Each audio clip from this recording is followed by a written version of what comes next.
What up, what up? Let's check the stream, make sure it looks all good.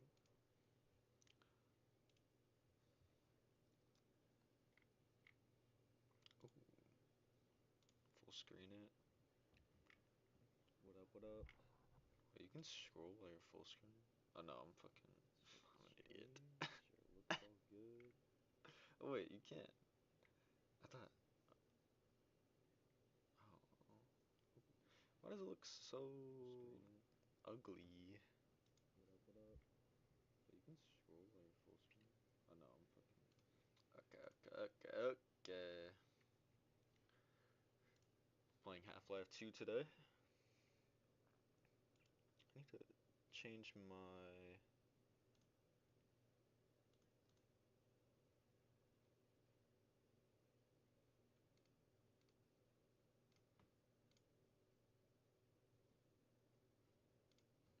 bitrate, I think. I don't know if those go through like that while I'm streaming. Do I have to wait? Like restart or something?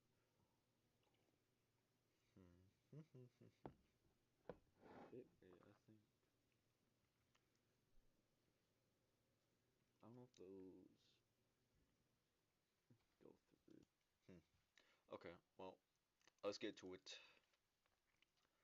Half-Life 2.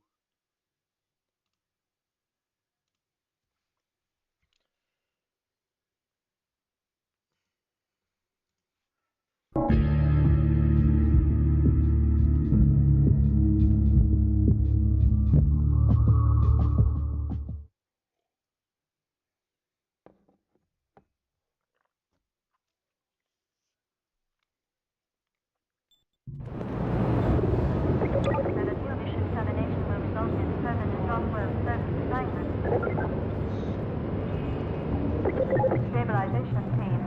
Failure to treat identified local outbreak will foresee recall and recycle.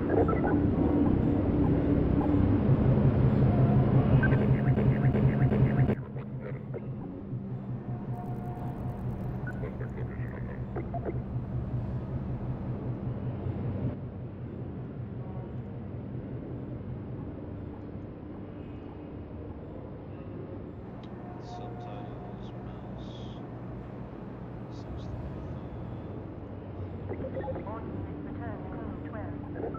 Assist.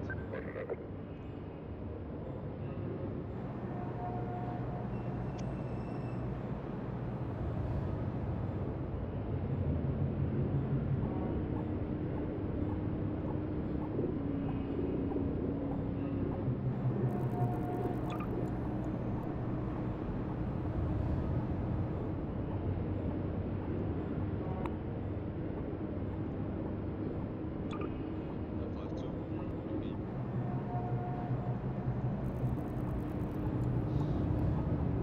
New game. All units DOS report 3 subjects. Let's get some commentary, dude. Notice protection team.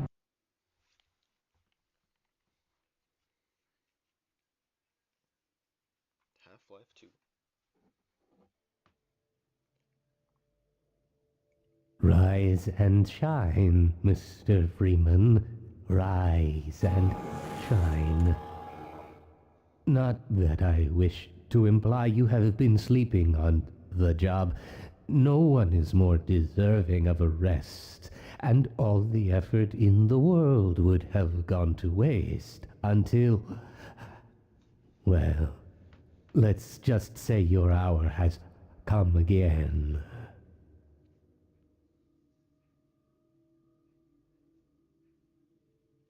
The right man in the wrong place can make all the difference in the world. So wake up, Mr. Freeman. Wake up and smell the ashes. I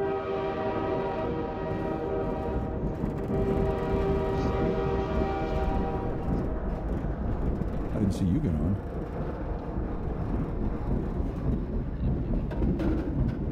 third transfer this year.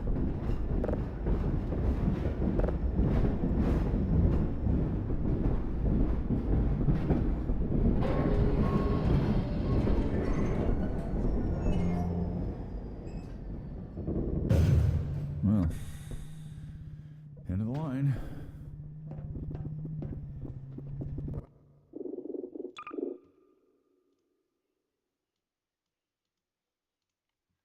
As possible. And while this might not be the absolute #1 request from fans, I often hear how much people would like a commentary mode, so we're excited to finally make that happen. Not only was it a challenge to remember many of the details of Half-Life 2's development, but it's not easy to crack open decades-old computer code and wonder what the hell you were thinking way back then.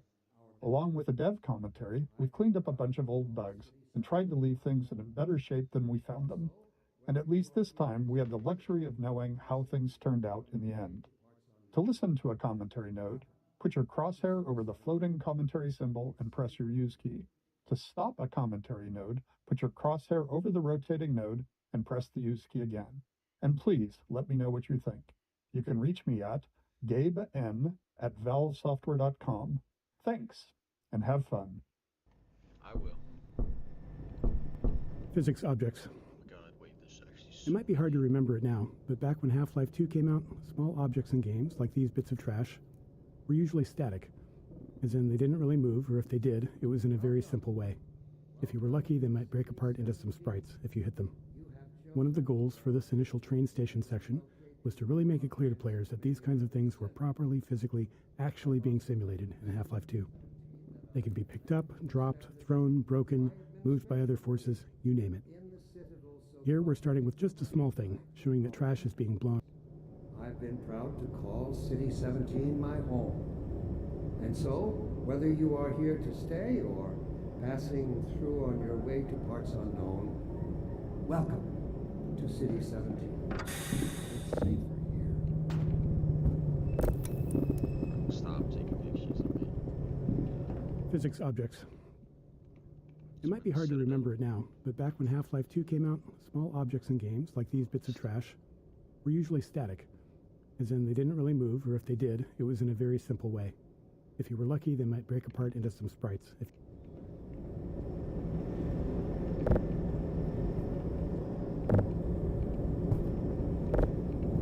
Welcome.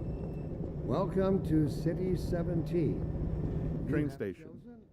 The beginning of a Half-Life game has a big job to do. We have to introduce players to a new world while teaching them how to interact with it. Players need to quickly grasp what's happening, who the key players are, what threats they face, and how they fit into it all. Above all else, it has to be as fun and interactive as possible. Nailing this takes a lot of iteration and playtesting, especially on the small moments that make up a bigger picture of the game. In this section, we'll highlight some key moments, game design problems, and a few playtests where things didn't quite go as planned. Look at this stuff. It's all I have left. All right, I'm moving. Jeez.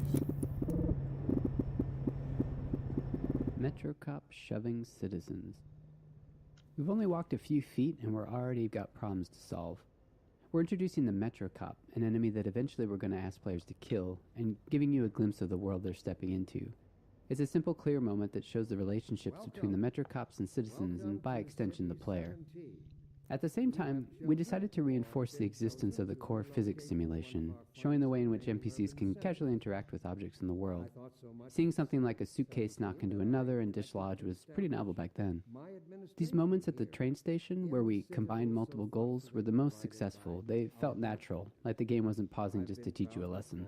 City 17 my home. And so, whether you are here to stay or passing through on your way to parts unknown, welcome to City 17. It's safer here. Oh, hey. Sweeping Vortigaunt. Another key moment of storytelling and another nod to the physics system. Here we're showing how Vortigaunts fit into this new world, which is a big shift from their Half-Life 1 role as enemies. Like so many moments in Train Station, the Sweeping Vortigaunt came from our constant hunt for ways to show characters interacting naturally with a physics system.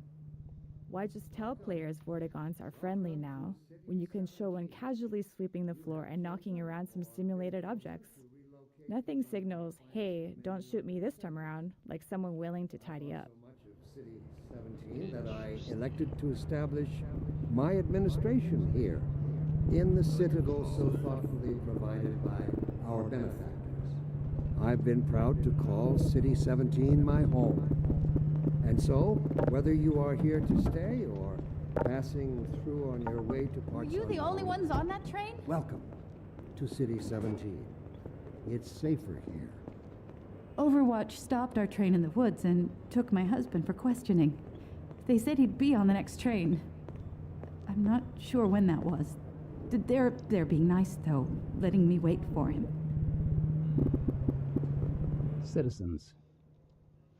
When it came time to design the human citizens of City 17 and the world outside the city, we chose to include a variety of races, ages, and genders.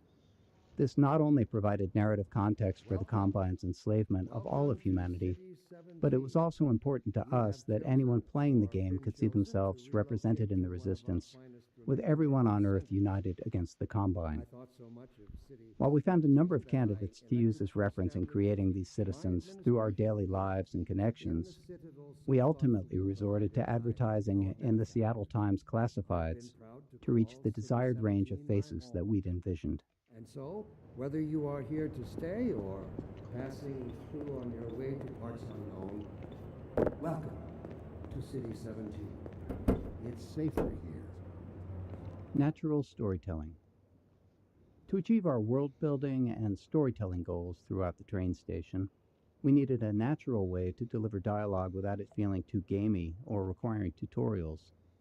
We noticed players often approached NPCs to get a closer look, so we turned that into an opportunity for the NPCs to acknowledge the player and deliver their lines. This kept interactions low-key, which was essential since the citizens aren't exactly too cheerful or lively. The simplicity of this approach also aligned with one of Half-Life's core storytelling goals, making the narrative responsive to the player's interest. Some players want to dig into every detail, while others just want to know what to do next. Giving players control over how much story they want to engage with, without it blocking progress, is a goal we always try to maintain in a Half-Life game. Plus, the less complicated a feature is to implement, the more of it we can include. Don't drink the water. They put something in it to make you forget. I don't even remember how I got here.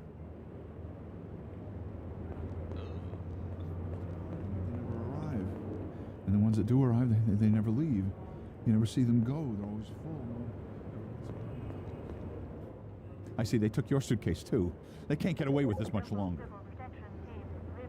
Goddamn right. I'm working up the nerve to go on. Stand up. Dr. Breen again? Welcome. I was hoping I'd seen the last of him in City Welcome to 14. City I wouldn't 17. say that too loud. You This have is his base chosen of or operations. been chosen to relocate to one of our finest remaining urban centers. I thought so much of City. Early tech planning. Shipping a game always teaches us a lot. We finally get to find out which choices we made were good ones, and which were ones we should do differently next time. So after Half-Life 1, when we sat down to start thinking about what kind of sequel we could build, we had all kinds of player feedback to digest. From it, we tried to build a master list of things that Half-Life 2 was going to focus on. We didn't try to design a specific player experience. Instead, we found it more useful to approach the question from a technological standpoint. Black Mesa's security guards and scientists had worked well. What could we do if we pushed it really, really hard on characters? We liked our interactive storytelling. What could we build that would allow us to do even more of it, and a greater variety? The exploration and interaction with the Black Mesa was compelling to players. Maybe a physics system would allow us to take that further. In all these areas, we tried to imagine the best version of it could look like years in the future, and back solve from that a set of technological steps that might get us there. Been chosen to relocate to one of our finest remaining urban centers. Storytelling.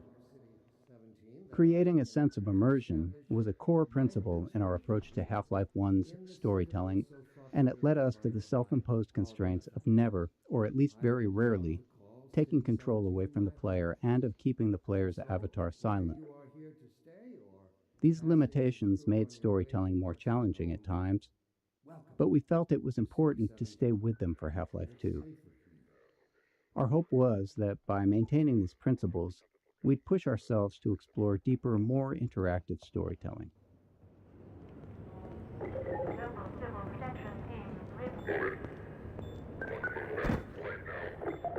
Motherfucker, what? Oh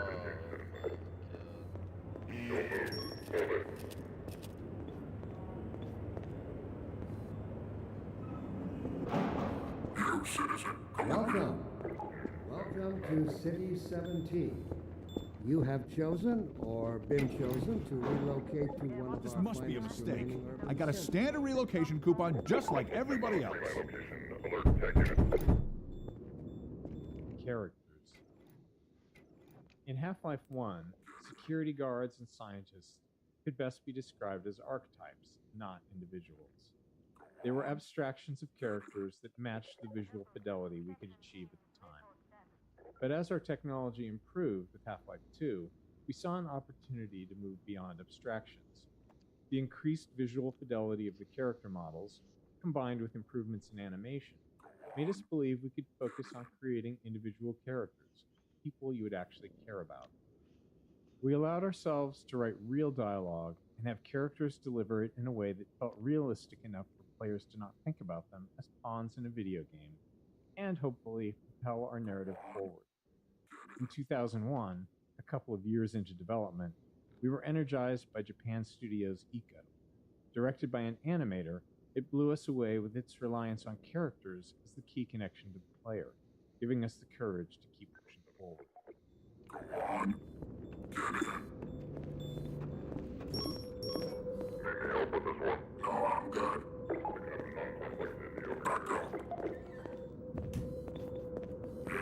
I'm gonna need me some privacy for this. About that beer I owed you. It's me, Gordon, Barney from Black Mesa. Hey, sorry for the scare. I had to put on a show for the cameras. I've been working undercover with civil protection. It can't take too long or they'll get suspicious. I'm way behind on my beating quota. Yes, Barney, what is it? I'm in the middle of a critical test. Sorry, Doc, but look who's here. Great Scott! Gordon Freeman! I expected more warning. Yeah, you and me both, Doc. He was about to board the express to Nova Prospect. Well, Barney, what do you intend? I'm thinking. Alex is around here somewhere. She would have a better idea how to get him here. Well, as long as he stays away from checkpoints, we should be okay. Listen, I gotta go, Doc. We're taking enough chances as it is. Very well. And, Gordon, good to see you. Okay, Gordon. You're gonna have to make your own way to Dr. Kleiner's lab. Oh, man, that's what I was afraid of. Get in here, Gordon, before you blow my cover. Pile up some stuff to get through that window and keep going till you're in the plaza. I'll meet up with you later. Blocking tutorials. At times, we need to be certain the player has learned something, and the standard method, at least in game development, not in life, is to trap them behind a gate of some kind, where the player must demonstrate their knowledge to be able to continue. We try to disguise these gates as something natural, so it doesn't feel like the game has come to a halt. Of course, time, resources, or the environmental context itself can make that tricky. In this case, we needed to teach the players how to move objects, so a simple stacking puzzle seemed like the best solution. We tested more complex designs, but they ended up being less effective at teaching the actual thing we needed the player to learn. Blocking tutorials 2. There are two failures of note in this tutorial. First, players can break it by tossing all the boxes out the window, which is obviously not great. This leaves them stuck and unable to continue, which we consider a game-stopping bug that must be fixed. A clean solution would have been to tweak the window or crate sizes so that the player could fit through but not the crates. The problem was that we really only caught this problem late in development, and making even a simple change like that can have unpredictable game-breaking consequences, and right before launch no less. Also, this issue was purely theoretical. We'd never actually seen players do it. Our playtest of the design space had gone smoothly, with players learning what they needed and moving on. So changing the room's design this late in the game could have disrupted that success in ways that we couldn't foresee. So we opted for a more conservative fix rather than something elegant. If you're curious, try tossing all the boxes out the window and see what happens. I'm so curious.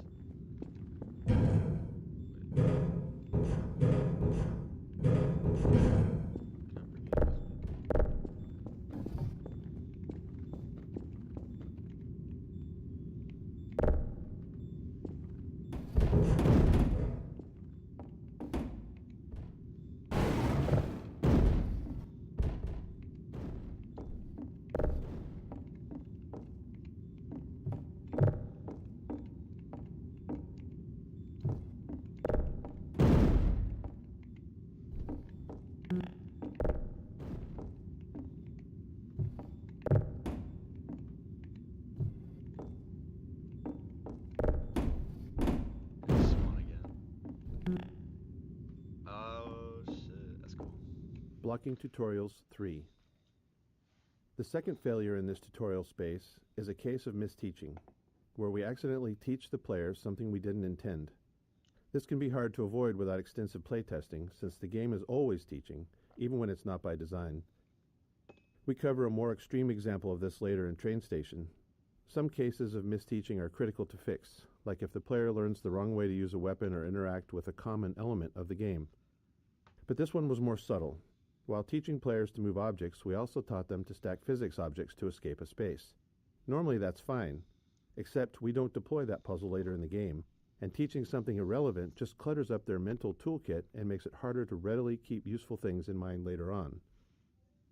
Worse, stacking objects to escape the play space become a problem later on, something we had to actively prevent in multiple areas. With so many physics-based objects in the game, blocking this behavior without putting ceilings everywhere wasn't really an option. In the end, we hoped players wouldn't overthink this early lesson, and when playtests showed players getting stuck later on, we made sure not to remind them of it.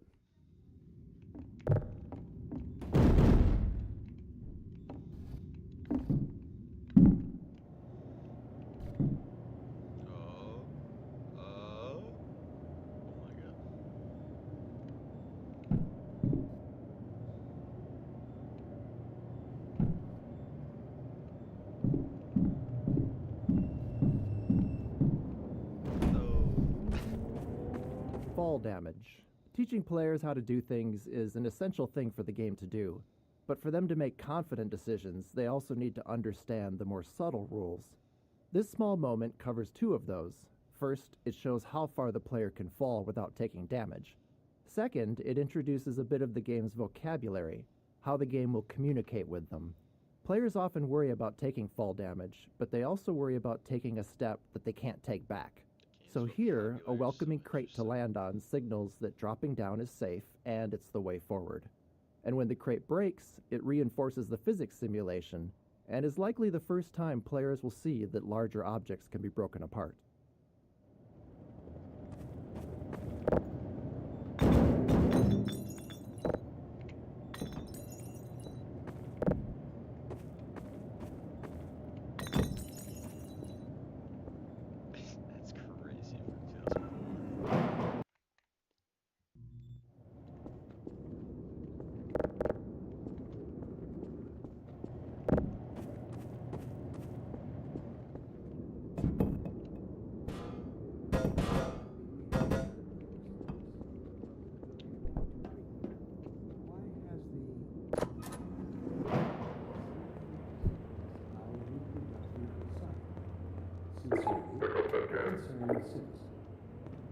Thank you for that. Of course, the question touches on one of the basic biological impulses, with all its associated hopes and fears for the future of the species.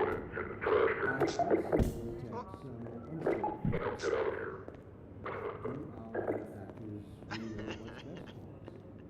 What gives Pick up that can. Contextualizing tutorials, creating a story scenario in which they happen, lets us do more than just stop the game to teach players something. We get to add narrative value to the moment. Here, teaching the player how to throw objects is combined with a narrative setup that gives them a choice in how to respond. After watching the Metro cops casually abuse citizens, it felt right to put the player in a similar position next. If they had opinions on how the citizens should have reacted, now they get to express them. Playtesting showed most players either complied or refused the request to pick up the can, but some tried to avoid the confrontation entirely. Others would comply initially, then retaliate after feeling humiliated. By keeping the moment relatively constrained in both terms of player actions and the space itself, we could generally react appropriately to whatever choice they made. Instinct. Instinct was our mother when we were an infant species. Instinct coddled us and kept us safe in those hard-scrabble years when we hardened our sticks and cooked our first meals above a meager fire and started at the shadows that leapt upon the cavern's walls. But inseparable from instinct is its dark twin, superstition. Instinct is inextricably bound to unreasoning impulses, and today we clearly see its true nature. Instinct has just become aware of its irrelevance, and like a cornered beast, it will not go down without a bloody fight. Instinct would inflict a fatal injury on our species. Instinct creates its own oppressors and bids us rise up against them. Instinct tells us that the unknown is a threat rather than an opportunity. Instinct slyly and covertly compels us away from change and progress. Instinct, therefore, must be expunged. It must be fought tooth and nail, beginning with the basis of human urges, the urge to reproduce. We should thank our benefactors for giving us respite from this overpowering force. They have thrown a switch and exorcised our demons in a single stroke. They have given us the strength we never could have summoned to overcome this compulsion. They have given us purpose. They have turned our eyes toward the stars. Let me assure you that the suppressing field will be shut off on the day that we have mastered ourselves, the day we can prove we no longer need it. And that day of transformation, I have it on good authority, is close at hand. Playtesting. Playtesting is a core part of how we make games. We can never fully predict how players will respond or what they'll take away from what we built. So we test to learn and hopefully improve. During a playtest, we don't guide or talk to the player, even if they're stuck, as it's extremely unlikely that we'll be sitting there next to the player once the game ships. Our goal is for testers to forget that they're playtesting altogether and play as if they're at home. Any interruptions risk skewing the data, so we only step in if there's a bug that's blocking progress, or more rarely, if their behavior is so confusing that we need to understand what they're thinking. A letter I recently received. Dear Dr. Green, why has the Combine seen fit to suppress our reproductive cycle? Early in a Half-Life game, one of our goals is to make promises to the player, giving them a sense of what to expect later on. From movies to TV shows and books, all great entertainment does this in some way, and video games are no different. The promises in a Half-Life game can take different forms. Some are simple, like offering just a glimpse of something intriguing. Others are more layered, like the interactions with Metro cops. By putting the player in a powerless position against them, we set the stage for that future moment when they can finally get to retaliate. Yes, ma'am. Yes, ma'am. Question you might on voice. First, let us consider the fact that for the first time ever, as a species, immortality is in our... The Citadel. We wanted the player's first view of City 17 to highlight the Citadel and its dominance over the city, representing the Combine's complete and total power over humanity. It also needed to serve as a clear goal. Even at the start, you can see where your journey ends. But despite its massive size, playtesters often missed it. A player's sense of depth and scale can be tricky on a computer monitor. If you've played any games in VR, you'll likely have noticed that scale feels more natural. Anyway, in this case, the Citadel's position above the player didn't help things either, which may be because FPS games train players to focus straight ahead or down at their feet. To improve the chances of players taking in the Citadel, we added birds flying towards the structure. A subtle trick we found helps guide the player's view. Dark twin, superstition. Instinct is inextricably bound to unreasoning impulses, and today we clearly see its true nature. Exploration. After being herded through the train station by Metro cops, we wanted to give the player a chance to explore. This plaza offered several ways to interact with citizens, Metro cops, scanners, and the city infrastructure. We aimed for these interactions to continue building the world without needing explicit tutorials, and we refined them until they worked naturally, without any real training. And bids us rise up against them. Instinct tells us that the unknown is a threat, rather than ropes. One of the things we noticed in all of the reference images that we gathered for City 17 was that there were cables and wires everywhere, and that they were a large part of the high-frequency detail in view. We loved the look of these older European cities enmeshed in the haphazard web of modern life. We felt like we needed a solution for cables, ropes, and similar elements, and we wanted them to be dynamic. Our level designers were eager to create plug puzzles, and connecting a cord to each plug helped players better understand the mechanics. Early in production, we built a rope system and iterated on it throughout development. Under the hood, each rope is made of multiple segments stretched between the two endpoints, and they can move independently. Each segment acts like a spring and responds to forces in the game, such as a gentle wind or the passing of a combine gunship overhead. When rendered, each segment is shown facing the camera and is bump mapped, which is crucial for giving the ropes a realistic, rounded appearance. Good authority is close at hand.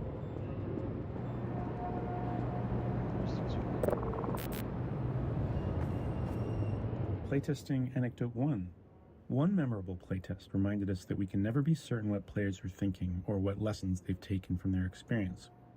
This tester, after playing from the start and stuck trying to open a door, spent several minutes going back and forth between the game and the keyboard settings. When we asked what they were looking for, they said they were searching for the inventory controls, thinking they could use an item they'd picked up earlier to unlock the door. While we'd seen them collect and drop several physics objects, they'd misunderstood what was happening. The tester believed that pressing the use key while holding an object moved it into an inventory because the item dropped straight down. We knew it was just gravity, but their assumption wasn't crazy. Some adventure games of that era did slide items into an invisible inventory that way. We explained there was no inventory, and the playtest continued. Later, we considered whether we needed to address this, but since no other playtesters had the same confusion, and all of our potential solutions were more heavy-handed than necessary, we decided it was an outlier that was okay to remain unaddressed. It served as a good reminder, though, of how even the most subtle, overlooked details can mislead a player. Will they ever deactivate the suppression field and let us breed again? Allow me to address the anxieties underlying your concerns, rather than try to answer every possible question you might have left unvoiced. First, let us consider the fact that for the first time ever, as a species, immortality is in our reach. This simple fact has far-reaching implications, requires radical rethinking and revision of our genetic imperatives. It also requires planning and forethought that run in direct opposition to our neural precepts. I find it helpful at times like these to remind myself that our true enemy is instinct. Hey, hey, hey!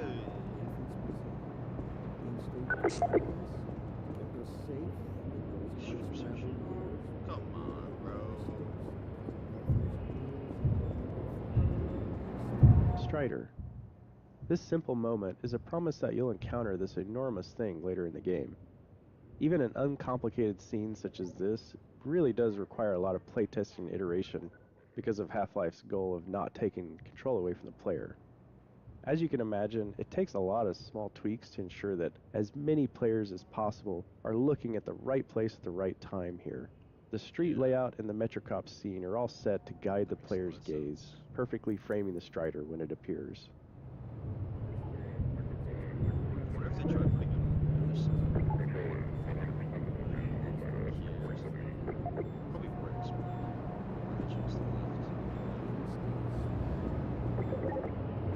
Early game exploration. Up until this plaza, the player likely hasn't had to think much about their path, as it's been clear and straightforward.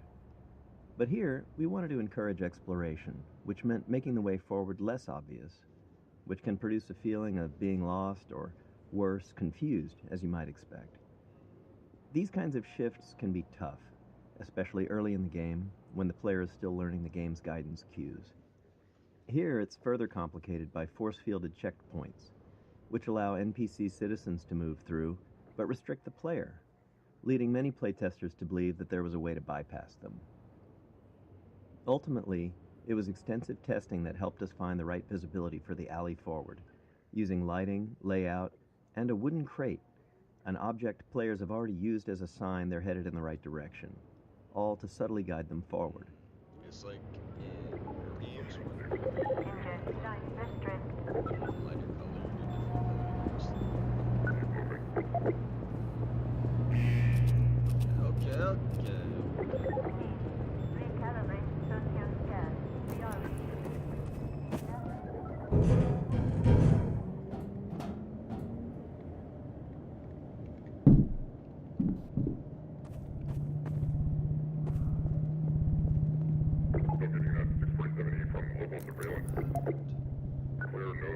Okay.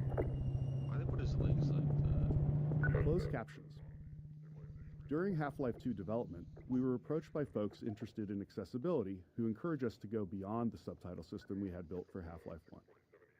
They requested a full-featured closed captioning system to capture all game sounds, not just dialogue. This turned out to be a much tougher challenge than expected.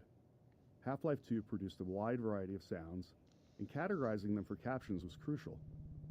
Prioritization was also key. Dialogue needed to stand out, and it had to be clear who was speaking. Ambient sounds, like distant combat, were important for setting the mood in some levels, but less so if there was an enemy shooting nearby. Our level designers also often reuse sounds in different contexts, so sound might require captioning in one area, but not in another. Ultimately, every sound in the game ended up with its own caption data, formatted almost like a small version of HTML, giving us control over the visual style of each caption. As with the audio files, the caption data was too large to keep in memory, so we built an asynchronous caching system to handle it efficiently. Okay, a little bit of technical insight.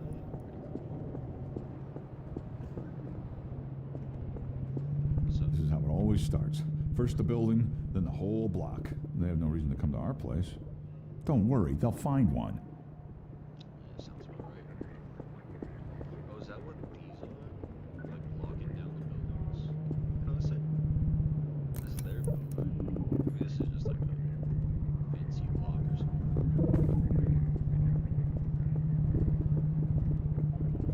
Physics simulation.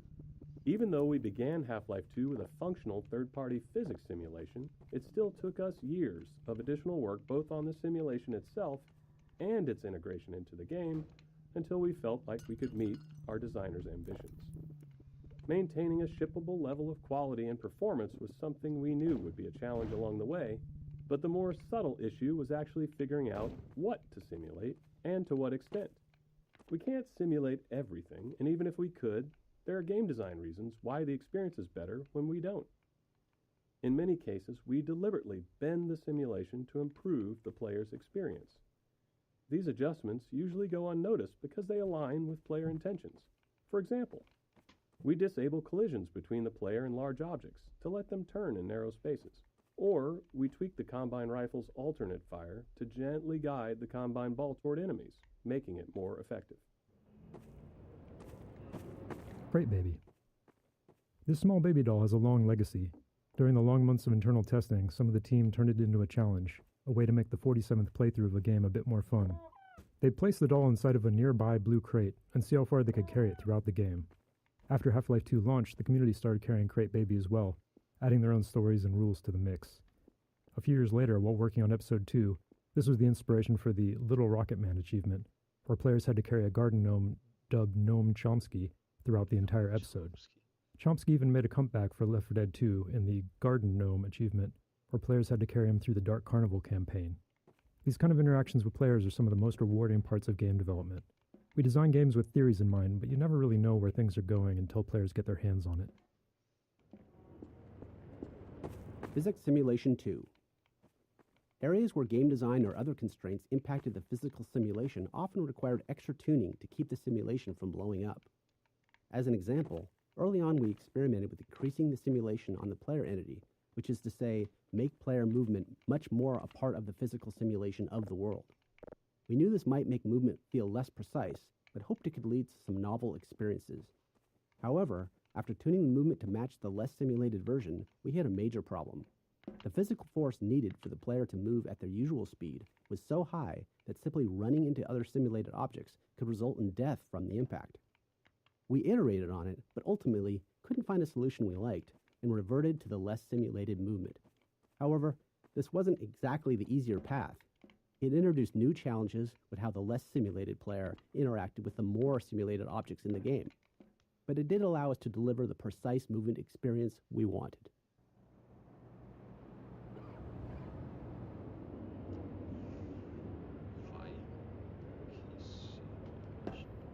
Playground.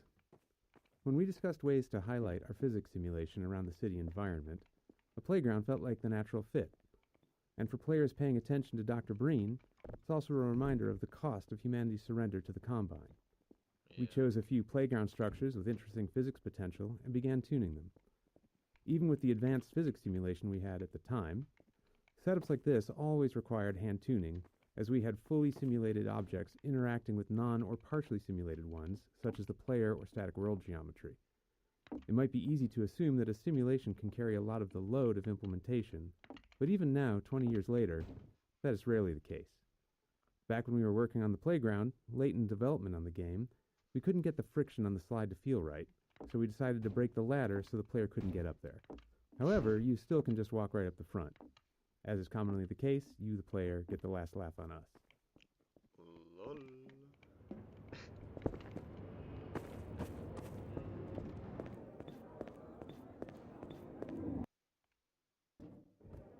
I wonder if they added that after this, or if they added it before. Maybe at the same time.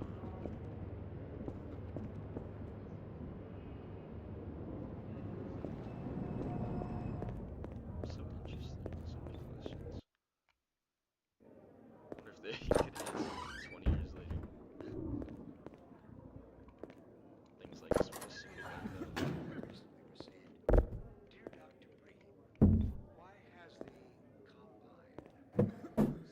Materials and shaders.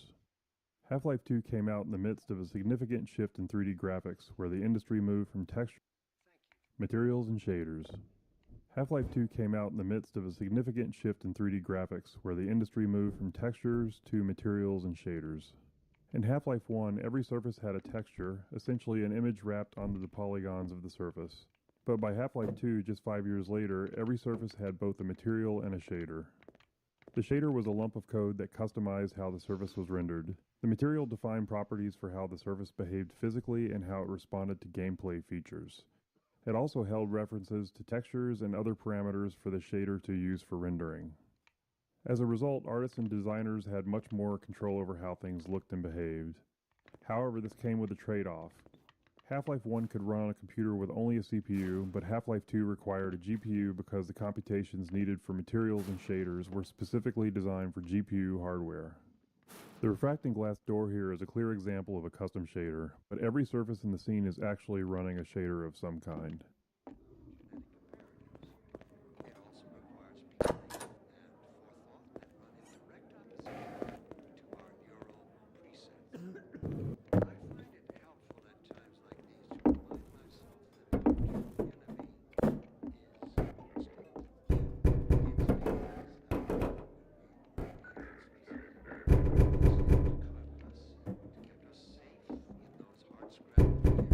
Cube maps.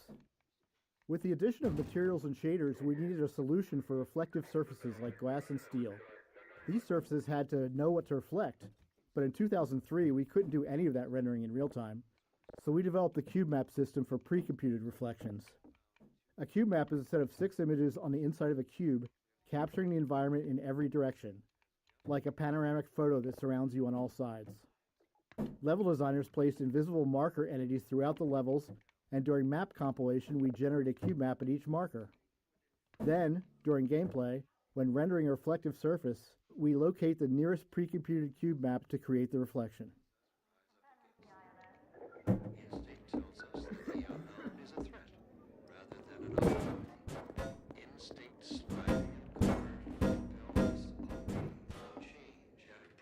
Was that you knocking? I didn't even know we still had a door. Field of view. In Half-Life 1, we used a 90-degree field of view, or FOV, which was fairly standard for first-person shooters at the time. But during Half-Life 2's development, we grew unhappy with it. With our game's focus on characters, we'd put extensive effort into detailed facial and body animations. But the 90-degree FOV just didn't allow players to get close enough to fully appreciate that detail. So we began experimenting with a tighter FOV and ultimately landed on 75 degrees. It took some adjustment for both us and players, and it required an additional FOV for view models, which are the player's weapon, held at the bottom of the screen. Their models were originally built with 90 degrees in mind, so they looked distorted at 75. But this change succeeded in doing what we wanted, putting our characters front and center in the game. Can I change it?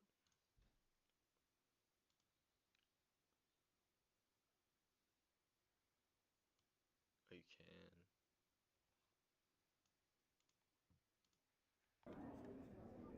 can. Oh, I thought you were a cop. He's one of us. That's probably why my sensitivity felt weird. Look at him down there. I told you they'd be coming for us next. Just this once, I hope you're wrong.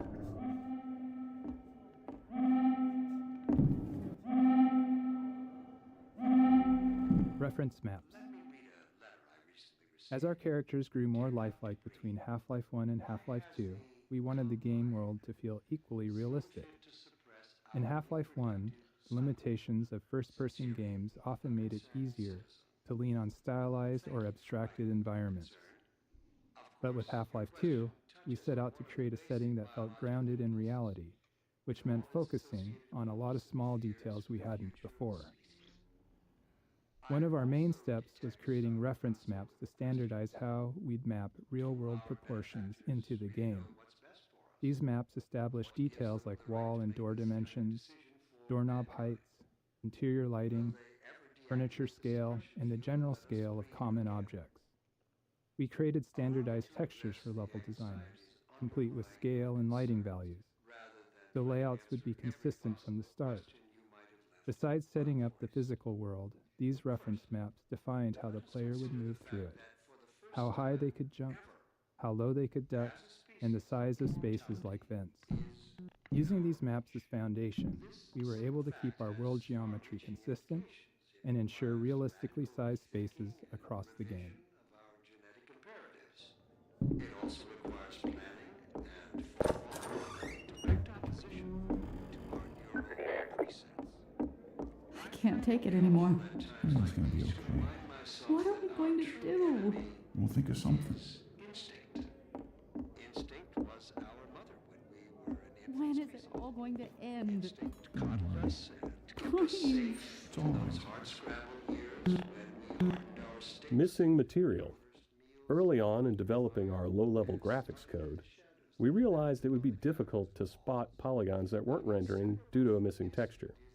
When this happened, you'd typically just see black where the polygon should be, which could easily go unnoticed in darker scenes.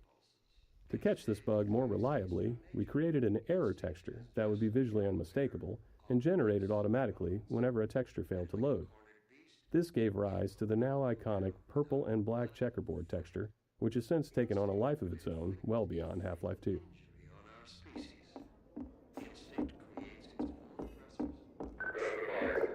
The raid. The section ahead, where the Metro cops raid the apartment while the player is inside, took a lot of iteration to get right. Generally, we design Half-Life to let players set their own pace, since people move through the game in a variety of ways. Some players run, ignoring anything that doesn't seem like a threat, while others methodically poke at everything.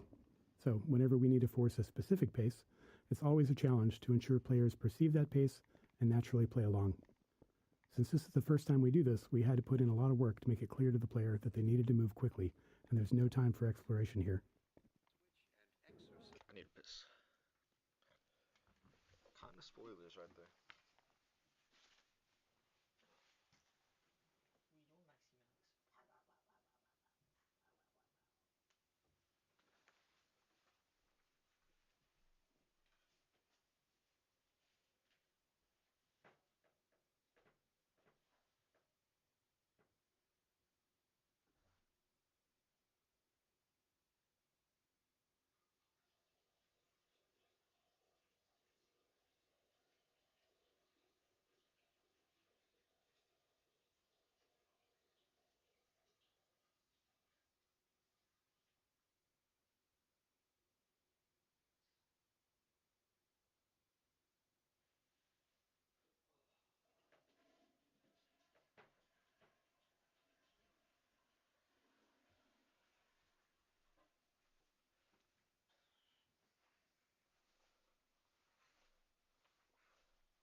Alright.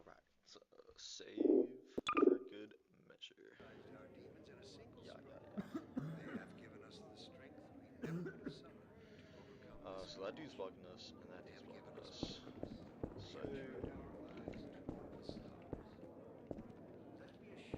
The Raid 2. In addition to making sure the player felt the pressure to move forward, we had to ensure the raid itself was foolproof. There couldn't be any way for the player to avoid it or double back past the Metro Cop. The real challenge wasn't that players would try to break the scene, but that many would panic and run in random directions once they realized they were under threat for the first time. This moment requires a delicate balance.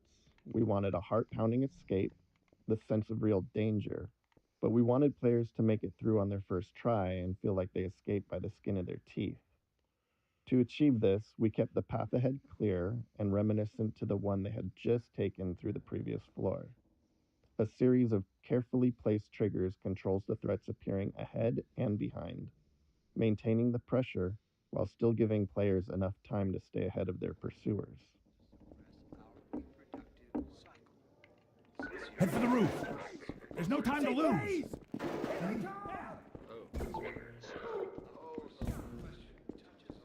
Attention. All citizens and local residential blocks, assume your inspection position. Okay. Get in here, quick! Keep moving, head for the roof!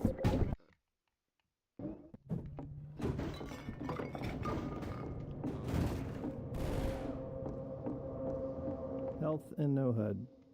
The rooftop chase sequence posed a unique design challenge. We didn't want it to be a true gameplay obstacle, and our best case was for players to make it through on their first try. But we still wanted to create the sense of real danger, where players felt legitimately threatened if they didn't keep moving. The challenge was that without the HEV suit, players don't technically have a heads-up display or HUD, which means no way to show damage or remaining health. After some experimenting, we created a special health system for this section, using a red glow around the screen to indicate damage. Players reacted as we hoped, taking it as a sign to keep moving, and the chase unfolded as intended. To top it off, we made health regenerate quickly so the glow wouldn't linger, reinforcing to players that running was indeed the right choice, and ensuring players weren't taken down by a stray bullet at the end just because they dawdled or hesitated earlier on. Playtesting Anecdote 2. In the upcoming section, we needed the player to be knocked down so Alex could save them. With limited time and resources, we simplified the encounter as much as possible, reusing existing systems and letting it play out like a normal combat sequence, with a custom event triggered when the player died. After a few playtests to fine-tune the timing, we moved on. But as we got close to shipping, we encountered a problem with a playtester who quick-saved constantly and immediately hit quick-load whenever they thought they'd failed. When a Metro Cop hit them, they quick-loaded before Alex could step in, repeating this more than 10 times before we asked them to stop. At this stage of development, in the final bug-fixing phase, we had to limit ourselves to fixing only game-breaking issues. since even small changes could risk breaking something more important. Knowing this was a rare edge case, because most players had no trouble, we made a few conservative changes. We shortened the delay between the knockdown and Alex's first line and changed the fade-out color to white instead of black, which wasn't ultimately that useful since players hadn't died enough yet to associate black with death. We considered disabling quick load for the few seconds that the scene plays out, but we were worried that could introduce a bug where quick load became disabled permanently.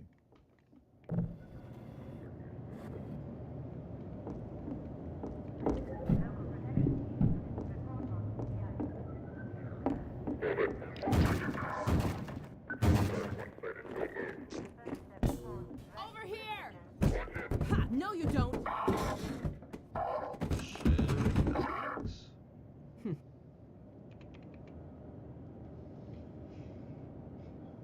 can't play your game. I don't have a Dr. VR Freeman, I presume. I better hurry. The Combine can be slow to wake, but once they're up, you don't want to get in their way. Alex.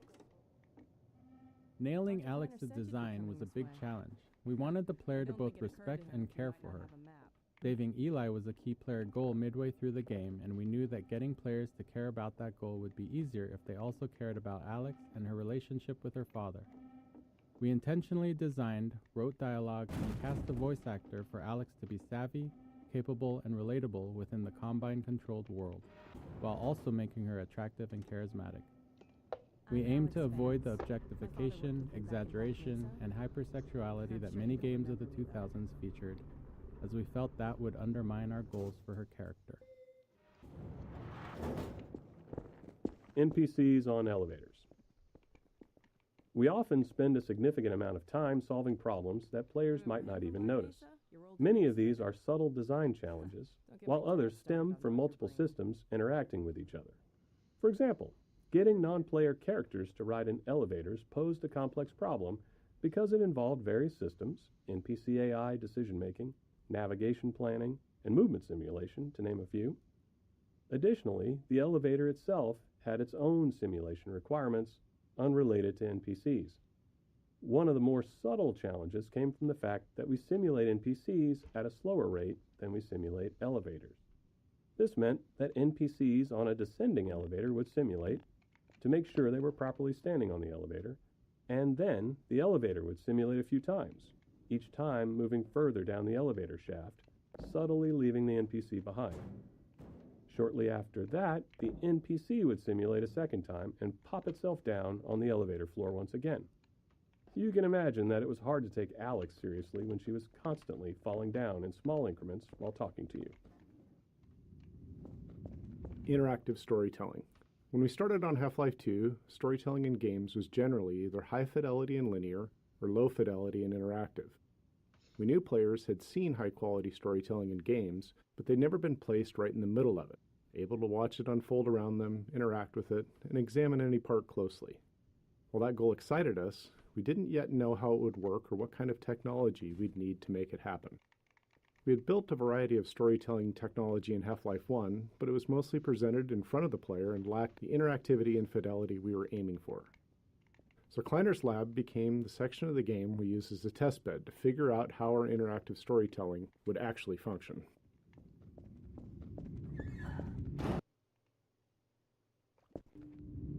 Funny, you showing up on this day in particular.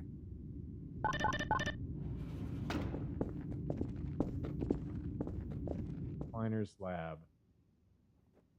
Kleiner's lab was the first piece of storytelling we worked on, and the one that took the longest to figure out. In addition to its role in launching the player into the game, it eventually became the unifying vision for the development team in terms of storytelling. As we began building our characters and narrative delivery around the player, many questions arose, all of which felt like major risks for the game. Would players be able to extract the important information from the scene? Could we get them to care about these characters? How would we support players with varying levels of investment in the story? How costly would it be to produce a scene like this? And how many more would we need? These and many more were questions we couldn't answer until we built enough of the scene and tested it with a lot of playtesters. Frustratingly, unlike many other problems we face, These weren't questions we could confidently answer until we had done significant work. We can often test gameplay ideas with low-fidelity prototypes, but if a player isn't invested in our storytelling when the characters are just gray blocks, how confident can we be that they'll care once the characters are fully realized?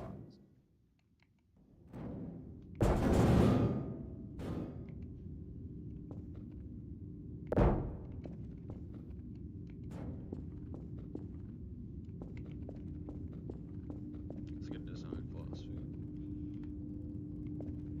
Born again. Choreography. The system we built and iterated on to deliver Half-Life 2's storytelling is internally called choreo, short for choreography. Early on, we found it useful to imagine we were writing a play where one of the actors didn't know the script. We needed a system that could control all the other actors, moving them around the stage, delivering their performances and speaking their lines. To handle this, the other actors would need to seamlessly mix our directorial commands with dynamic responses to the player's position and behavior. Timing was clearly going to be a major challenge, as any part of the scene might need to lengthen, contract, or even pause, depending on what the player was doing. This way, Gordon. Face Poser. The primary tool we built to power the choreo system was called Face Poser, an inaccurately named program that allowed our animators to lay out the entire structure of our scenes along a timeline. The timeline contained a series of choreo commands for the actors, along with all the necessary information for them to perform those commands.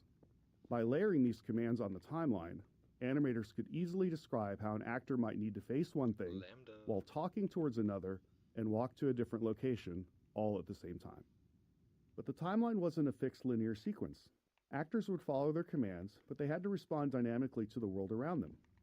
An actor might take longer to move to a location if the player is in the way, or they might need to wait to deliver a line because another actor has been delayed by the player. Face Poser allowed us to rapidly iterate on scenes, trying different layouts, dialogue deliveries, and timings. This ability to quickly experiment and adjust proved critical in finding the right performances to achieve our character and narrative goals.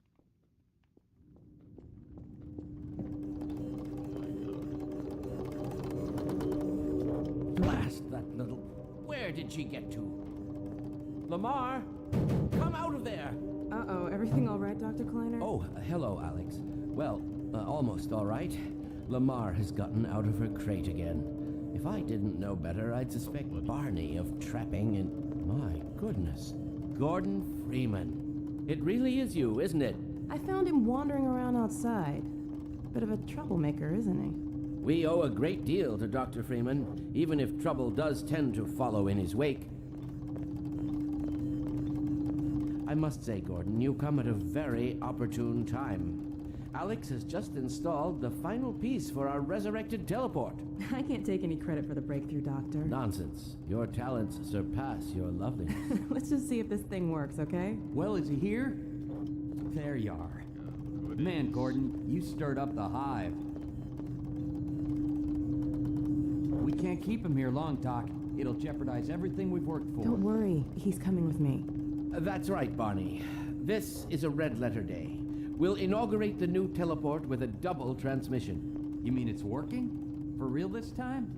Because I still have nightmares about that cat. No, there's nothing to be nervous about. What cat? We've made major strides since then. Major strides. What cat? Doc, since he's not taking the streets, you might as well get him out of his civvies. What? Oh dear, you're right. I almost forgot. Barney, I'll give you the honor. I've got to get back on my shift, but okay. Your blue shift.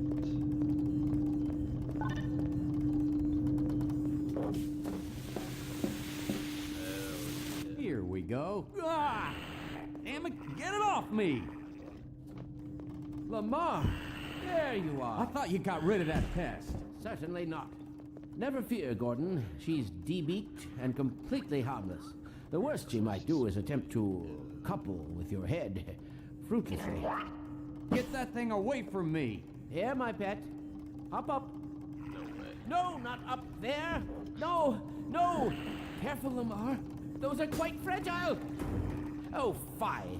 It'll be another week before I can coax her out of there. Yeah, longer if we're lucky. Barney, you're not an animal person.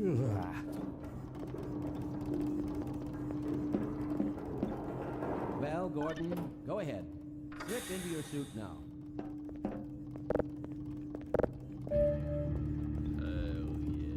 Well, Gordon, I see your HEV suit still fits you like a glove. At least, the glove parts do. I've made a few modifications, but I'll just acquaint you with the essentials. Now, let's see. The Mark V Hazardous Environment suit has been redesigned for comfort and utility. Oh, dear. Doc, we don't have time for this. At least get that suit juiced up, Gordon. Good idea. There's a charger on the wall. I've modified your suit to draw power from Combine energy outlets, which are plentiful wherever they patrol. Meanwhile, let's get this show on the road. Choreo commands. This debug visualization shows the two most common choreo commands actors receive throughout a scene, internally known as look-ats and move-tos. Actors are given targets to look at, sometimes more than one at a time, and then try to focus on the one that makes the most sense given their current state. At the same time, they might be receiving move-to commands, which tell them to move to a location and face a specific direction or object. Even these seemingly simple commands involve a lot of complexity. A scene might require an actor to talk while typing on a keyboard, all while looking at an object the player is holding. Since we couldn't predict where the player would be during playback, authoring scenes like this required us to break each element of the scene into separate pieces and layers. These could then be reassembled as needed during playback, based on the player's actions and interrupted if necessary.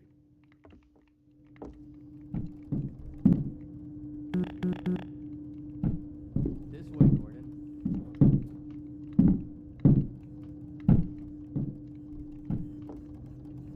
Character reactions.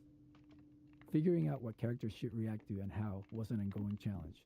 At the core, we always want the game to respond to player input. However, any response from the game can be seen as a reward by the player. So, what characters react to and what they ignore teaches the player about the kind of input the game expects.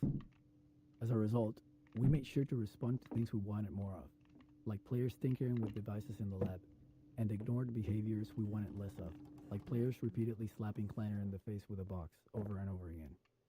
Seriously, we watched a playtester do it for 5 minutes straight. Lab interactivity. In our choreo scenes, we have the player trapped for a bit. Lab interactivity. In our choreo scenes, we have the player trapped for a bit, allowing us to focus on the characters and narrative. To accommodate different players, some deeply invested in the story, others unable to stand still for more than a second, we felt like we needed a constant stream of interesting details on screen. We scattered narrative elements throughout the environment, ensuring some were interactive, essentially toys for the player to tinker with. In some cases, we embedded further storytelling into these, like the cactus mini teleporter hinting at the upcoming teleporter failure. It was a delicate balance. Too much visual interest could distract players from the core of the scene. Ultimately, Kleiner's lab played it safe with interactivity, as it was the first major choreo scene. Later, in Eli's lab, we explored it more deeply, ensuring the characters themselves paid attention to what the players were tinkering with.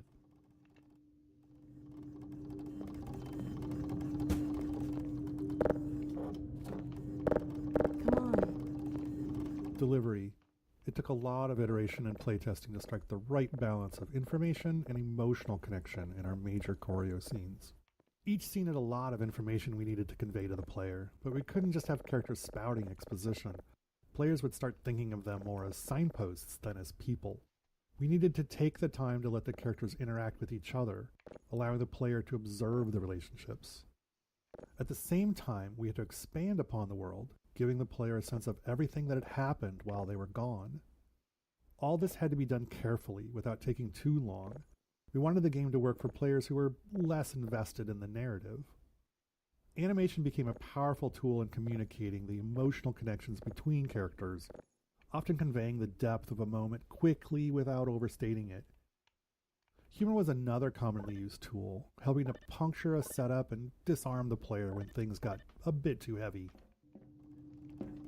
Voice actors.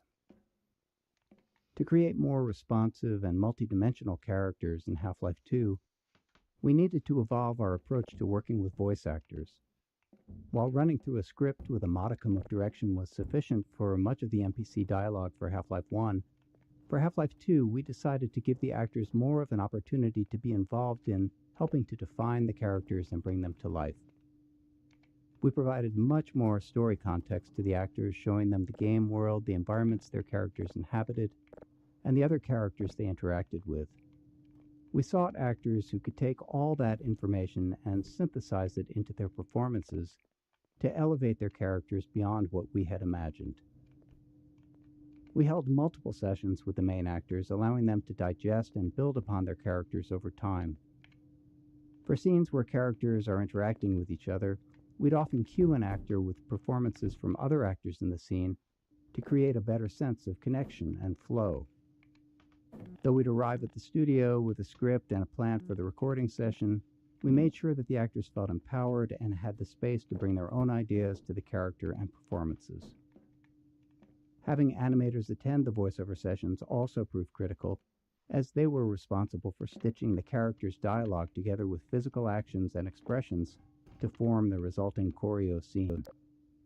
Often, animators found that their plans for how a scene would play out evolved quite a bit after working with the voice actor. Archetypes. We wanted to create narrative links between Half-Life 1 and Half-Life 2 through our characters. Our idea was to design individuals who felt like representations of Half-Life 1's archetypes, so that players might find them familiar, almost as though they'd met them in Half-Life 1 at some point that they couldn't quite remember. We based Dr. Kleiner on the scientist model we felt was the most iconic, and his personality was largely shaped by Hal Robbins, whose voice and performances had defined the Half-Life 1 scientists. One day, when we were in the thick of trying to figure out this character, Dr. Kleiner's face came into focus as we happened to share an elevator with an accountant from an office on another floor of our building, and looking at him, it was clear that this is Dr. Kleiner's face. Luckily, he was receptive when we asked if we could photograph him for a video game character. Come on.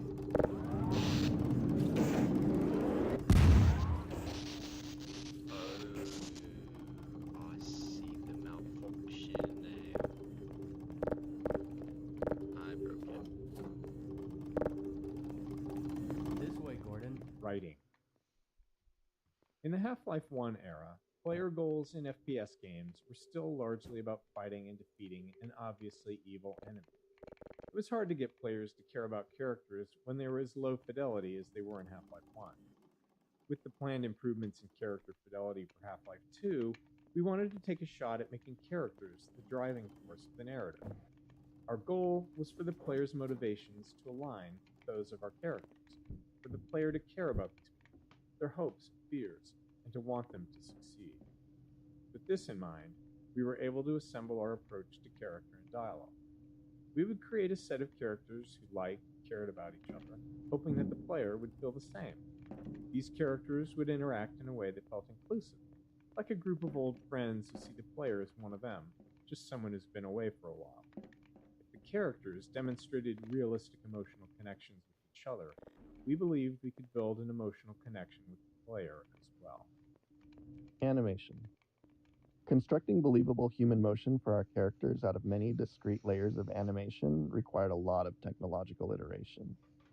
Even simple actions like turning to look at something or walking to a location became more complex when combined with the need to dynamically respond to the player and the requirements of choreo commands. For example, turning to look at something had to be fully composed, allowing a character to use any combination of its eyes, head, shoulders, upper torso, or full body to face a target. In Half-Life 1, human characters had their bodies separated into upper and lower halves, allowing them to walk in one direction while facing another. However, this approach was too abstract for Half-Life 2's characters. Instead, our animators created walking animations in all 8 directions of the compass, which could then be smoothly blended together at runtime.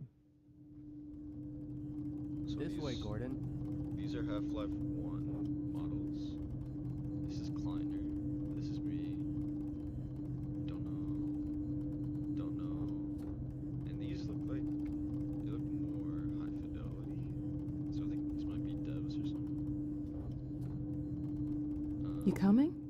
Obviously, this. Don't know who that is. Tone. Setting the right tone for our characters and their dialogue was critical. We aimed for a respectful, almost pleasant style of interaction with the player, while avoiding anything that felt too subservient. This balance was especially tricky with Alex, who needed to support the player without compromising the strength of her character, something we felt was crucial for players to respect her. Her relationship with Eli was a core driver of the player's motivations, so it was important that players liked her and wanted to help her. We also wanted to contrast the warmth and camaraderie between the player's allies against the hostilities of Breen and the Combine, inspiring a sense of righteous indignation in the players for the battles ahead.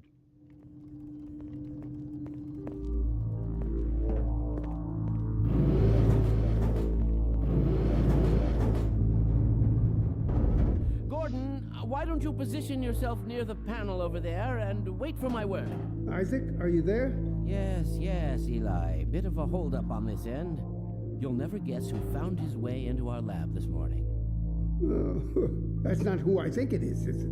Indeed it is, and it's our intention to send him packing straight away in the company of your lovely daughter.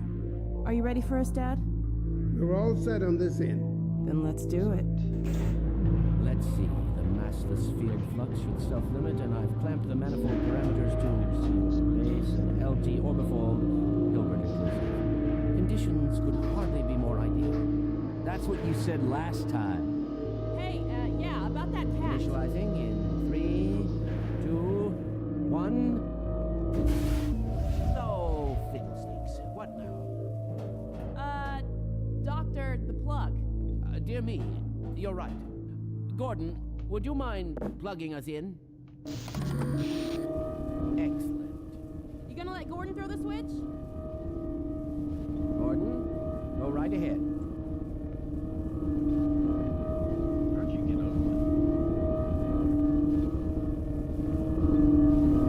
Throw your switch.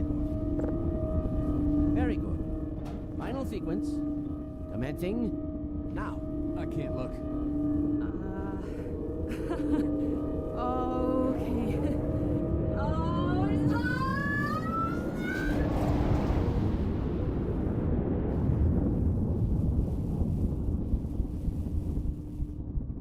Well, did it work? See for yourself. Hey, Doc. Thank goodness. My relief is almost palpable. Fantastic work, Izzy. Well, I can't take all the credit. Dr. Freeman proved an able assistant. Let's go ahead and bring Gordon through now.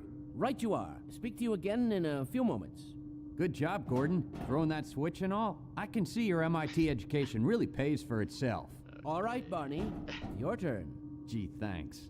Gordon, as soon as you're in position, we'll send you to Eli's. And not a moment too soon. Monitors. We use monitors a lot for storytelling in Half-Life 2 in the episodes, so much so that we even make fun of ourselves for it. The problem is they're just too damn useful.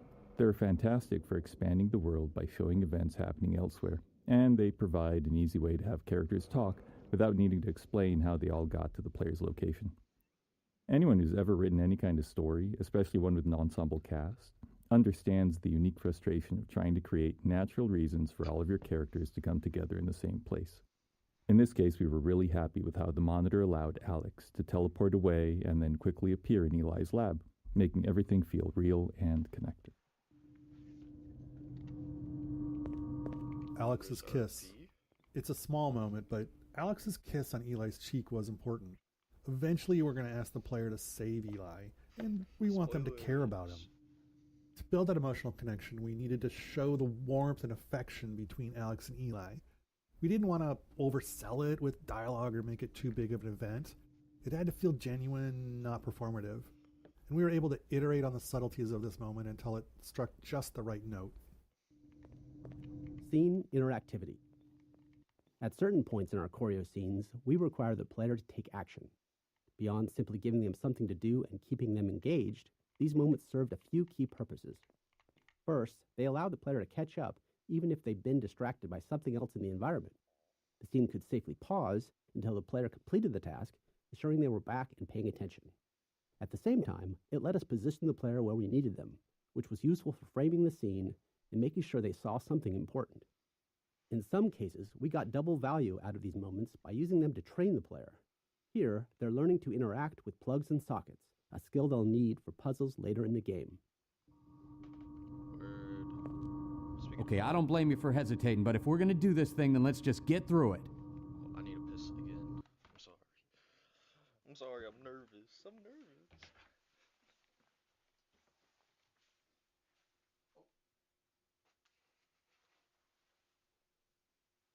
I need to sleep on that floor.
back. Time to get in.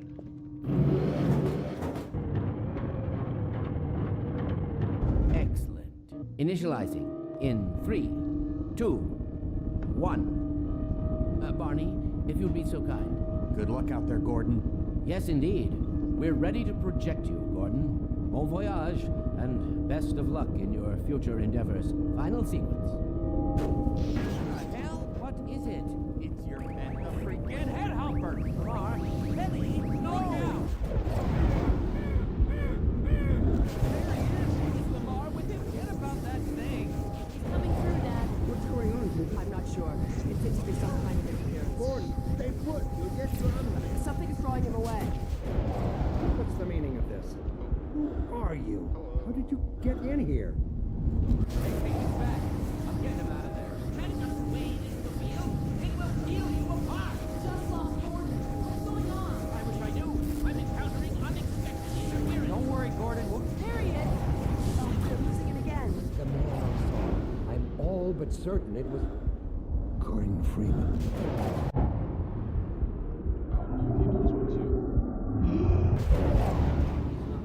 He didn't come through. Then where is he? Behind you. Shut it down. Shut it down. Gordon, you must get out of here. Run! Get down out of sight. I'll come find you.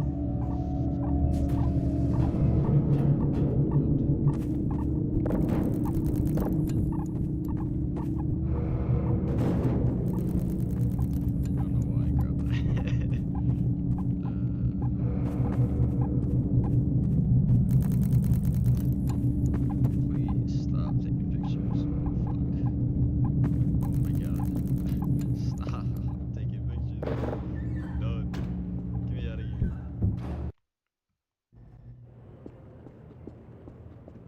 Phonium extraction. Another critical tool we built into FacePoser was the phonium editor. It processed the voice actors' dialogue lines and extracted phonium to generate basic lip sync animations for our characters. For the hero characters, our animators use this as a starting point to create high-quality custom animations for each dialogue line, incorporating full facial animation. However, in a dynamic choreo scene, the animators wouldn't know exactly what the rest of the actor's body would be doing.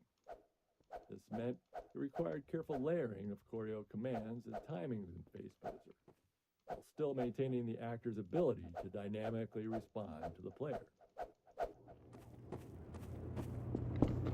At the time of Half-Life 2's release, most first-person shooters gave the player a gun or a melee weapon right off the bat, but we opted to start them empty-handed. Without a weapon, it was easier to train the player on the more novel ways they're able to interact with the world and introduce them to our story. We wanted the player to transition from fugitive to the aggressor, and arming them at the right time created that moment naturally. By the time they finally get a weapon, they're done running away. They say sometimes the best way to win is to walk away, but we all know that's not true. The best way to win is to run towards something while shooting at it. Dynamic mixing. During gameplay, many sounds are playing at the same time, but some are naturally more important than others, and we need to set the volumes of the sounds relative to each other to ensure that the important ones stand out. In a movie, this sound mixing is done as a post-process, but in a game, it happens real-time, responding to the player's actions, so we can't predict ahead of time which sounds will play simultaneously. To handle this, all the sounds are grouped into types and tagged with priorities. Then during gameplay, the audio system monitors all the active sounds and lowers the volume of sounds in a group if a higher priority sound is playing. And this mixing is adjustable. If the gunshots need to be loud in one scene, we can make them higher priority there. If a specific line of dialogue needs to be heard clearly, it can then force all the other sounds to drop in volume. And we do the same thing with music. It's a subtle but very critical system, and it just prevents the soundscape from becoming too cluttered.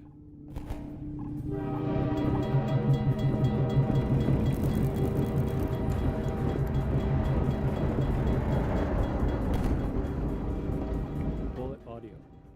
If there's one thing we're sure of, it's that a lot of bullets will fly past a player throughout the game. So we spent a bunch of time trying to perfect the audio treatment for it. Unfortunately, bullets in the game are essentially instantaneous, so we can't just attach a sound to them and rely on the movement for positioning.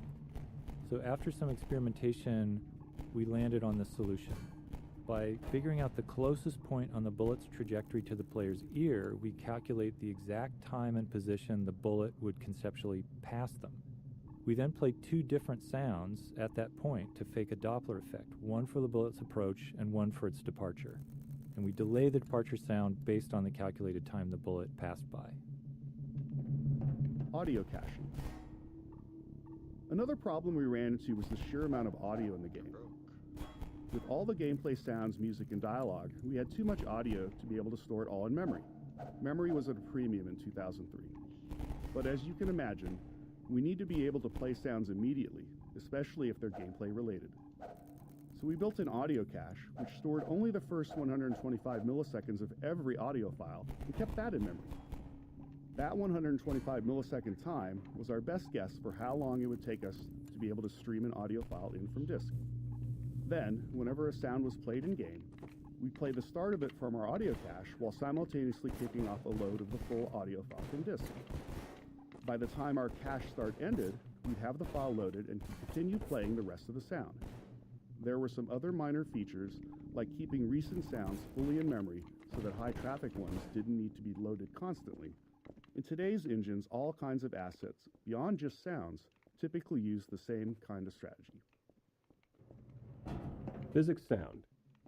Getting physics to feel right for the player meant that the sounds produced by physics had to sound right too. As humans, we're all used to how objects and materials sound during various interactions, even if it's not something we actively notice. While we knew we couldn't account for everything, we wanted to focus on the details that contributed most to making our physics sound realistic. We started with per-object sounds for collisions and impacts. This allowed an object like a wooden crate to have custom sounds when it collided with other objects or classes of objects. Next, we began dynamically modifying these sounds based on the characteristics of the physical event, such as the masses involved and the force of the collision. This worked great for collisions, but didn't hold up in other interactions like objects scraping against each other. In reality, a wooden crate makes a different sound when it scrapes against a wall versus when it's thrown against that same wall.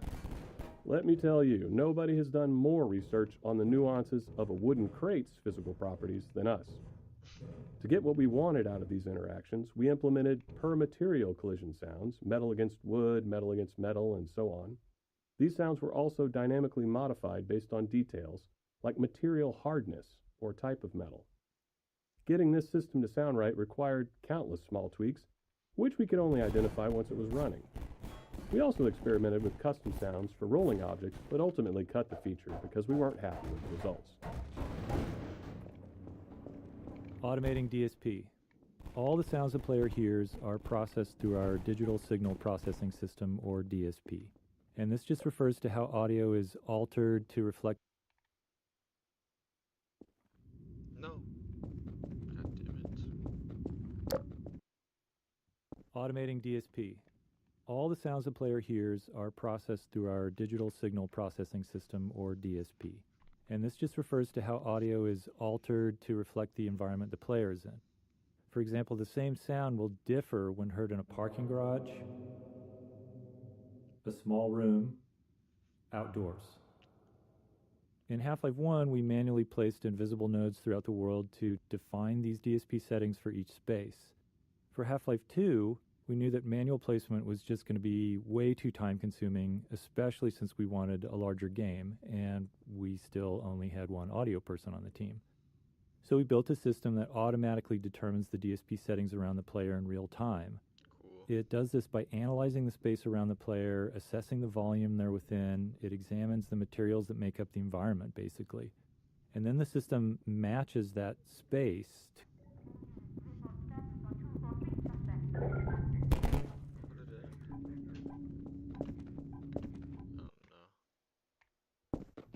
That's cool though. Help me! Stop! We didn't do it! MetroCop scene. This is another scene designed to make it clear that the MetroCops are the bad guys, except this time the player has a weapon and can finally do something about it. That something comes out of the barrel of a gun. We knew we needed the player to feel righteous, and this moment was part of creating that. The Metro Cops are still human, unlike the rest of the Combine in the game, so we felt like we had to go the extra mile in making sure the player's actions felt like justice and not just wrath.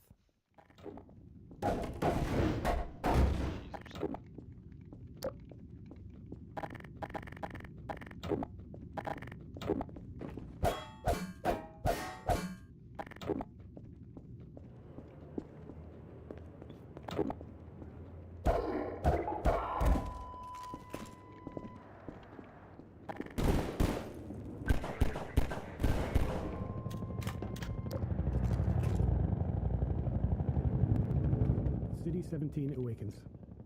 The early train station section was designed to make the city feel indifferent toward the player, as if Gordon is just another nameless, faceless citizen, ripe for subjugation. But during the tenement raid and rooftop chase, the city identifies the player as an anomaly and starts to stir. Now, with the player as the aggressor, the city fully turns its attention on them. The Overwatch PA system, first heard during the raid, played a key role in delivering this message. If players listen closely, there's a lot of information about the city's awareness. Even when players didn't pay attention, though, the audio treatment still conveyed the emotional message we were aiming for. Explosive barrels. Here, we introduce explosive barrels, a staple of first-person shooters, but with a new twist. The second pistol shot sets the barrel on fire, starting a timed detonation. A third shot will detonate the barrel immediately. This way, players could either delay the explosion or trigger it right away, depending on the situation. Players may want to feed an explosive barrel to a barnacle and then shoot it twice as a handy way to safely dispatch a cluster of them. The delayed explosion also made for more interesting chain reactions between multiple barrels. Exploding barrels were a fan favorite in the series, but also were internally favored by level designers who often felt like the game could never have enough of them.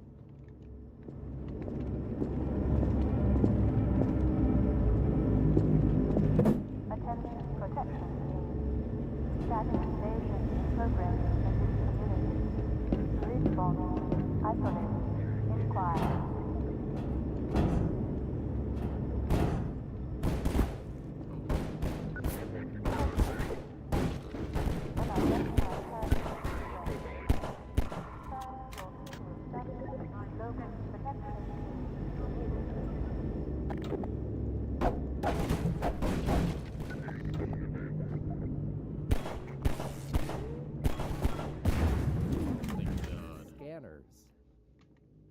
Scanners presented a tricky game design challenge.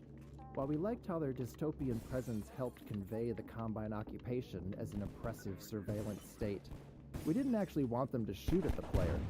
We found that aiming into the sky to hit a small mobile enemy with a constant height advantage was something we couldn't make fun. Since we loved their role in the story, we decided that in combat, scanners would serve primarily as eyes, alerting nearby enemies to the player's presence, a feature we reinforced with sound effects from the soldiers. Beyond that, they'd only be able to harass the player with bright lights and occasionally dive bomb after taking enough damage. Lambda caches. Technically, the first Lambda cache is at Kleiner's lab, but this is the first one the player finds on their own. We added Lambda caches to encourage exploration and to hint to players where hidden resources could be found, with the fiction being that they were placed by the Resistance as part of their underground rebellion. In Half-Life, the contents of supply crates were predetermined by the level design. In Initial 2, we introduced adaptive item crates. These give the player whatever they are low on at the time, based on resource targets set by the level designer. Overwatch. During development, we generated the Overwatch voice using a free text-to-speech tool, but as we neared shipping, we realized we didn't actually have the rights to use it, so we held auditions with voice actors to find someone who could match the qualities we liked in the generated lines. Didn't take long before we found Ellen McLean, whose delivery was exactly what we were looking for. In her sessions, we played the generated lines for her to mimic, though in her own style. She was a bit sarcastic at first, given that she was being asked to replicate such a robotic delivery, but years later when she returned for her iconic role as GLaDOS in Portal, she'd found a way to creatively integrate that tone into her performance. Pistol design. The standard pistol is the workhorse of the game, functioning not only as the first range weapon you learn to use, but also as a method to interact with physics and destructible objects at a safe distance for the entirety of the game. To help make it feel more responsive and fun to use, the pistol employs a refire mechanic that's unique to it in the game. The gun will fire as fast as the player can click their input button, meaning that they feel an instant response to their input, and the faster they can click, the faster they can shoot.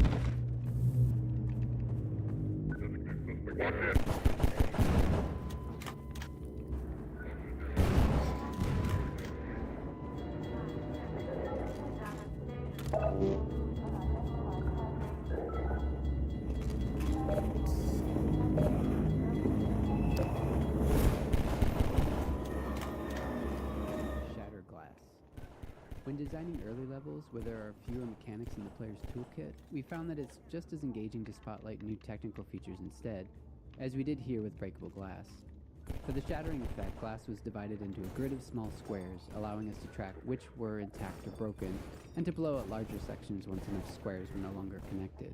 Each square was rendered with a unique texture based on the status of its neighboring squares, creating the sharp, jagged edges between broken and intact glass.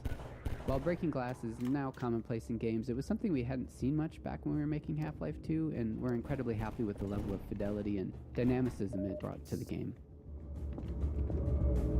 Helicopter Peekaboo. The Combine attack helicopter as central antagonist was something we wanted to develop throughout the entire chapter. The relentless chopper became a character in its own right. Here, if you listen and look overhead, you can hear its engine and see it flying along the train tracks and into the distance. This first glimpse is a small piece of foreshadowing, with its presence becoming more pronounced over time, until eventually you're squaring off against it. Iterative passes. Some chapters of the game, such as the on-foot sections of the canals in Ravenholm, were developed in multiple passes by different cabals. We found that handing off maps in this way led to greater variety in the experience, and a higher density of interesting moments, as each cabal added their unique touches to the maps. In the on-foot portion of the canals, the first pass established the art direction and the player path, along with the broad strokes of the experience and some major beats. But the team-wide alpha playtest identified insufficient tension and a somewhat monotonous experience here. In our second pass, we returned to the map solely focused on creating that tension and greatly increased the density of moment-to-moment scenarios. Water shader. The most complex shader we made for the game was the water shader, which made full use of the newly available programmable graphics cards. When water was present, the scene was rendered 3 times. First, the underwater world for refraction, second, a reflected view, and third, the parts above the water. When rendering the water surface, we blended the refractive and reflective views, showing more reflection at glancing angles using the Fresnel equation. We also tracked the ground depth below the water's surface, making it more transparent and less refractive in shallow areas. Additionally, we had to create 2 alternate water rendering techniques for lower-end graphics cards.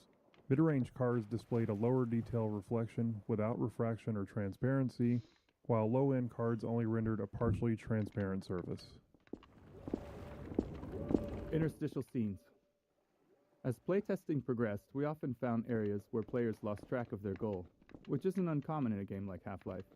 To address this, we added smaller interstitial scenes to help guide players along their path and reinforce their objective. After finishing the bulk of development on our larger choreo scenes, like Kleiner's lab, putting these smaller scenes together became relatively straightforward. We discovered that using characters in these moments worked much better than relying on passive storytelling, or even some sort of reminder you'd find baked into a pause menu.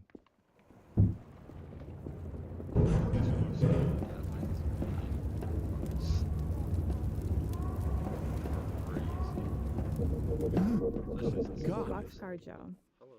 This small scene originally featured 2 human characters, but later in development we replaced one with a Vortigaunt. We wanted to show that Vortigaunts were coexisting with humans and resisting the Combine as well. We also introduced their ability to heal the player, though we didn't fully capitalize on that feature throughout the game. Vortigons became a useful narrative tool for keeping dialogue brief, as their hive mind justified their full knowledge of the world and the player's goals. This meant they never had to ask questions, neatly sidestepping the challenge of writing dialogue for a silent protagonist. We serve the Attention same protection team. Status invasion in progress in this community. Respawn. Isolate. Inquire.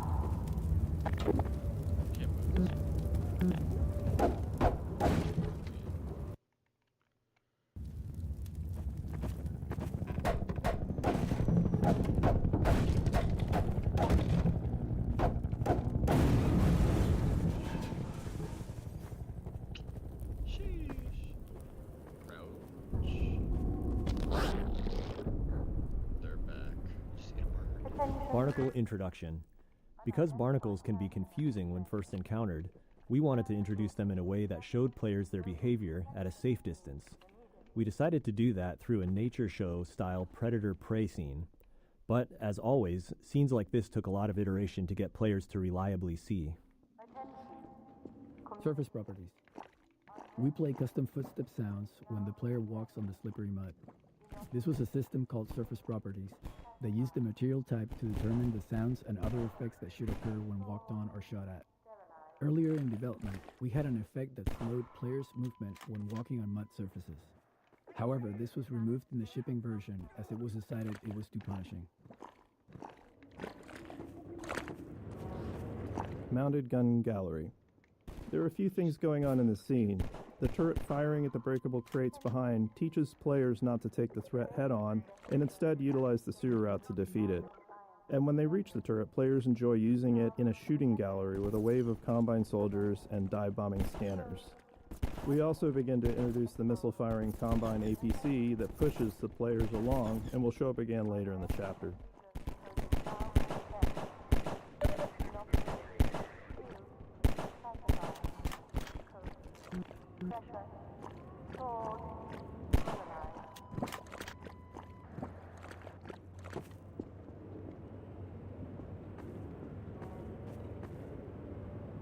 Protection team alert.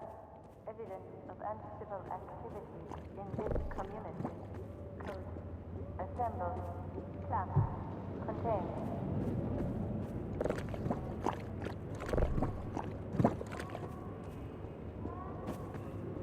Attention. Evasion behavior consistent with now compliant defenders. Ground protection. Alert. Code. Isolate. Expose. Administer. This is Station 8. We heard 12 go down and out. The surgical strike units are targeting railway stations. Repeat.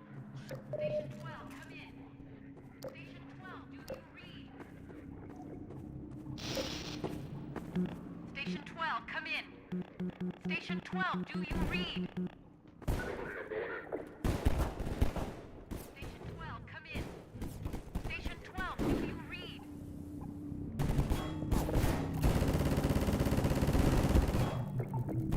Station 12, come in. Station 12, do you read?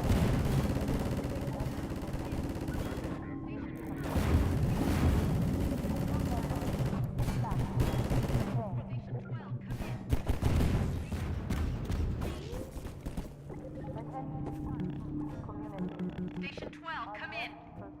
Station 12, do you read?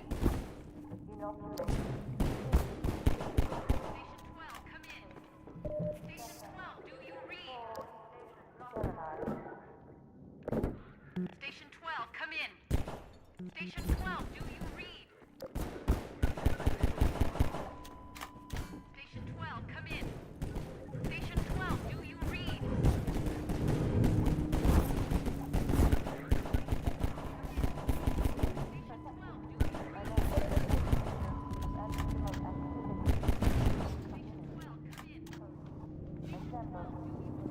Where is this?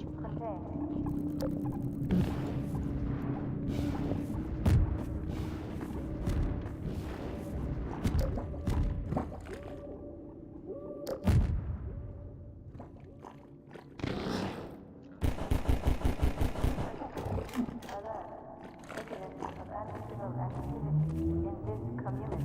Over here! Assemble. Stop. Contain.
Running around a corner into a new area just to see enemies standing there is always awkward, and it makes the world feel less alive and more like a shooting gallery.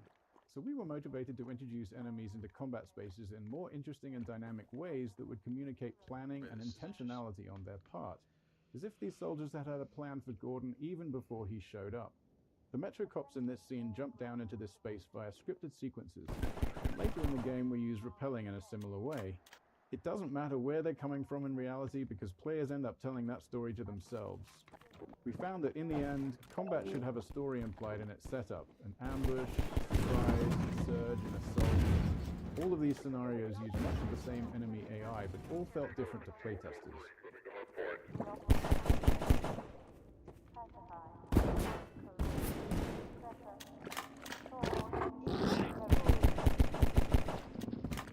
Barnacle bowling.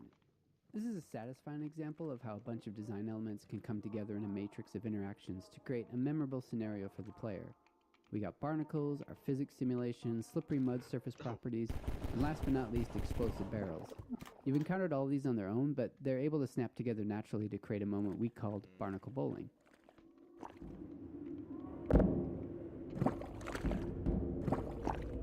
Attention, community.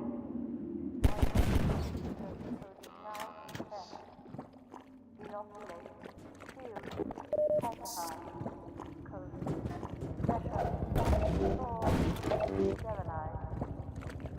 Oh, they can pick up any object now? Protection team alert. Evidence of anti-civil activity in this community. Code, assemble. Contain.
Physics in puzzles.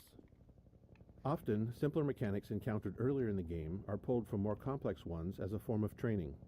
The teeter-totter puzzle, the first physics-based contraption in the game, was actually derived from a later, more intricate washing machine puzzle in the canals. The teeter-totter uses the same principles of mass and ramps, but in a more straightforward way that players can directly interact with, helping them understand the game's physics and making later puzzles easier to tackle.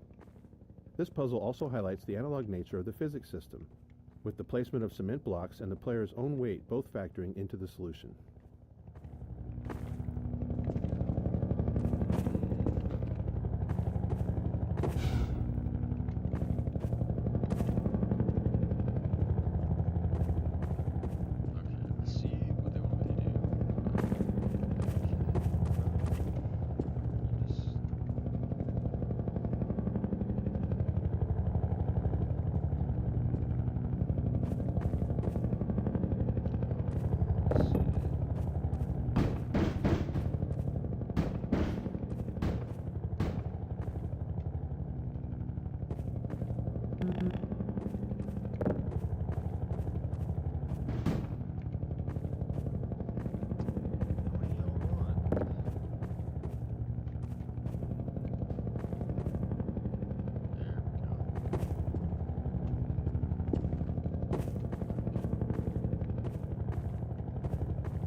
Combine attack helicopter.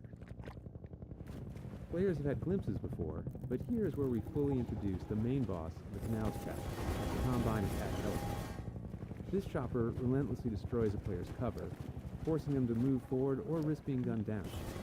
We wanted this sequence to feel tense and menacing, with the helicopter seeming far too powerful to confront directly, and maintaining that intensity through the canals until the final showdown in the reservoir. To achieve this, we heavily constrained the helicopter's movement based on specific gameplay goals. In this map, designed as a dash from cover to cover under helicopter fire, we created a ring path in the sky above the arena. The helicopter always travels to the farthest point on that ring from the player, keeping it visible and making it easier for us to place cover in just the right spots. Normal maps. Half-Life 2 was developed during an exciting time for graphics, as the first programmable shader-supported graphics cards were hitting the market. Using this technology, we became one of the first games to implement normal maps, a technique that enhanced the lighting on surface geometry. The normal map described the surface's roughness, allowing each pixel of a polygon to be lit in a way that made surfaces appear bumpier and more detailed than ever possible in Half-Life 1. Normal maps. Half-Life 2 was developed during an exciting time for graphics, as the first programmable shader-supported graphics cards were hitting the market. Using this technology, we became one of the first games to implement normal maps, a technique that enhanced the lighting on surface geometry. The normal map described the surface's roughness, allowing each pixel of a polygon to be lit in a way that made surfaces appear bumpier and more detailed than ever possible in Half-Life 1.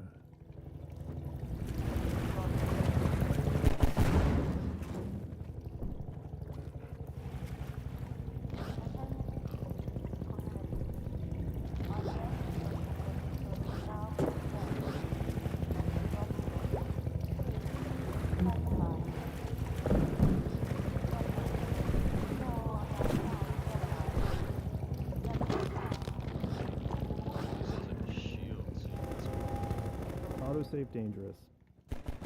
In Half-Life 1, we had a set of autosaves throughout the game, hand-placed by level designers and triggered when the player reached some specific moment or position in the game. This ensured that the game was automatically saved for you as you traversed through Black Mesa's corridors. In Half-Life 2, we found ourselves needing a new tool. The problem arose in some of the more complex arenas we'd built. Some of those encounters would last for quite a while and features multiple sets of enemies. Others were long, sprawling mixes of exploration and combat without any clear separation between the two. We never want an autosave where the player is in danger of dying right after loading the game, because that could place the player in a death loop. If you played enough games back then, you definitely found yourself in this situation at least once. So unless we deliberately crafted pauses in every arena's flow, there wasn't always a safe place to put an autosave. After some experimentation, we implemented a feature called Autosave Dangerous. This was a level designer tool that combined an autosave with an associated time frame. When triggered by the level designer, it immediately saved the game, but kept the save off to the side, not available as a save game to load from. If the player then stayed alive for the specified time frame, then the save would be committed and used as the most recent autosave.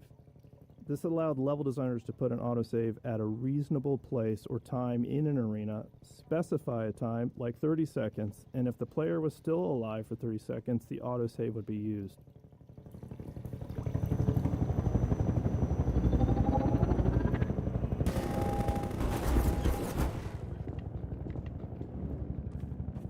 Soundscapes. In Half-Life 1, ambient sounds were placed by hand and then individually tuned. For Half-Life 2, we wanted more ambient sounds in our environment with higher quality and less manual effort for placement. So we built a system that we call the Soundscape system. A soundscape is basically a small program that controls which ambient sounds play, where they come from, and then how they behave in a specific environment. So flies buzzing, wind blowing, birds, a distant train, distant combat. The soundscape system could then randomly select and play these sounds, and also, really importantly, handle the smooth transition as the player moves through environments. Soundscapes can also contain other soundscapes, and that allows us to create reusable collections of sounds. So for instance, distant combat.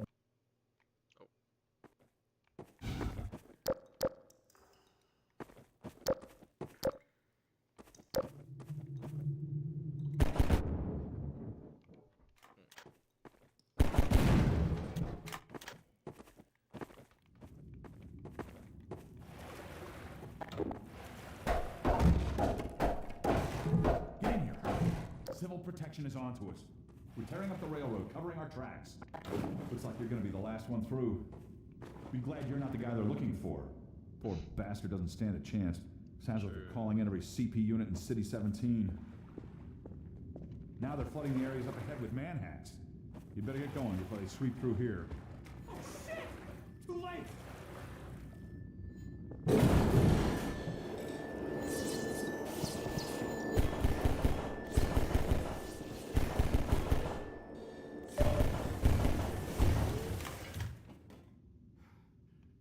Close call. Thanks for your help. Oh, I found that on accident. It isn't safe. I'll give you some supplies to keep you going, and you really gotta go. Manhack Map. We called this guy Manhack Map. We wanted to give players the sense that hundreds of citizens inhabited the hidden nooks and crannies of City 17. At this point in the game, it had been a while since players had seen a citizen, and we wanted to explain the significance of the manhacks, which was the first physics-based enemy that we created. In the original concept, there was a video arcade in the city where players could fly manhacks around to attack virtual citizens. Eventually, players would discover that the manhacks were real, and so were the citizens. As the Combine occupation became more fleshed out, this idea of a video arcade became an odd fit and eventually fell by the wayside.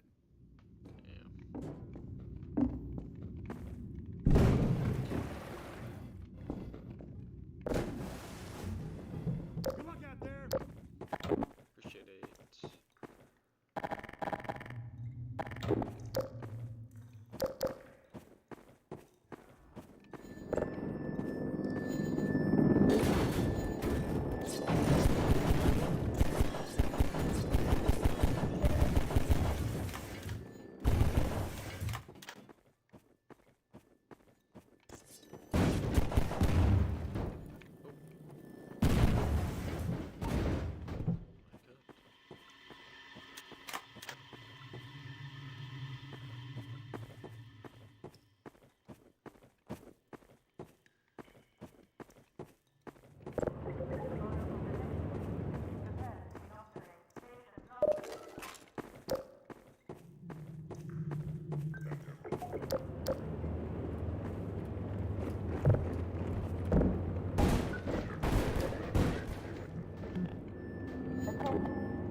friction reported to unit. Code. Locked. Cauterized. Sterilized.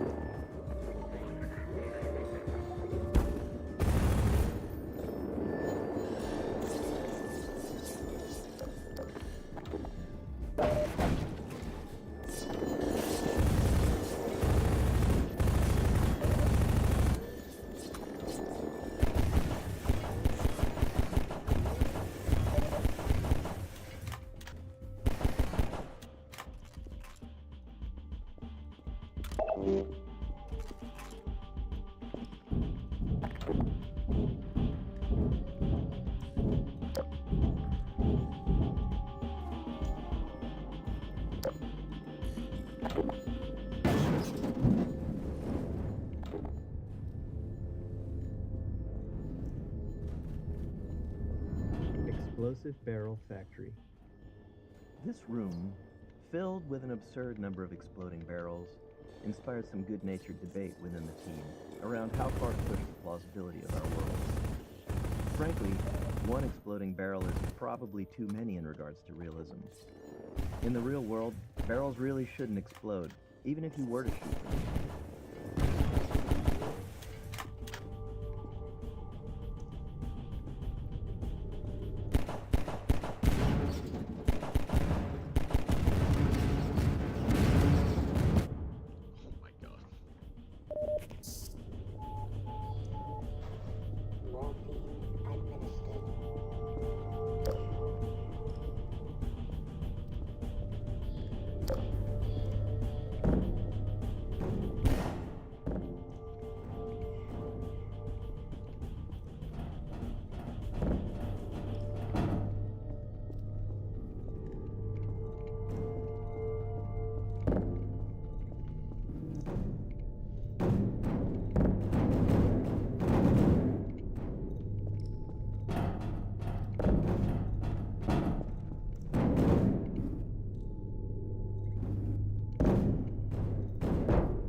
rising water. The floating bridge and wooden spools here introduce the concept of buoyancy as a tool for the player. In this case, it's not really a puzzle. It's just some fun for the player interacting with the physics system. But later, we revisit this gameplay element in the canals to raise a ramp for the airboat.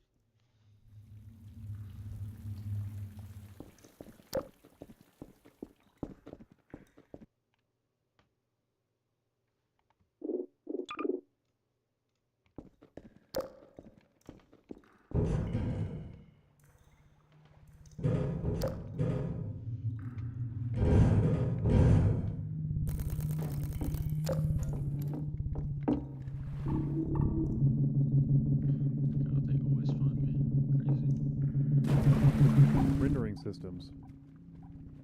In the early 2000s, we couldn't afford a general-purpose renderer with the broad capabilities of a modern engine. Instead, CPU, GPU, and memory limitations required highly specific solutions to rendering challenges so we could squeeze every bit of performance out of a player's hardware. As a result, Half-Life 2 actually has 3 different rendering engines.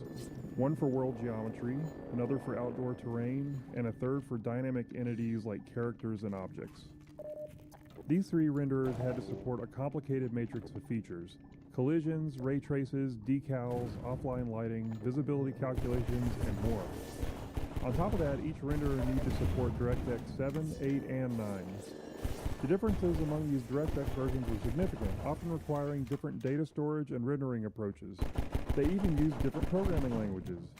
Altogether, we essentially had 9 different renderers, each needing unique solutions, and getting them all to look consistent was one of the most challenging tech problems we faced during development.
Rendering systems.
I don't know what happened there, but my view is GPU Wild West. During development, we faced numerous decisions influenced by our choice of minimum spec. the least powerful CPU and GPU combination that would still deliver a good experience for customers. In the early 2000s, there was far more variety among GPUs than today, with wide differences not only in speed, but in fundamental approaches to rendering. But at the time, we had no real data on the hardware our customers were using. What CPUs and GPUs did they have? How much RAM? Which version of Windows? We reached out to Microsoft hoping they might know answers to questions like, how many DX7 cards are in use? Or DX8? Unfortunately, they didn't have the data either. Realizing we were at risk of making bad decisions without these insights, we developed an analysis tool that allowed players to report their hardware specs to us and integrated it into the early version of Steam. The data was so useful that we decided to make it public, launching the Steam Hardware Survey in April 2003. It's been helping us and hopefully other developers make informed decisions ever since. Dynamic shadows. With a focus on character and physics objects, we felt a dynamic shadow system was necessary to render them all in all their glory. In 2003, GPUs didn't have any dedicated shadow capabilities that they have today, so performance was a tricky problem. Our eventual solution went something like this, running every frame. First, find all the objects that might have shadows in view. Doing this meant figuring out which objects were in the view frustum, or slightly behind it, to catch entities that were off-screen but whose shadows might end up on-screen. Then we'd render a black shadow version of each one of those objects into a single shadow texture. For that render, we'd use the lowest level of detail model for the object to be as fast as possible. Finally, we'd use the shadow texture to draw each of the shadows into the player's view, darkening the already rendered pixels. We carefully cut around each shadow in that shadow texture to ensure that they correctly overlaid each other in the case where multiple shadows overlap. It's neat to look back on how we did these things, but ultimately we're a lot happier today, where GPU hardware makes it a much more straightforward problem.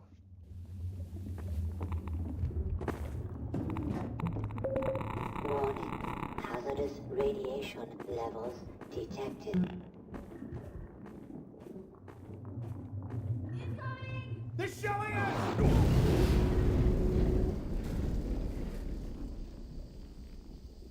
They weaponize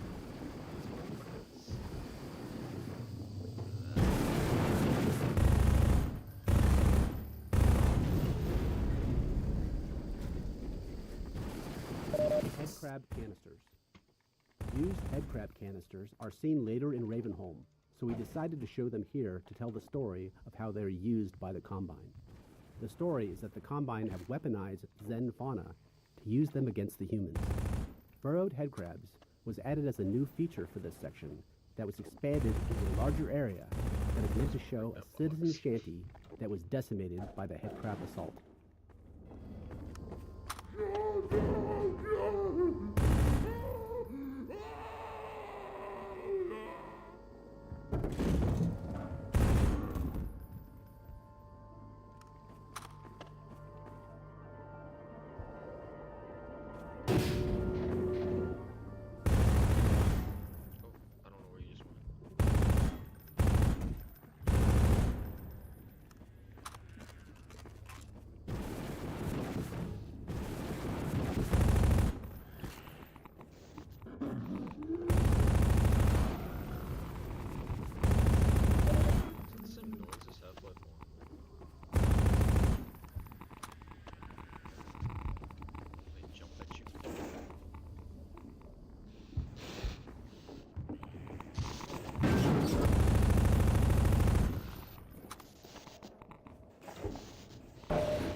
Hey, Dr. Freeman. I've been hoping you'd show up. Got this airboat all gassed up and ready to go. It's gonna be tough dodging civil protection out there in the open, but drive hard and you'll make it. You'll find more help up at Station 7. Just a few bends up the river. It's the old red barn. Climb on in. Fire her up.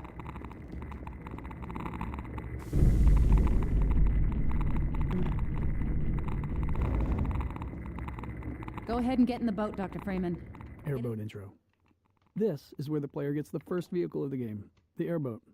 We wanted to create a safe space for players to practice driving the airboat for as long as they wanted before moving on. The arena is sprinkled with opportunities for jumps and tricks, and we filled the arena with toxic slime to keep players in the airboat longer, while preventing them from leaving the vehicle behind and progressing forward on foot. Combinatorial shader explosion. Rendering became much more complex during Half-Life 2's development with the addition of hardware shaders, small bits of code controlling how each pixel on a surface should render. In 2003, shaders were far more limited than today. Half-Life 2 era shaders lacked conditionals and had severe code size restrictions. This meant no if-else branching logic to adjust based on different conditions, and no large shaders with broad feature sets. Also, compiling shaders as needed was just too slow to be useful, so we had to pre-compile them. To work within these limits, we had to compute every possible shader combination and store each one individually as its own shader. For example, if a shader affected a surface based on a single light source, we'd need another shader version for 2 lights, another for 3, and so on. And it was combinatorial. If that shader also supported a normal map, we'd need 2 versions per light, one with a normal map and one without. With features like texture blending, vertex tinting, specular highlights, alpha testing, and various other light types, directional point and spotlights, our shader count exploded. Yeah, that sounds By release, we had thousands of individual shaders. Shortly after, we released Lost Coast, adding HDR support, which doubled the shader count again. Once compiling shaders on the local developer's machine started taking too long, we switched to distributing the shader compiles over the entire network using VMPI. We also had a dynamic shader compilation mode that was useful for developing shaders that gave fast turnaround at the expense of frame rate hitching when a shader had to be compiled. Okay, so when they do that now on our machine, interesting. Why do they do that? Climb on in. Fire her up.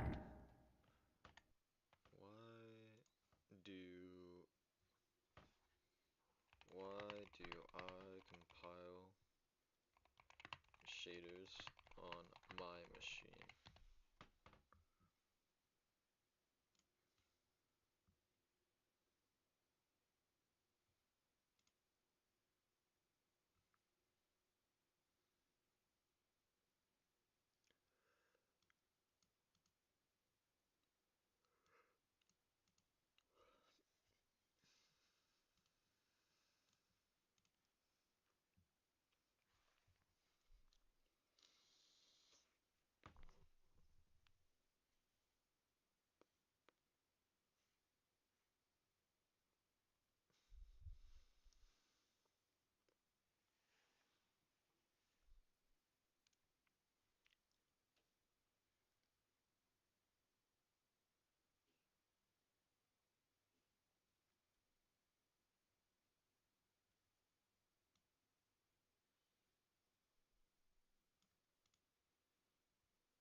I see. So consoles will always have the same GPU, so they're gonna be pre-compiled, but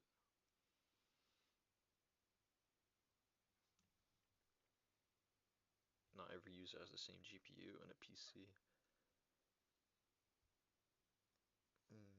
I guess the way, if they wanted it,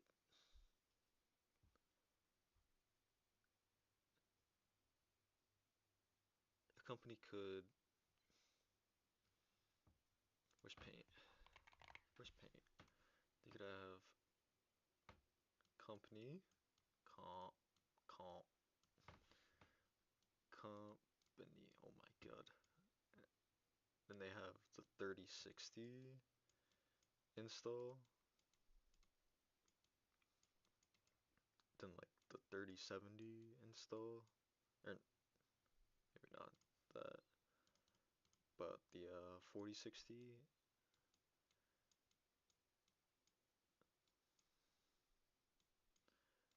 install.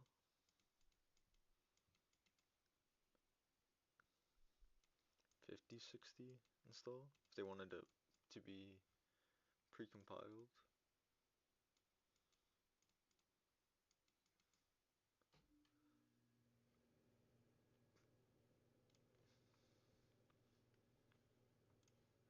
And then if you didn't want to compile them on our machine, Steam would be like, they have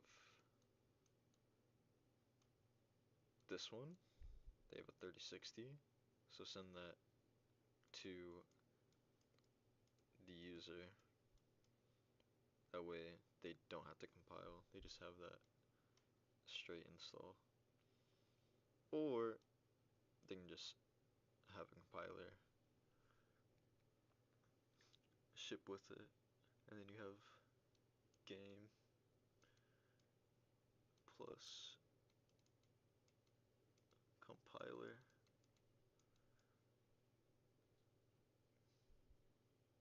And that gets sent to the user.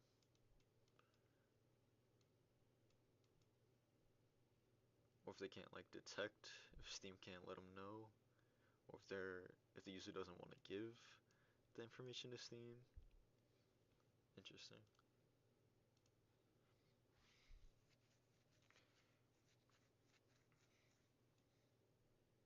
Oh.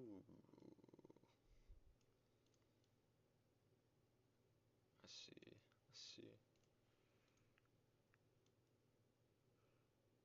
Do actually support. DirectX allows shaders to be compiled into DXIL, an intermediate language halfway between human readable code and the machine code.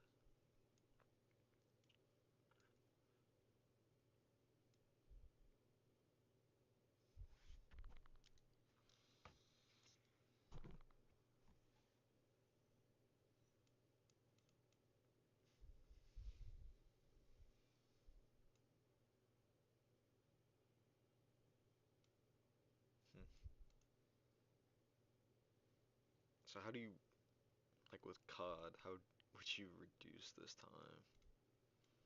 It's probably a question they ask every day. Yo, let's reduce the shader compilation time. Well, we can't, and our game sucks. So, I shouldn't say it sucks. It's, brain rot.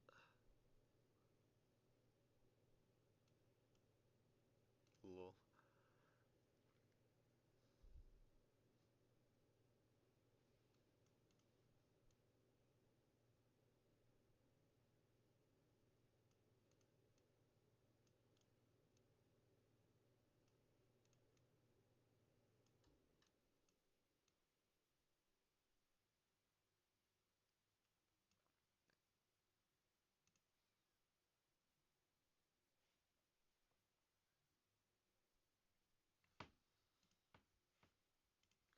My god, I have to go piss again. Too much water.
back. Switch out the laundry, got some water, went pee. Let's go. Let's get this boat.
Fighting motion sickness. In early playtesting, many players developed motion sickness while driving the airboat. While trying to fix this, we discovered several factors that contributed to it. We found that reducing the intrusion of the airboat into the view helped, so we made several passes on the model to pare it back. Maintaining a consistent frame rate helped as well, so it was important to keep an eye on performance in these sections. However, the single most important factor was eliminating view roll to maintain a more stable horizon no matter what the airboat was doing. One of the programmers on the team was super prone to motion sickness, and they valiantly offered to playtest several times to test our progress towards a solution. I'm pretty sure they threw up at least once after playtesting, and their noble sacrifice was hugely appreciated.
Floating supplies. In the alpha playtest, the canals were sprinkled with floating supply crates that players could smash with the airboat to collect the supplies inside. The mechanics were somewhat gamey, but helped keep the flow of the gameplay going, allowing the player to resupply on the go. To help make the premise more plausible, we wanted to tell the story of how the floating crates ended up so conveniently placed along the player's path. This scene of the citizens dropping supply crates helped sell that fiction, while also making the canals feel more alive. It also made players feel more heroic and important to be helped by so many supporting characters.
spiral stairs?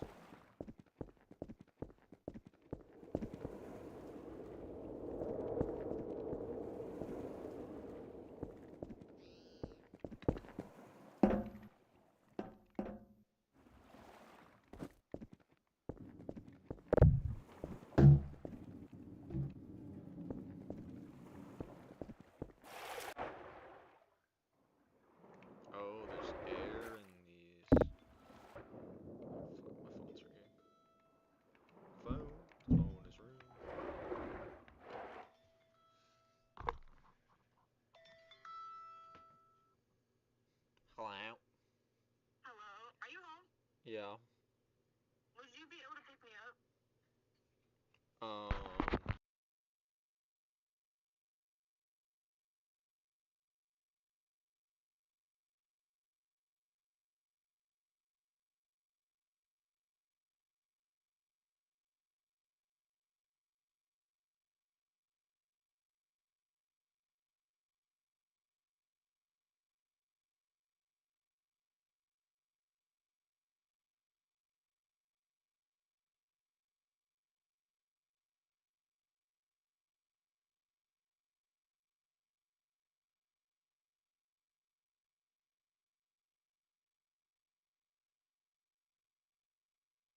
sorry about that.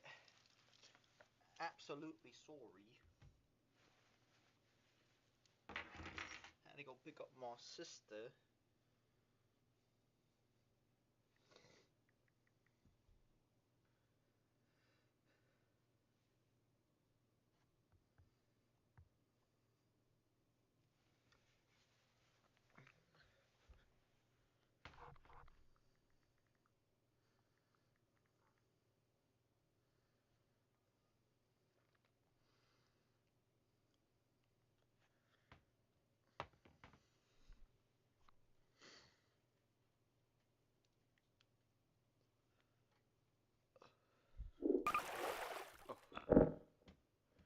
We're back.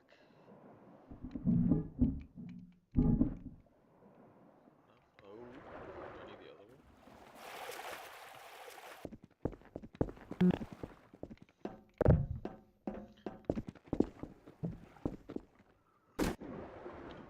For the angle.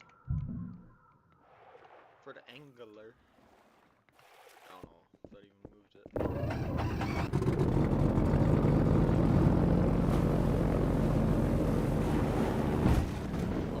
Gotta get some speed. Gotta get some speed.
We now have direct confirmation of a disruptor in our midst.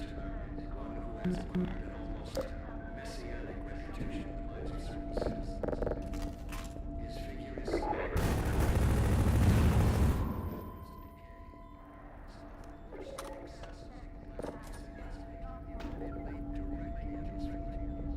and yet unsophisticated minds continue to imbue him with romantic power, giving him such dangerous as the one free man. Let me remind all citizens of the danger imaginable thinking can scarcely be understood. Our species let us not just as we have finally begun to see the light. If you see this so-called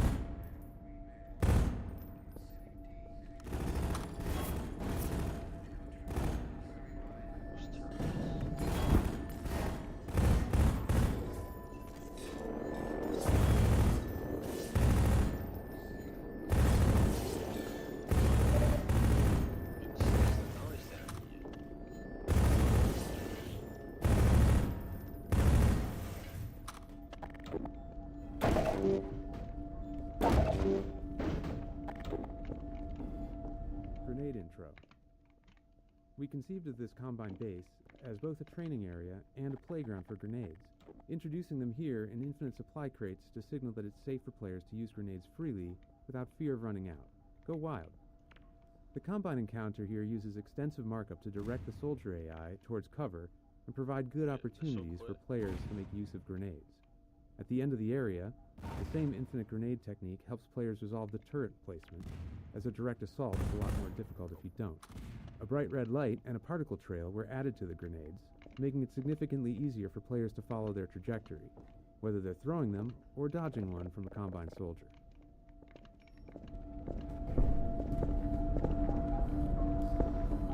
Intelligent things. Air resistance. One important feature we had to add to our physics engine for Half-Life 2 was air resistance. At the time, physics engines would typically implement a general damping feature for slowing objects down as they moved, but this merely removes energy in a symmetric way. In order to create more believable motion, we decided to simulate air resistance instead. This allowed us to get asymmetric behavior, where the amount the object was slowed by moving through the air was different depending on how much surface area of the object was facing the direction of movement or rotation. This feature was key to making explosions and objects thrown by the gravity gun look believable. Fast-moving and fast-spinning objects are among the most expensive things to simulate in Half-Life 2's physics engine, so air resistance also improves CPU performance in cases like explosions.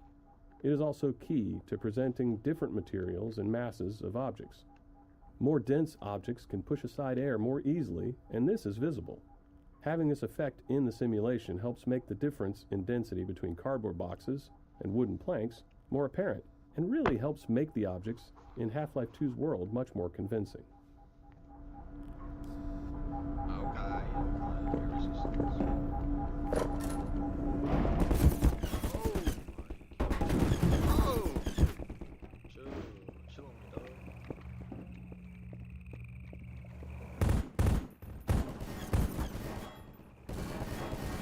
This is a grenade moment.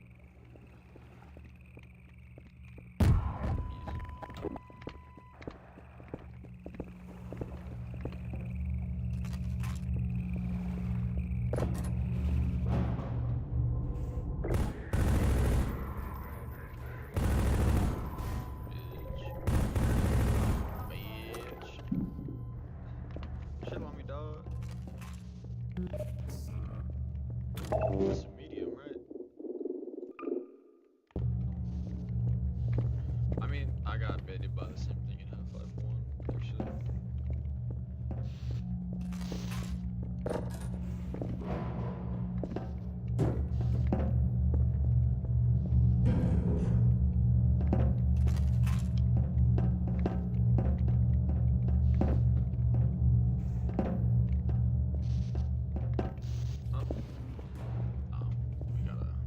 We gotta prove to ourselves that we can make that jump. That shit's easy, bro. That shit is simple. You know what? Oh! Not so easy. Okay. Nah. What the? Any gamers in chat? On me. Wait, you actually... I thought you would be able to. Nah, there's gotta be a way.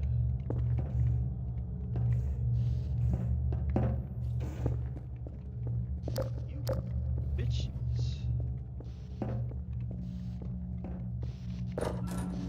Puzzle layers. Because players are often totally unaware of the designer's intent, which we think is a good thing, they tend to respond in all kinds of surprising ways to our puzzles. Even seemingly simple puzzles can see countless failures along the way to success. That was the case with this puzzle to open the canal gates, which required many layers of hints and cues. The sparking wheel communicates that this is where someone would normally open the gate, but some other method is needed. A few crows draw the player's eye towards the solution, in this case, a bundle of girders on a pendulum. As grenades have been thoroughly introduced, we originally wanted players to throw one to break the wooden support structure, but that wasn't obvious enough. We added exploding barrels as a much clearer clue. But even after solving the puzzle, some players didn't realize that the gates were now open, which led them to endlessly explore the base interior looking for another exit. So we had to remind them of their original problem, the broken gate. We added smoke, the alarm klaxon, and a spinning light, and it was then that we finally started seeing reliably good results in playtesting.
Why is this window actually possible?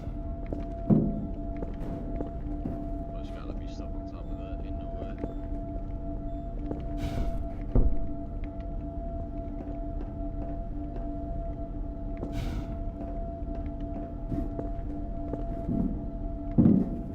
No?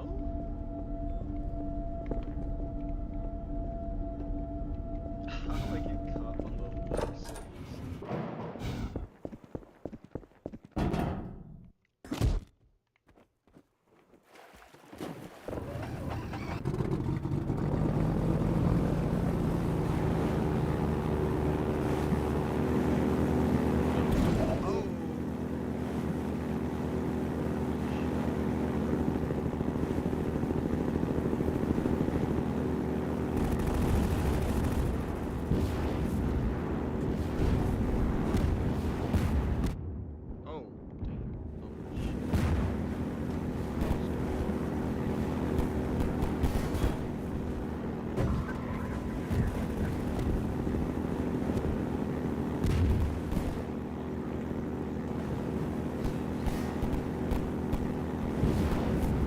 Y'all need to get your own boat.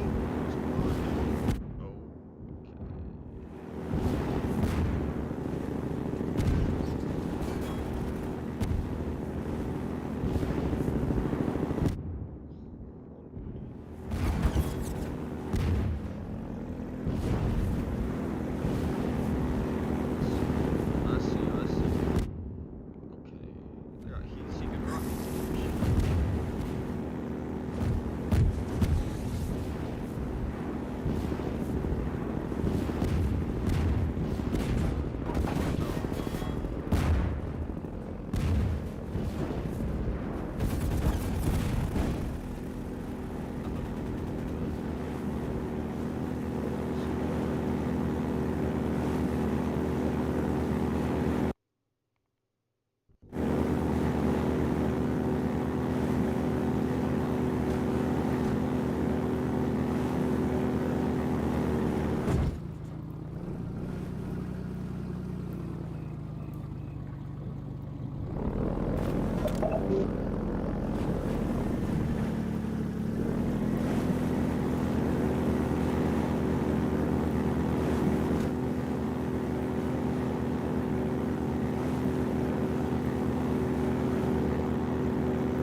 Skybox. Oh my god. We've always needed to render a world that feels larger than our map limitations allow. In Half-Life 1, we used a cube map texture to let players see beyond the playable area. But in Half-Life 2, we wanted that view into the larger world to be dynamic, not just a static texture. Our map size limitation was about half a mile in each dimension, but we realized we could create a much larger outer world if we stored it at a reduced scale. So, we invented what we called the 3D Skybox. The 3D Skybox is a small box hidden within the actual game map containing geometry at 1/16th scale. Inside it, a reference point corresponds to a matching origin in the main map. Then, when we render the space beyond the playable area, we use the geometry from the 3D Skybox, positioned by that reference point and scaled up 16 times. Getting the lighting and fog to blend seamlessly across the transition from the main map to the skybox presented some sticky challenges, but it worked. The result made the world feel significantly larger and more immersive than it had in Half-Life 1. True that. It looks amazing. Unironically.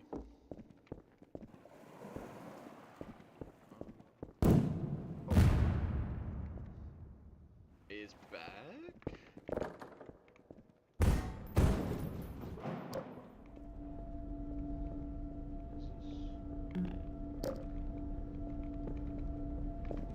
357 intro. The Magnum, unlike the basic handgun with its slower rate of fire, is meant to be fired in a more measured, calculated way, dealing catastrophic damage to your target. Earlier versions of the Magnum had a bit of random dispersion, which we felt fit the heft and the less sensitive trigger pull of a larger pistol. However, this led to anticlimactic moments where players would carefully line up a shot only to miss due to the accuracy penalty. To address this, we made the first bullet perfectly accurate, with each subsequent shot becoming less accurate as you blasted away. Favorite gun in the series is the Magnum. Eagles VMPI. During development, we became increasingly frustrated with our slow gameplay iteration speeds, mainly because map compilation, needed to pre-compute lighting and visibility, was taking hours. Computers in 2000 were far slower than today's, and they had only a single CPU core each. Inspired by SETI at Home, a distributed program that used PCs worldwide to analyze radio waves for signs of extraterrestrial life, we built VMPI, which was our own distributed system that spread the map compilation process across many office computers. Today, these kinds of distributed systems run on giant GPU clusters, but at the time we just ran it on all the computers in our office. To deal with how our lighting code was evolving as quickly as our maps were, VMPI also distributed new exe files to everyone's computer too. In retrospect, this was a pretty terrifying security concept, just awfully bad. It's like the stuff of nightmares for IT folks, because we were sending an arbitrary executable to all of our work PCs and they would just run it. It was absolute madness. But it worked for us, and it did significantly increase our map iteration speed, and as a result, it ended up being a crucial tool. I mean, I guess it depends on how they distribute it. It's probably not an email, but distributed email. Nowadays, the scams would be so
Mounted guns were added here to help train the player on the gun's effectiveness against the attack helicopter for the final battle in the reservoir.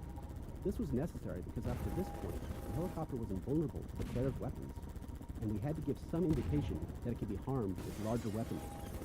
This was only somewhat effective in playtest due to the amount of pressure the player was under at the moment, which led us to developing the particle effects and sounds that would sell to the players that they were really doing damage.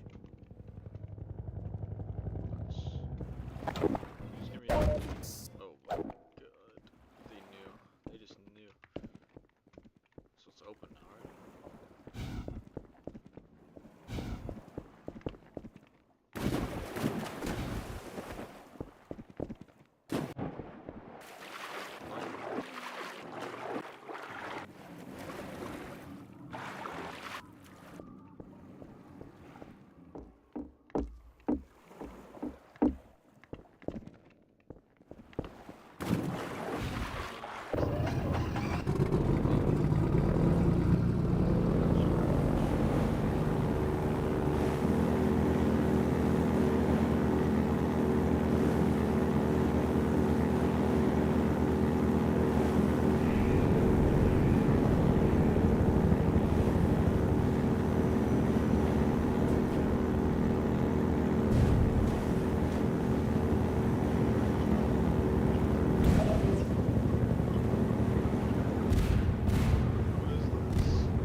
helicopter bombing run.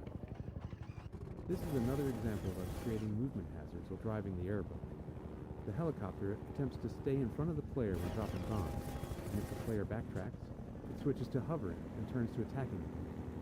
In one playtest, a bomb just so happened to drop between the pipe seams, creating a pretty cinematic moment. The playtester had a positive reaction, so the team decided to script it so it happened every time. This process has become part of our organic design process. Every so often, a cool thing randomly happens in a playtest, and we find a way to make it happen more reliably.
Puzzle.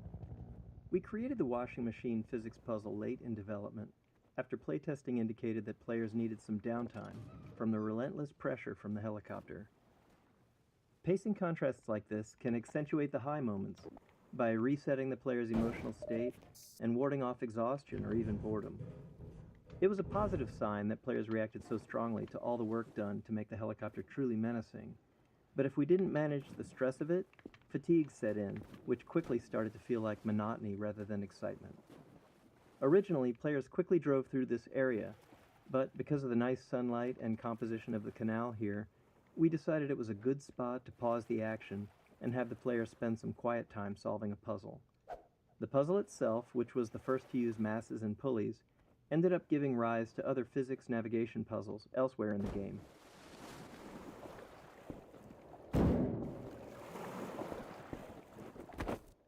Displacements 1. After Half-Life 1 shipped, our level designers and artists wanted a better solution for outdoor environments, so we built the first version of our terrain system. It was based on subdivided quads. To visualize this, imagine a flat square divided into a grid, where each point on the grid can be moved up or down. Level designers could lay out multiple squares and then use a paintbrush tool to shape hills and valleys by adjusting the grid points. For rendering, we used a special blended texture, which combined two different textures. Each grid point specified how much of each texture to use, allowing smooth transitions between surfaces like sand, grass, dirt, and gravel. This type of terrain system wasn't unusual in game engines at the time, and we naively thought it would be enough for our game designers. Displacements 2. Once the initial terrain system was up and running, we expected level designers to use it for outdoor spaces. Instead, they began experimenting, adding detail in unexpected places. They used the subdivided quads on the top of walls to create ruined edges, rounded off street curbs, and even attempted to make pipes. This met with varying success since the terrain system was designed for landscapes, not architectural detail. So we returned to the code mines, transforming the height-based terrain system into a fully 3D displacement system. Now, Instead of only moving grid points up and down, designers could move them in any direction. This allowed them to add extra detail to all kinds of surfaces using blended textures to smooth transitions between the displacement quads and the BSP geometry. However, this required additional tech work to ensure consistent lighting between the two renderers, or those edges would have been noticeably mismatched. But with all this done, the level designers seemed satisfied, and we naively thought that this time it really would be enough. Displacements 3. With the general displacement system in hand, level designers didn't stop at adding detail to the world and returned to their original goals of building large-scale outdoor sections. This led to another round of updates to balance performance, ensuring the system could handle both fine detail and larger ground terrain. Texturing had to improve as well, especially to support complex structures like overhanging cliffs that weren't possible with the original height-based system. Designers, never one to rest on their laurels, also started using displacements to create caves and tunnels. While these additions looked great, they required even more technical adjustment. Eventually, we managed to wrangle the competing requirements of all the ways that displacements were being used, and they shipped in large sections of our game world. Looking back, displacements are a clear example of how technology and game design evolve together. It's a chicken and egg problem. We can't foresee all the ways a piece of tech will impact the game, but we also can't build the tech without knowing what it needs to accomplish. So, as is always the case, we have to build something. We start with a solid guess and see where it leads us.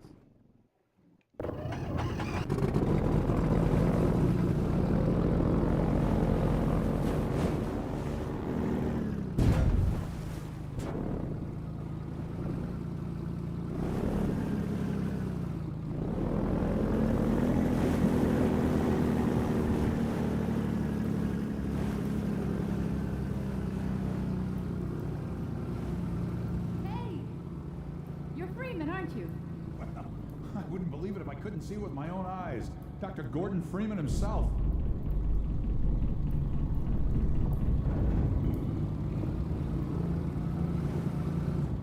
You're just in time, Doc. We gotta move out before the Combine picks us up. We're just getting ready to pull out. We better hurry. Gotta tear down this camp and get out of here. Greetings to the free man. Come on in. I'll show you what you're up against.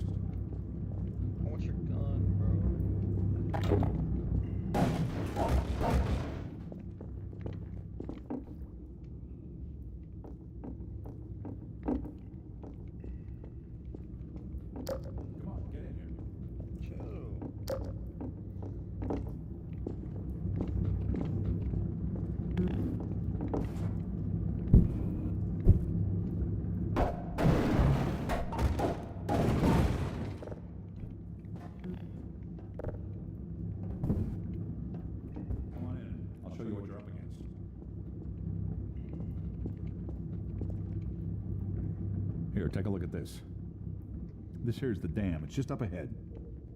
Eli's hideout is here, a stone's throw from the apron and nestled in the old hydro plant.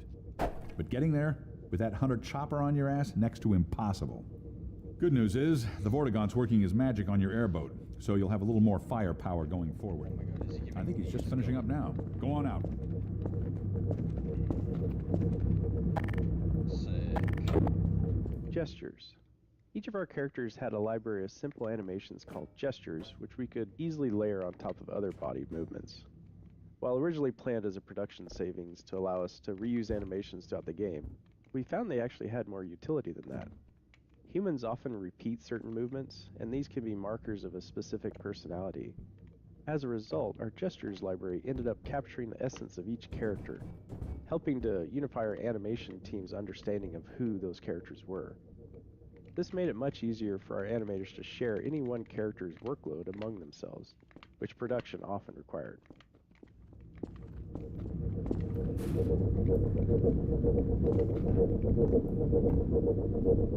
There we are. That gun came off one of the same hunter choppers that you're up against.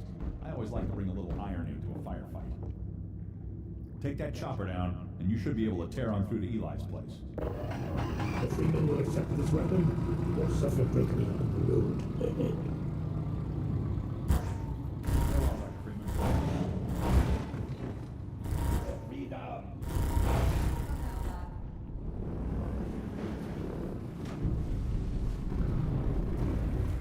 airboat change-up. We heard from the playtesters that they wanted more varied gameplay from the airboat. Up until this point of the game, the player had no real way to fight back against the helicopter and other enemies, so it felt right to introduce a new weapon, and in turn deliver a pacing change and set the stage for what would come next. In the subsequent areas, we added target practice to acquaint people with their new weapon. Extra physics force on the airgun projectiles meant targets would get sent flying and make it feel way more powerful than anything in the player's loadout. Even then, when it came to playtesting combat against the helicopter, a lot of testers still thought it was invincible, and hadn't noticed our efforts to illustrate that it was taking damage from the Combine-mounted guns earlier. To get over this, we did the most obvious thing. We put the helicopter directly outside the tunnel in which you get the gun and make it extremely clear that you can and should shoot it. And it worked.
Skybox time of day. The skybox in fog color changes incrementally during this chapter. This is meant to visually represent the passage of time as the player journeys through the canals and the chapter. Two fog color values in opposite directions help sell the illusion of the oblique angle of the sun. You can see it getting closer to sunset by this point. This culminates in the helicopter combat arena with the sun setting and Ravenholm visible in the skybox.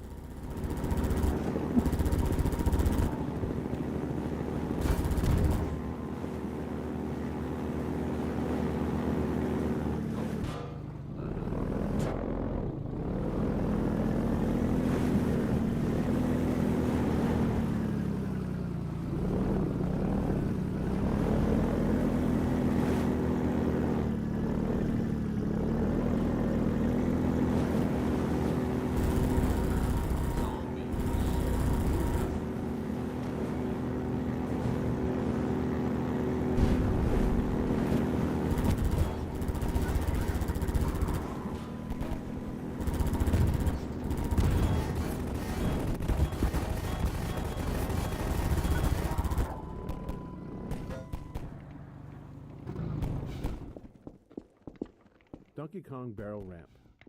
This particular area, the drainage ramp, originally started as just an interesting piece of level architecture. But during playtesting, we quickly saw how fun it was to slide the airboat up and around the slope, so we added more elements to enhance that experience.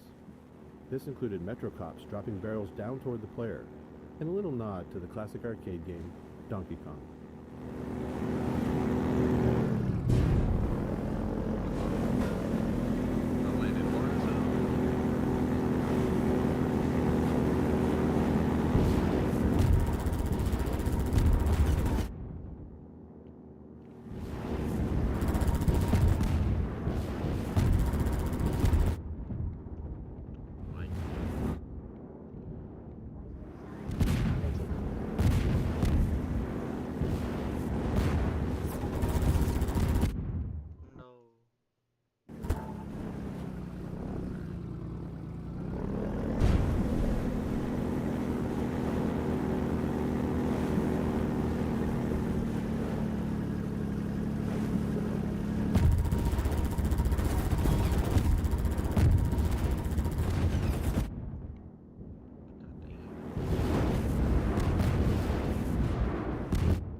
The Mega Bomb helicopter attack was based on a bug where a programmer accidentally removed the bomb drop cooldown, resulting in the chopper dropping hundreds of bombs all at once.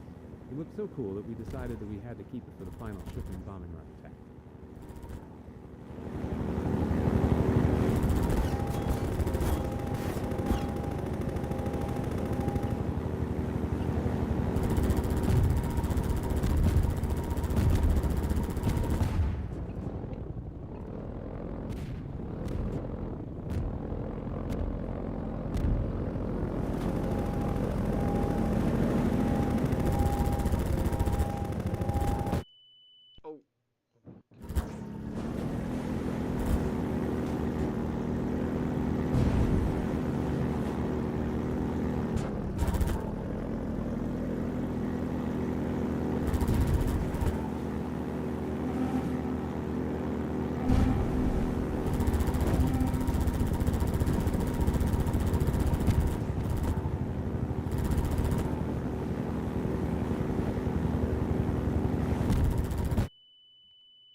Arena exit gate. The wheel mechanism to raise the exit gate was added specifically to force the player to defeat the helicopter before they can move forward. We often refer to elements like this as gating the player, using design elements to keep them from progressing until they've completed a necessary task. Here, it's quite literally a gate.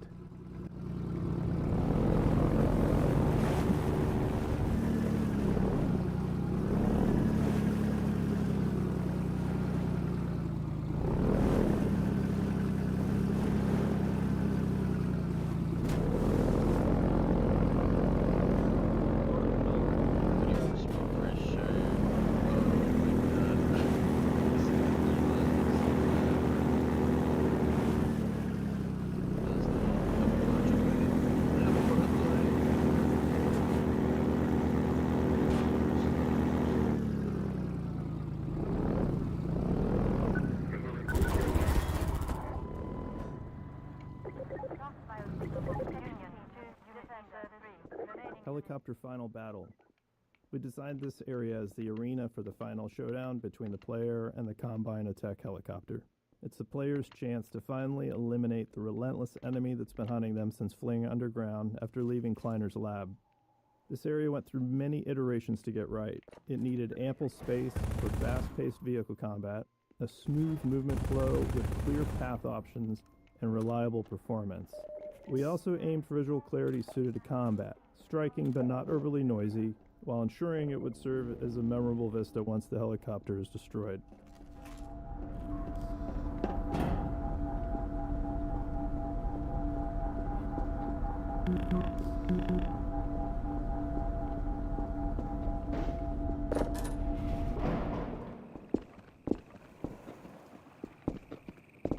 Gotta take a screenshot, bro. Hashtag ease.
Helicopter Final Battle.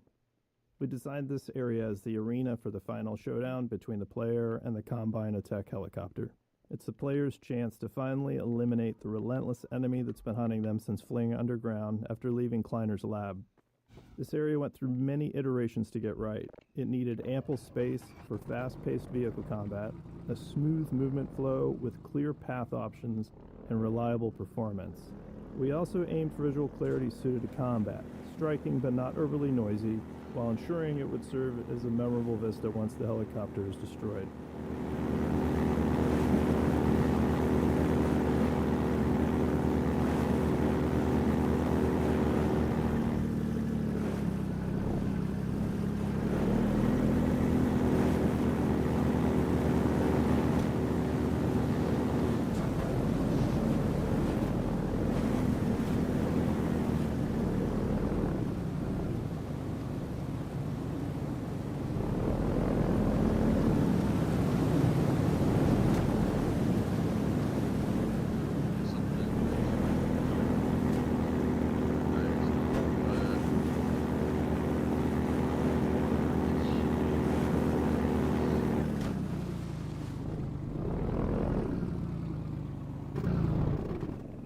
Helicopter Megabomb Origin. The Megabomb helicopter attack was based on a bug where a programmer accidentally removed the bomb drop cooldown, resulting in the chopper dropping hundreds of bombs all at once. It looked so cool that we decided that we had to keep it for the final shipping bombing run attack.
footage. Originally, we destroyed the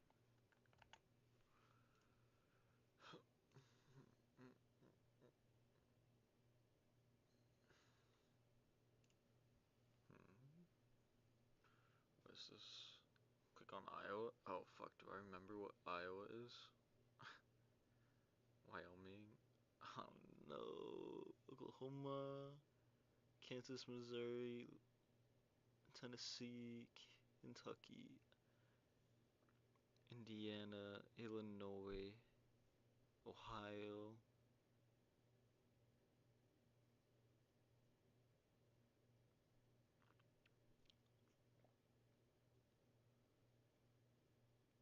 Iowa? Nebraska, no. Kansas, Kansas. Kansas, New Missouri. Hampshire, Vermont, New South Hampshire. Carolina, Nebraska, Nebraska. Oh.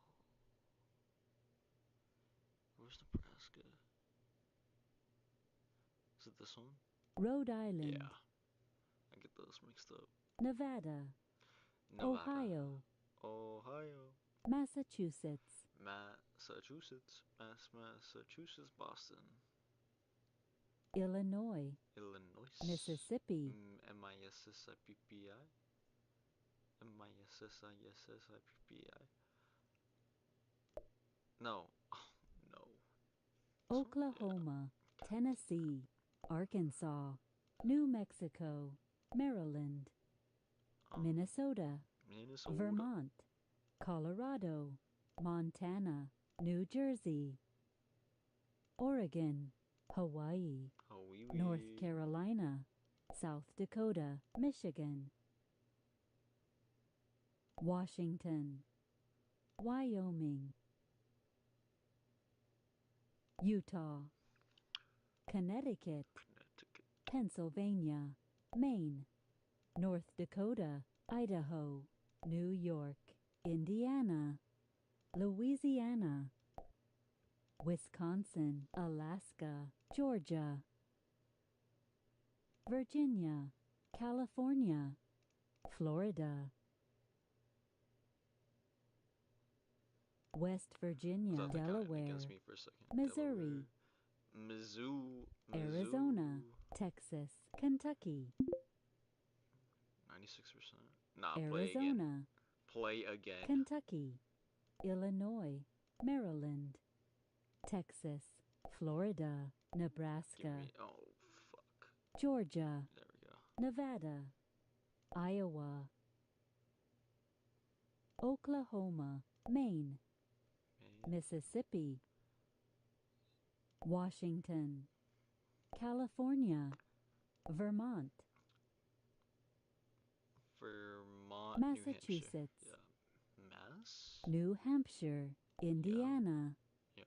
West Indiana, Virginia, West Virginia, Utah, Utah, Connecticut, Kansas, Kansas, New Missouri, Jersey, New Wisconsin, South Dakota, North Carolina, Idaho, Idaho, South Carolina, Minnesota,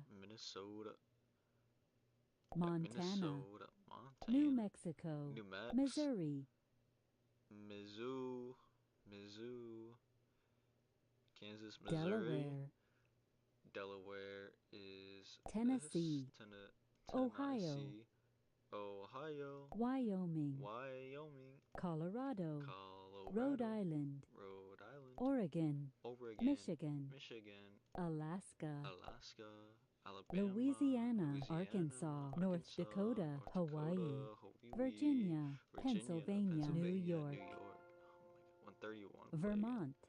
Vermont, New Hampshire, Utah, Montana, Wyoming, Michigan, Oregon, Minnesota, Massachusetts, Idaho, Pennsylvania, Connecticut, Rhode Island, Ohio, North Carolina, Arizona, New Jersey, West Virginia, Virginia, New Hampshire, Colorado, Nebraska, Oh, fuck.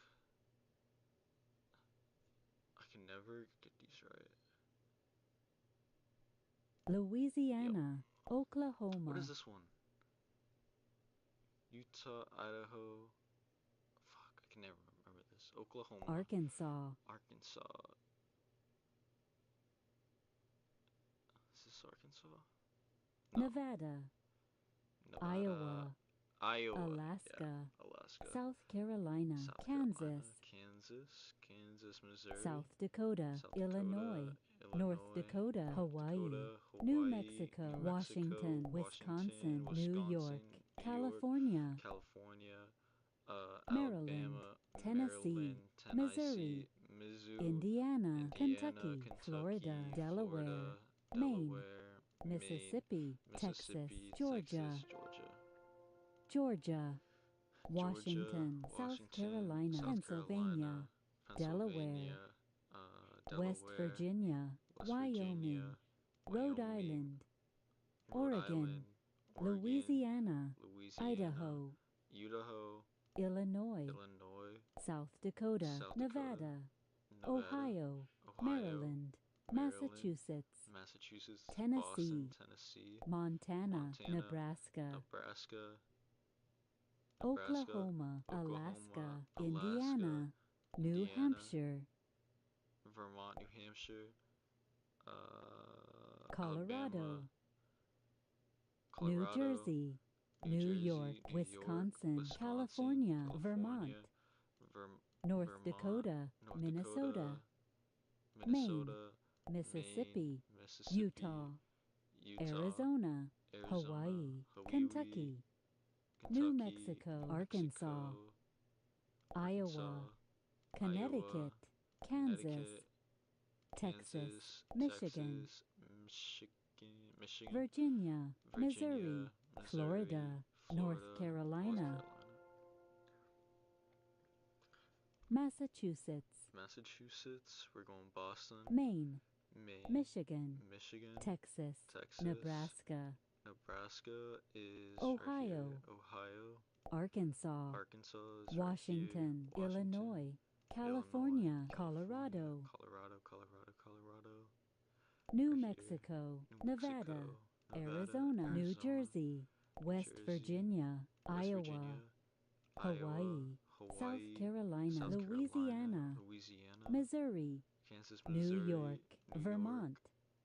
Connecticut. Georgia. Alaska. Idaho. Delaware. Wyoming. Mississippi. Minnesota. Kansas. Oregon. Utah. Oklahoma. Maryland. Pennsylvania. Montana. Tennessee. South Dakota. Florida. Kentucky. Wisconsin. North Carolina. Indiana. Rhode Island. North Dakota. New Hampshire. Virginia. 110. It's pretty good. It's pretty good. Save that. Save that.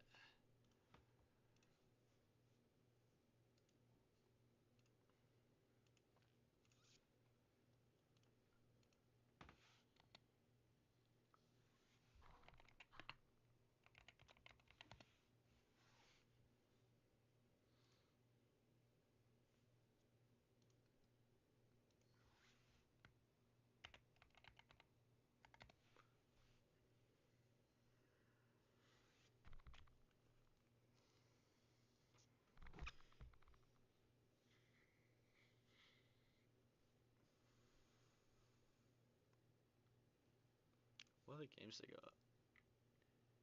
Create challenge. The US. Longest bridges? Michigan. Michigan? Florida. California. Texas.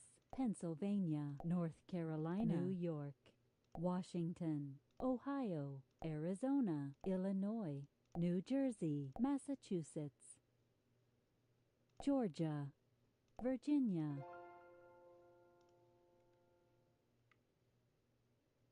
Wyoming.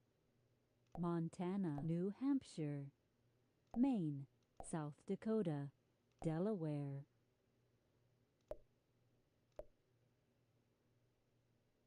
Oh, I'm an idiot. North Dakota, I'm an Alaska, idiot. Vermont, Rhode Island, Nebraska, Idaho, Hawaii, New Mexico, West Virginia, Idiot.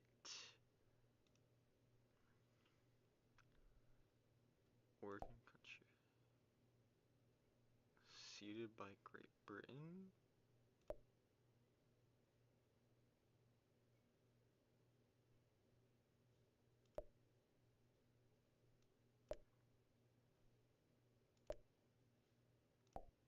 Wait, what?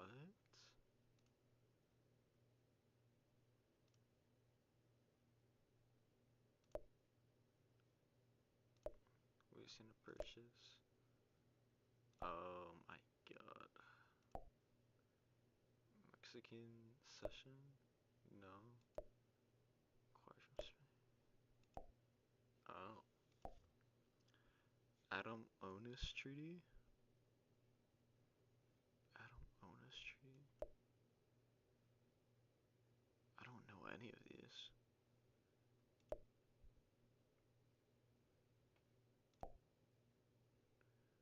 Webster. Acquired from Spain. Treaty of Paris. Gadsden Purchase, Louisiana. Play again. Gadsden Purchase. Texas annexation, okay.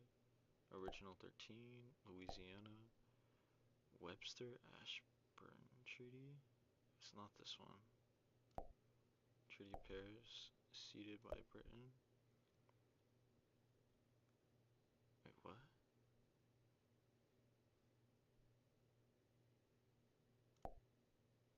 Acquired from Spain.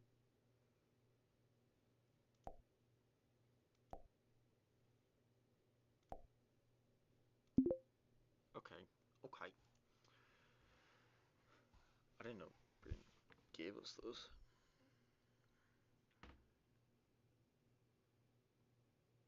Missouri, Kansas, Missouri. Utah Territory. Wisconsin, New Jersey, Kansas, New York, Rhode Island, Illinois, Ohio, New Hampshire, Delaware, Massachusetts, Massachusetts is right. Vermont, Arkansas, Connecticut,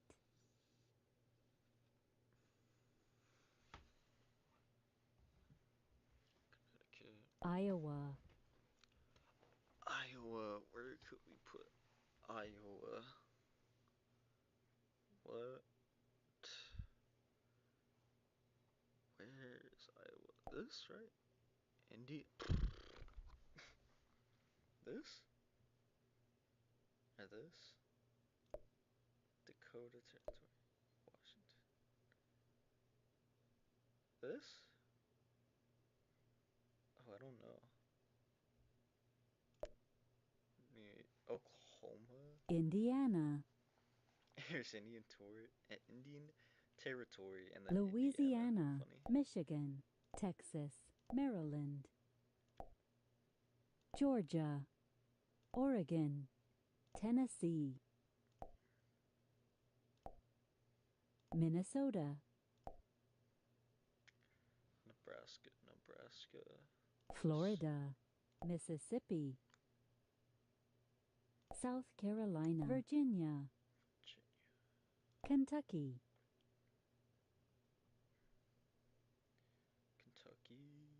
Pennsylvania, North Carolina, Oh.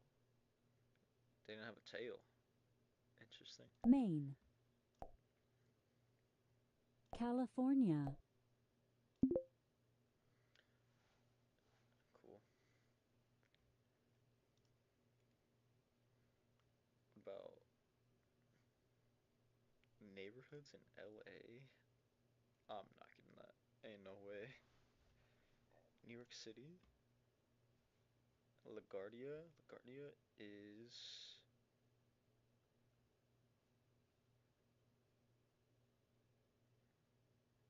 What are these little dots? LaGuardia is... Nope. Nope. Oh my god. It's one of the dots. Brooklyn. Staten Island. Okay. The Bronx. Is it this? No? That's JFK. Oh, it's this big ass area. Lower Bay. Manhattan. East River.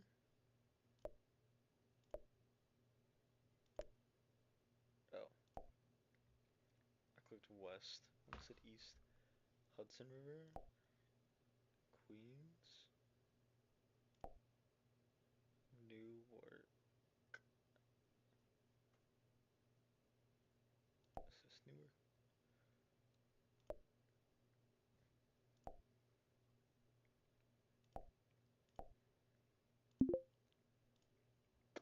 Brooklyn. Hudson. Upper Bay. Newark. JFK. This is LaGuardia.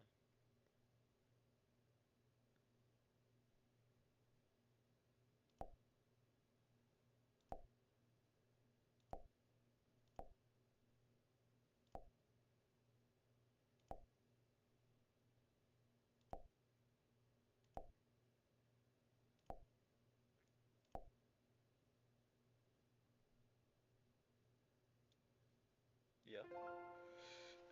Okay. Okay. I mean, how many dots is that? 1, 2, 3, 4, 5, 6, 7, 8, 9, 10, 11, 12, 13, 14. Not bad. Not bad, not bad. Oh my god. Cities? Yeah, states is whatever. Cartoon version. South Carolina, South Dakota, Tennessee, Alaska, I see. Nebraska, What they're known for. Arizona, California, Montana, Kentucky, Oh, cool. Kentucky.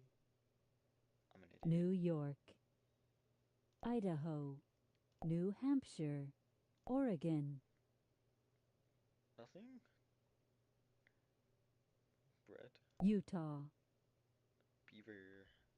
Iowa, North Carolina, Connecticut,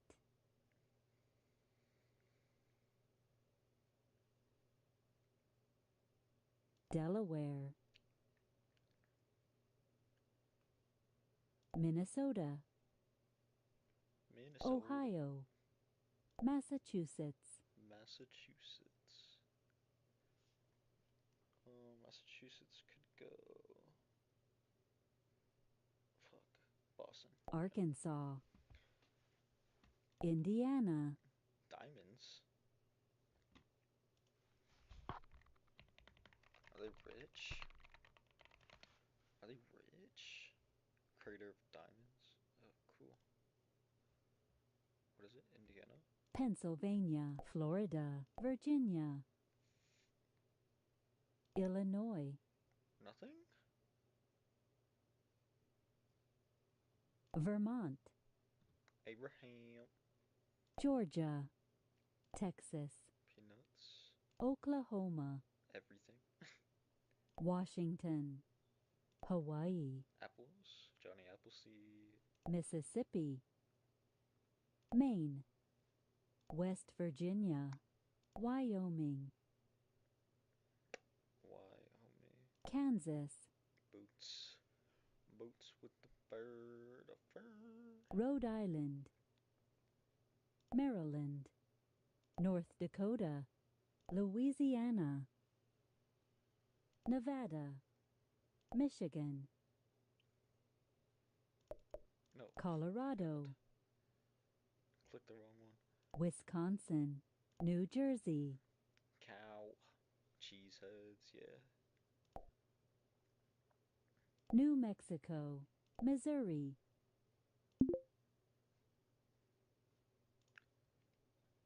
Cool. U.S. state Texas, outlines. Oh my god. Oh, I don't know how good I'm gonna do with this. Texas is easy though. If I can find it. Pennsylvania, Pennsylvania.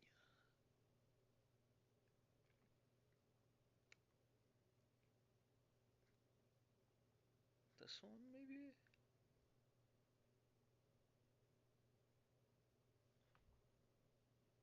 Um,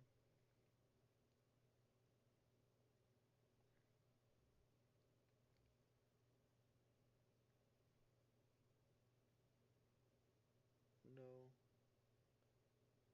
Fuck. Well, if it's right here, underneath New York.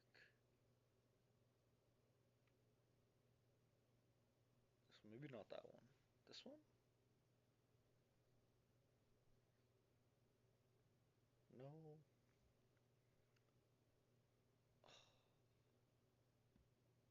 Oh my god.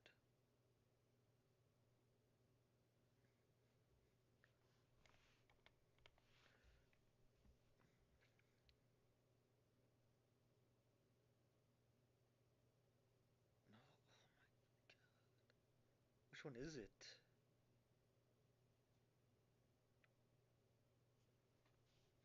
Pennsylvania? Can I skip? No.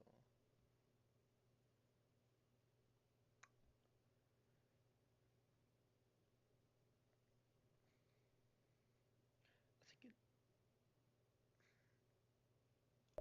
No. Fuck. South Dakota. No. None of these scream Pennsylvania to me. No.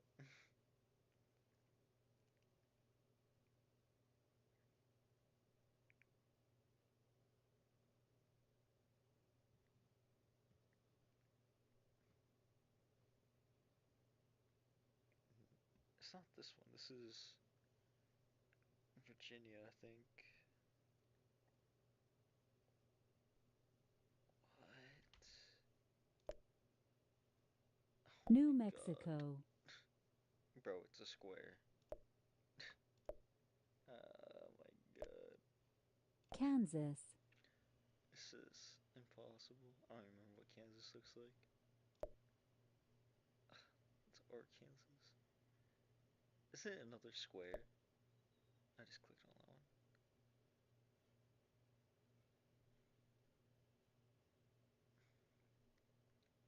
Louisiana, Got it. Okay, Louisiana's easy. Where's it at? Oh, I thought it was easy. Oh no. Oh no. There it is. Colorado, Another fucking square. No. Maryland, Maryland. Michigan, Michigan. Michigan should be easy. This one? No. It looks like a thumb. A thumb, a thumb, a thumb. But like an ugly thumb.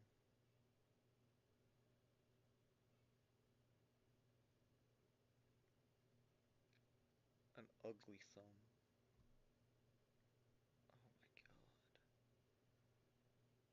Oh my god. Where is it? Oh, right here. Nevada, Nevada? I just saw it. New Yeah. York, New York? Missouri, Missouri.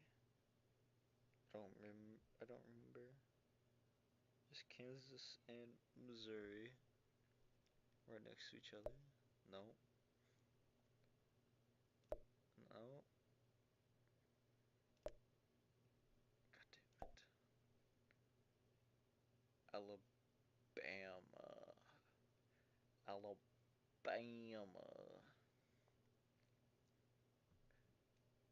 My name is Alabama and I look like Mississippi.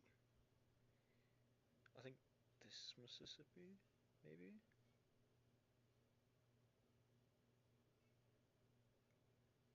Yeah. So we need something skinny. Oh, it's Indiana. Fuck. Fuck.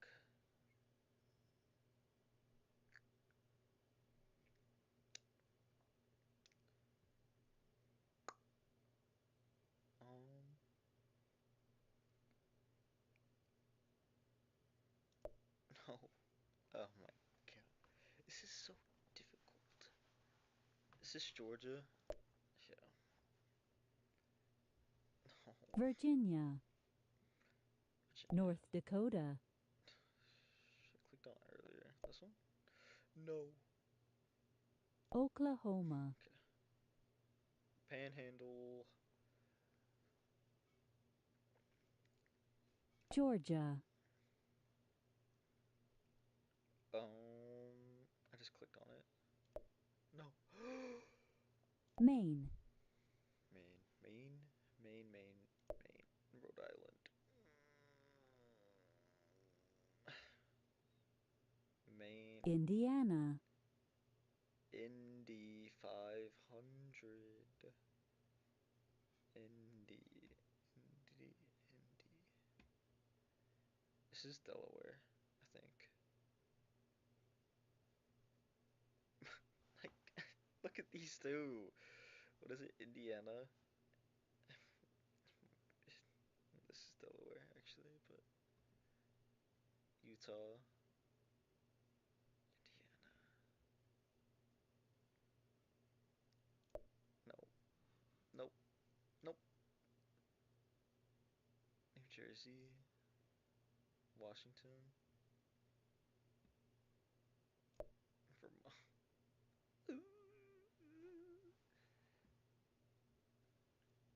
Florida. South Dakota. This is Wyoming. South Dakota is this one, I want to say. Wisconsin. Wisco, Illinois, Kentucky, Arkansas. I don't know. Arkansas.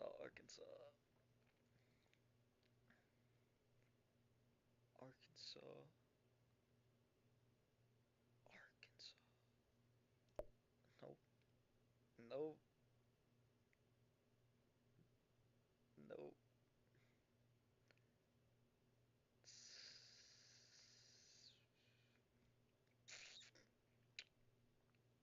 It might be this one. Arkansas.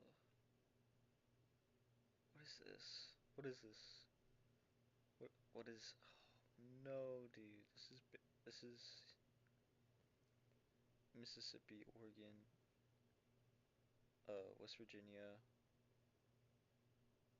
North Carolina, California, Arkansas, Arizona, Idaho. Idaho's easy. Hawaii. Hawaii. Connecticut. I clicked on it earlier. I do not remember. Louisiana.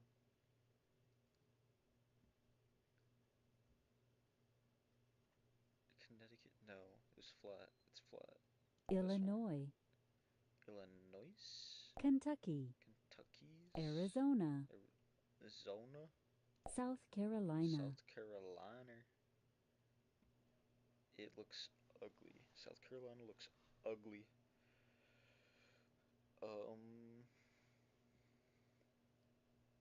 This This isn't South Carolina, right? No, this one. Minnesota,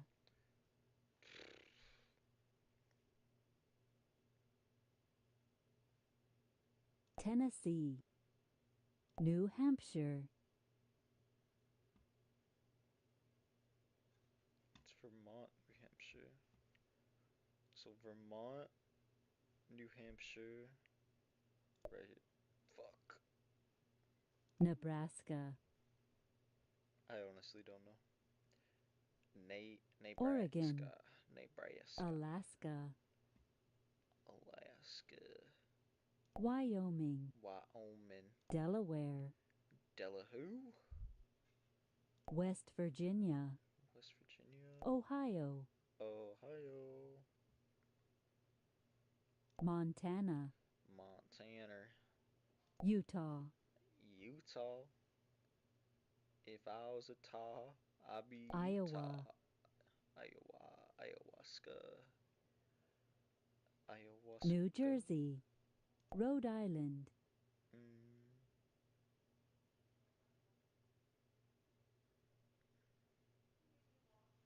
This one? Vermont, North Carolina, Mississippi, Mississippi. Massachusetts, Massachusetts. Washington, California, Damn, that shit is hard. God damn. Oh, that is difficult.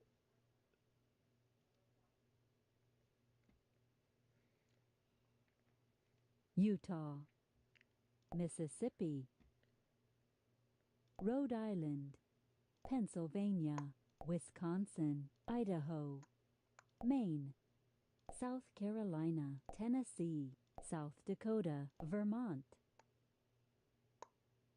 Virginia, Connecticut, Delaware, Montana, Arizona, New Mexico, New York, Washington, Kansas, Hawaii, Michigan, Illinois, Arkansas, Wyoming, Alaska, Colorado, Ohio, Iowa,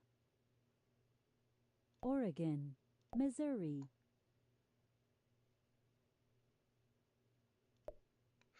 No. Fuck. Where's Missouri? No.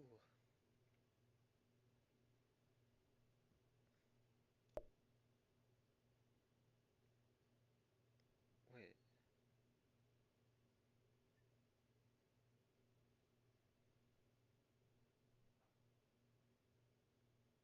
Oh my god. Kansas, Missouri. Come on. Florida, Maryland, Georgia, Oklahoma, Massachusetts, North Dakota, New Hampshire, Nebraska, Minnesota, California, New Jersey, Louisiana, West Virginia, Indiana, North Carolina, Texas, Nevada, Kentucky, Vermont, Michigan,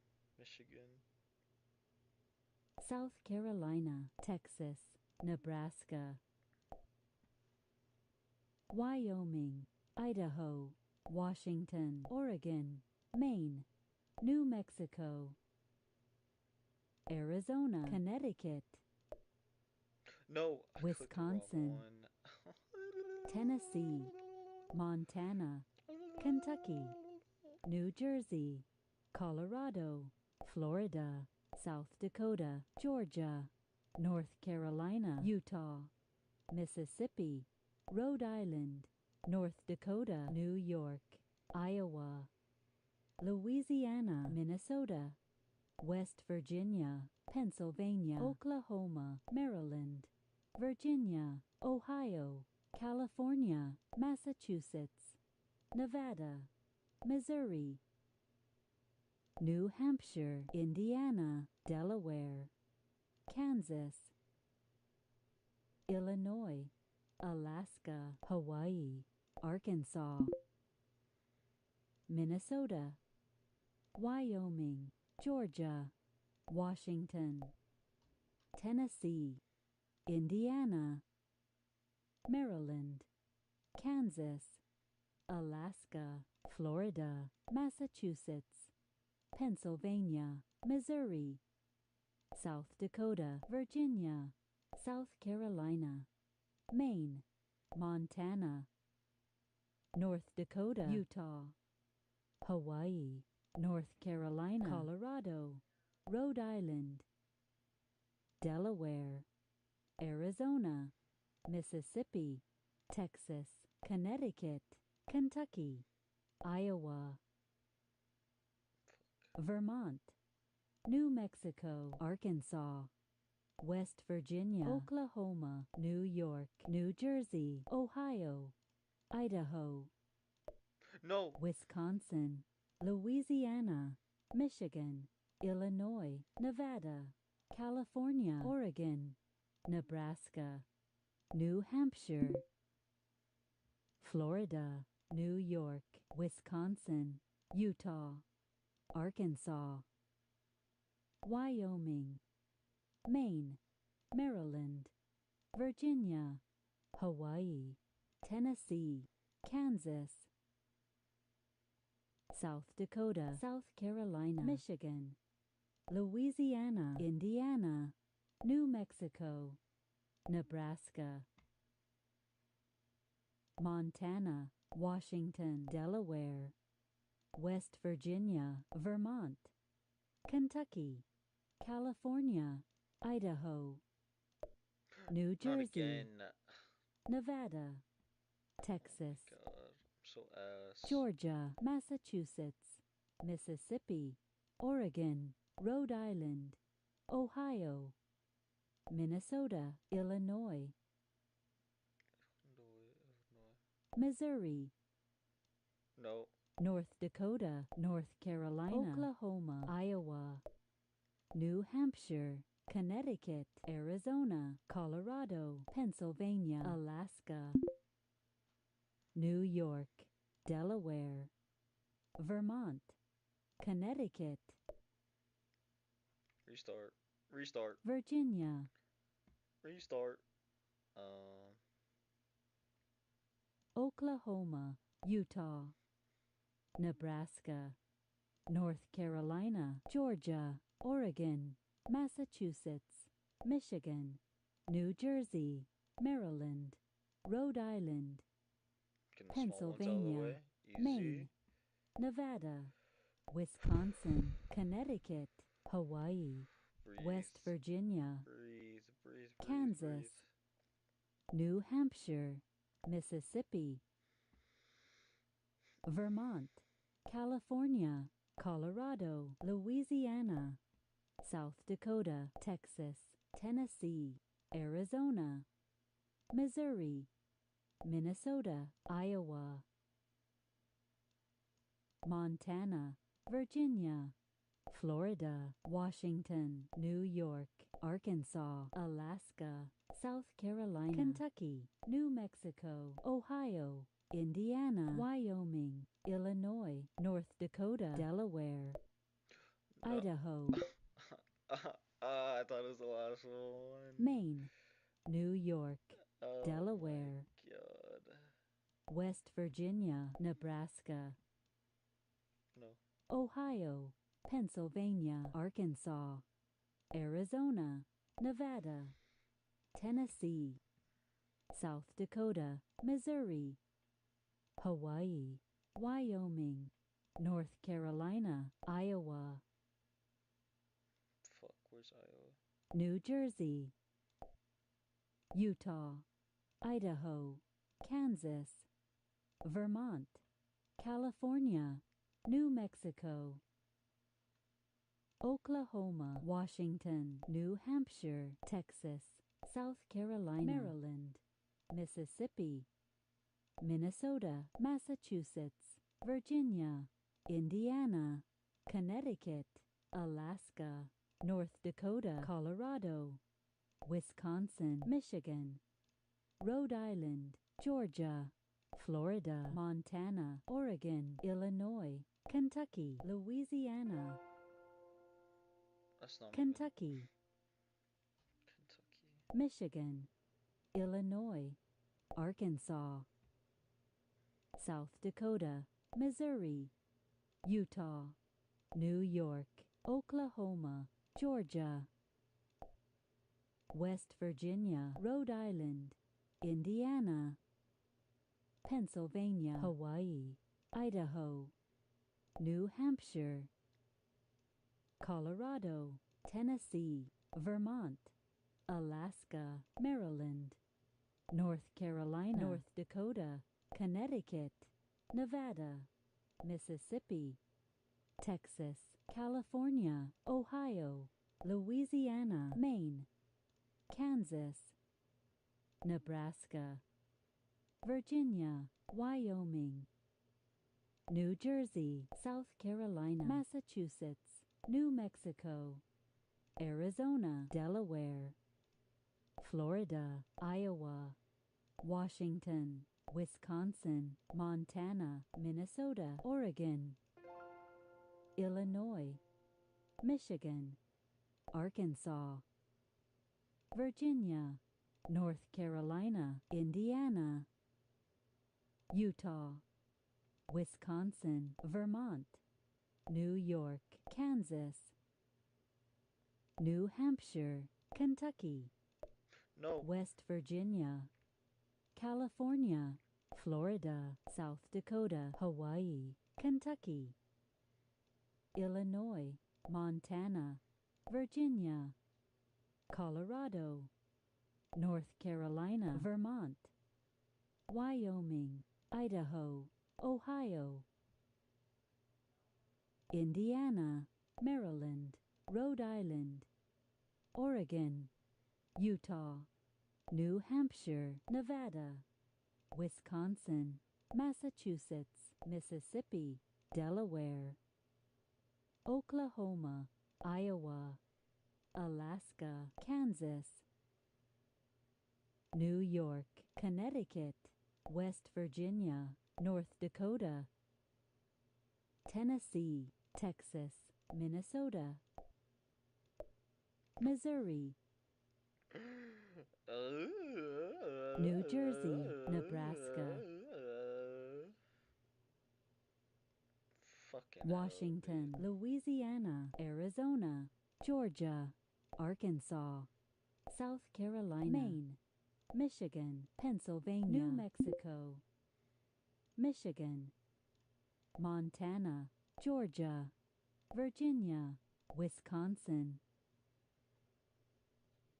Hawaii, Maine, Colorado, Illinois, Delaware, Nevada, Washington, California, Maryland, North Dakota, Louisiana, Vermont, Iowa, Alaska, Ohio, Missouri, Indiana, Idaho, Oklahoma, Florida, Nebraska, Nebraska.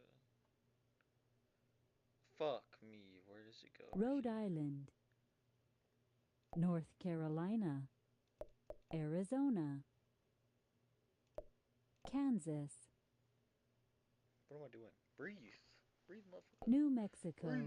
Connecticut, New Jersey, New York, Texas, Pennsylvania, Tennessee, West Virginia, Mississippi, South Carolina, Minnesota, New Hampshire, Utah, Wyoming, South Dakota, Arkansas, Massachusetts, Oregon, Kentucky, Indiana, Florida, Hawaii, Wyoming, Pennsylvania, New Jersey, Restart. Virginia, Alaska, New Hampshire, Vermont, Hawaii, North Carolina, California, Kentucky, Rhode Island, Montana, New York, Missouri, Michigan, Tennessee, Iowa, South Carolina, Idaho, Nebraska, New Mexico, Connecticut, Texas, Utah, Minnesota, North Dakota, Colorado, Florida, Pennsylvania, Oregon, Arizona, Maryland, Georgia, Oklahoma, Wyoming, New Jersey, Wisconsin, Washington, South Dakota, Mississippi, West Virginia, Louisiana, Ohio, Illinois, Nevada, Delaware, Arkansas, Massachusetts, Indiana, Maine, Kansas, Arkansas, Louisiana, Florida, Washington, Arizona, Kentucky, Delaware, Vermont, Massachusetts, Ohio, Hawaii, Indiana, New Hampshire, Rhode Island, Oklahoma, Georgia, Nebraska, Pennsylvania, Oregon, West Virginia, North Carolina, Utah, Wisconsin, Michigan, Alaska, Virginia, Mississippi, North Dakota, Nevada, South Dakota, New Jersey, Idaho, Connecticut, New York, Minnesota, Wyoming, New Mexico, Montana, Tennessee, Colorado, Kansas, Illinois, Iowa, Missouri, South Carolina, California, Maine, Texas, Maryland.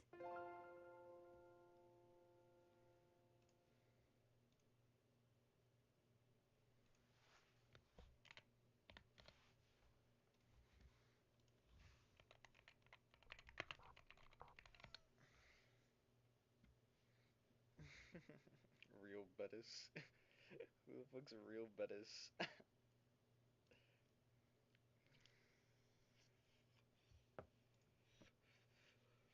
Who we lose to? Copenhagen. Aston Villa.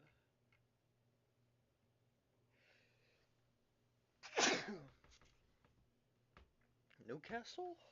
Newcastle? We lost to Newcastle? Why are we getting red cards against Newcastle, bro? Oh. What's happening? What is happening? Oh, I've totally forgot.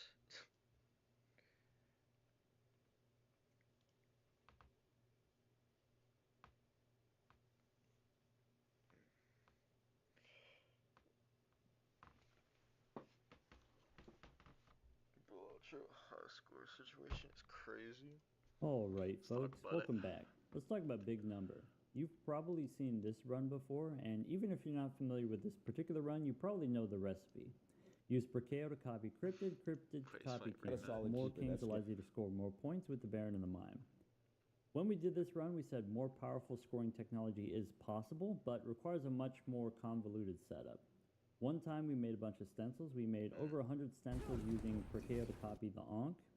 Important thing to point out about the Ankh normally copies editions like foil, holographic, polychrome, but it does not copy the negative edition. In order to get the negatives, in order to get more Joker slots, you also need Perkeo to copy ectoplasm, copy Ankh and ectoplasm. And Ankh is supposed to destroy your Jokers, so you need to play on black stake or higher, so you have access to those eternal Jokers. But once you have this setup, you could apply this to any Joker. It doesn't have to be stencil. One time we made a bunch of ancient Jokers, for example. Which brings us to this run. This is not me, by the way, but this person is claiming unseeded vanilla world record. Luckily, they have a pinned comment explaining how they set this up. For example, they don't have all the Jokers unlocked. If you only unlock half the Jokers, you get twice as many copies of whatever important Jokers that you're looking for. Obviously, there's some cleverness and careful planning that goes into this, but they're intentionally creating this inequity. If you want to try to play the same run on the same seed, you will get completely different shots, completely different Jokers. Also, they're using the Brainstorm mod. This run depends on your ability to find Perkeo, so you can copy those spectral cards. So they use the Brainstorm mod to find a random seed that has Perkeo on it. If you've never seen the Brainstorm mod, this is what it looks like. You push a button to restart the game, but instead of putting you on any random seed, it'll put you on a random seed fitting very narrow search criteria. For example, you can guarantee a charm tag in Ante 1. That's the skip tag that gives you the Mega Arcana pack. We want the Mega Arcana pack to give us a soul, to give us a per KO. Every time we push the button, it restarts the game, but it's per KO every time. That's what this person is trying to say. It's a random seed in the sense that you don't know what's going to happen in the future. You get your per KO, but you don't know what else is going to happen. Every time you push the button, it's per KO again, but everything else is new and different. I think it's more accurate, or at least more descriptive, to call it a filtered seed. If this is something that you want to do in the privacy of your own home for fun or for science or whatever, I think that's cool. I think that's great. Go for it. But the real power of the Brainstorm mod is how fast it is. It can find you a new different per KO seed in less than a second. And if you can find a per KO seed in less than a second, you can find a per KO seed every second. And you can do that. You can go through hundreds of per KO seeds in maybe 1 or 2 hours. And that's what this person did. Instead of just playing on any per KO seed, they went through hundreds of these and they picked the best one. They found one where you have a negative per KO to start. This run that they did, I'm sure it's full of cleverness, and I'm sure it's very impressive, and they should be proud of this, but I think it's disingenuous to say that this is just a random per KO seed, as opposed to this cherry-picked, perfect, negative. Interesting. Running a train all day. Really cute.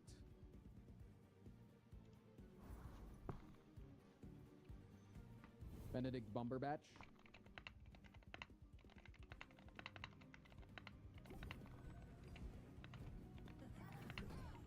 This entire boss mechanic's kind of dumb.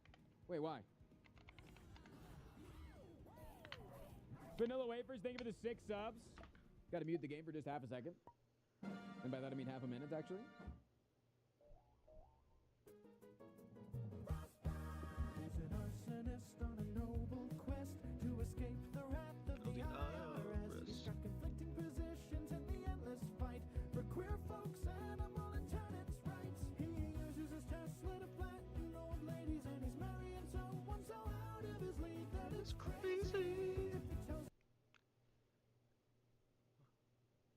Guys, there's you.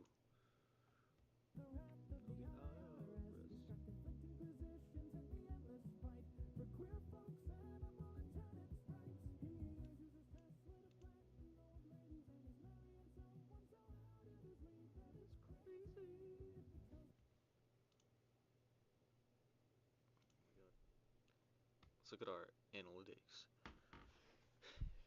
Actually, no, I don't care. I don't really care.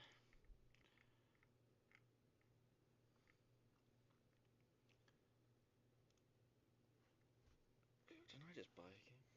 Oh yeah, but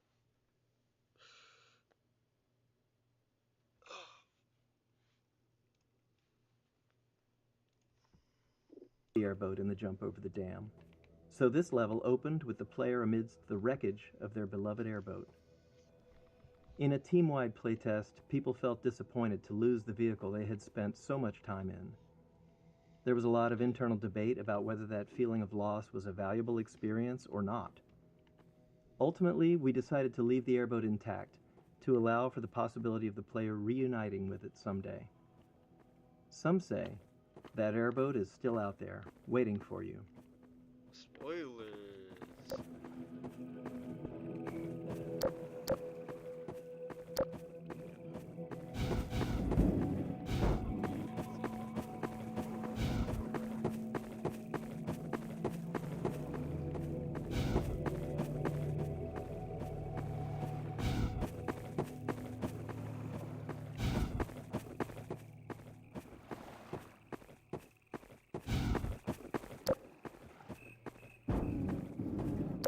Alex and Mossman. In our early plans for Half-Life 2's narrative, we wanted to take on the challenge of doing something less explicitly game-focused. Not just a story about the obviously good player defeating the obviously evil enemy. Instead, we aimed to focus on characters and their relationships. We thought it would be interesting to explore family as a central dynamic unit of Half-Life 2. The tension between Alex and Mossman emerged from that idea, and we liked it because it felt relatable, something players could understand and empathize with. But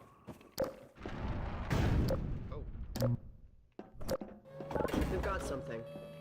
that's me. Okay, it's human. Hello? Take it easy in there. You're safe now. You'll have to forgive the scanning process. We can't take any chances. Dr. Freeman? Gordon Freeman? Is that you? You've made it here this quickly. Well, Eli is going to be amazed, not to mention relieved. I'm Dr. Mossman, Dr. Judith Mossman. I've been hearing about you since long before the Black Mesa incident. Oh, Black Mesa. I do so envy you working with Eli and Dr. Kleiner when they were at the top of their field. Ah, there we go. You can come through now. That's Jake Sure. I'll take you down to Eli right away. He would never forgive me if I kept you waiting. Wait, that laugh was crazy. Voice actor kinda trying. We could certainly use the extra help around here. We've covered a lot of ground in the last few months, but things would go so much faster if we had more people with your training. We're closing in on a reliable local teleport technology, something the Combine still hasn't mastered. Eli thinks their portals are string-based, similar to our Calabi-Yau model, but they've failed to factor in the dark energy equations. They can tunnel through from their universe, but once they're here, they're dependent on local transportation. If they knew what we were doing with entanglement... Oh. Listen to me. I sound like a postdoc. I'm just so excited to think that we'll finally have the chance to work together. Where was I? Oh, yes. Dr. Kleiner compressed the Zen relay far beyond anything he imagined at Black Mesa. We figured out how to use Zen as an unexpressed axis, effectively a dimensional slingshot, so we can swing around the border world and come back in local space without having to pass through. Oh, here's Eli now. All right, good. You keep right on. Eli, look who I found in the airlock. Gordon Freeman. Let me get a look at you, man. My God, you haven't changed one iota. How do you do it?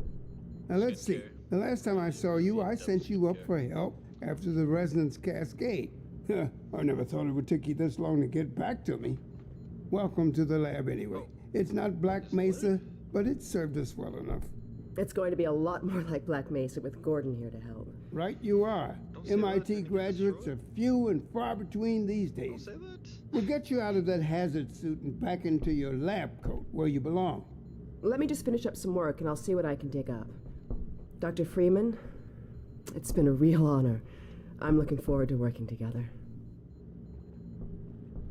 Feel free to look around. Feel free to look around. Balancing the player's desire to explore with the narrative goals of the scene was always a challenge.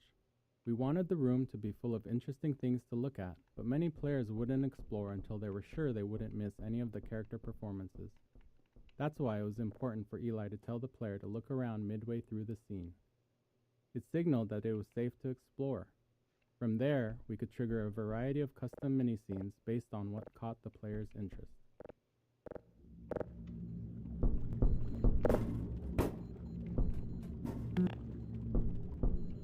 The Eli Vance almost perceives the all-in-one.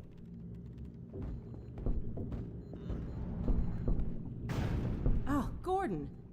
The Vortigaunt said you were here. I can't believe you made it so quickly on foot. I believe he broke your record, honey. Well, he earned it. I guess you proved you can handle yourself out there. There's nothing Gordon can't handle, with the possible exception of you. Dad, please.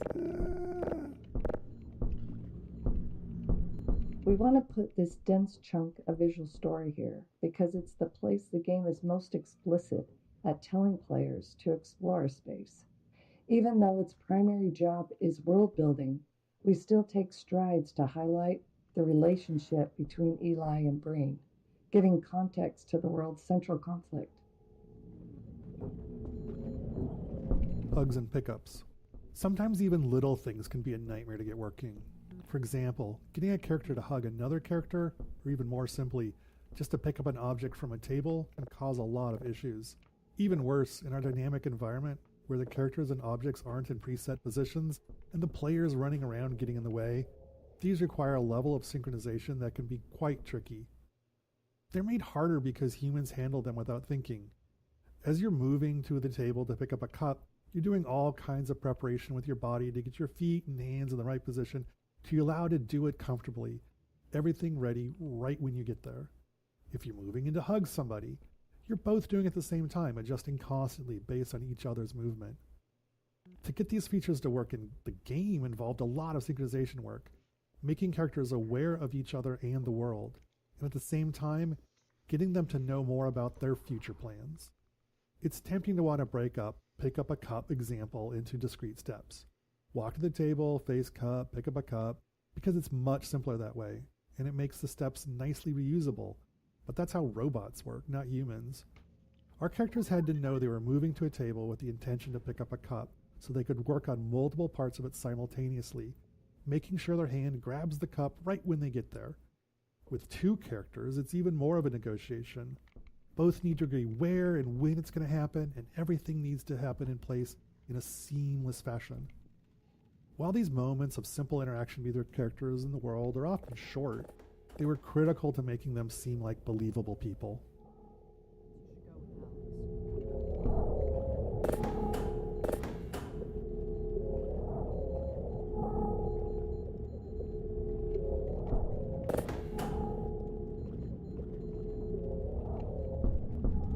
Eli's lab. We built Eli's lab after Dr. Kleiner's, which gave us a better understanding of how to set up and design effective choreo scenes. As a result, we were able to create a more complex scenario with more opportunities for it to respond to the player.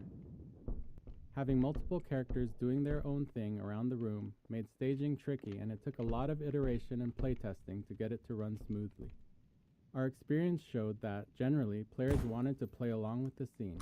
They just needed enough subtle clues to know where we wanted them. Similarly, if they got distracted, the scene had to gently pause and wait for them to return.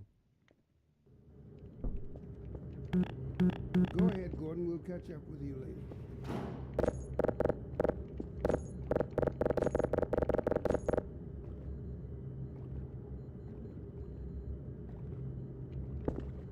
What is that? What is that?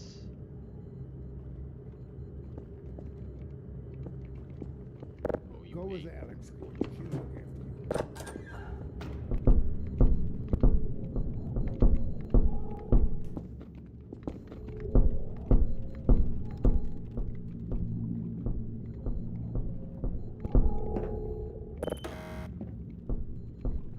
See you in a little while, Gordon.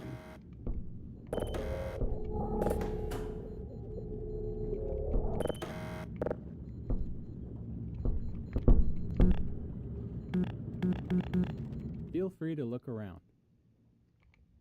Balancing has earned our trust. Go on, Gordon. Go with Alex. So I see you've met Dr. Mossman. She's one of the main reasons I spend so much time outside.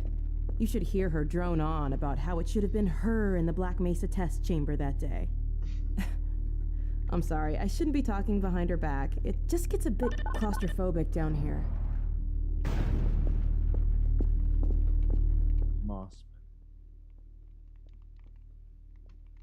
Judith Mossman was originally based on a character we had planned for a section of Half-Life 1.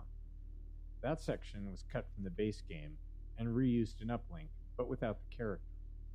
We consider her the most complex character in Half-Life 2. We knew we'd be walking a tightrope with how the player felt about her even before Nova Prospekt, because the player's trusted sources don't agree. Eli likes her, but Alex doesn't. We recognized there was a limit to how much complexity we could pull off in relationships, but we felt that a stepmother-daughter dynamic was something players would understand. Whether or not you agree with Mossman, she's doing something heroic. She risks being a double agent to get the information she needs to protect Eli and Alex. She just didn't plan for Gordon. Spoilers? That's the old passage to Ravenholm. We don't go there anymore. Don't go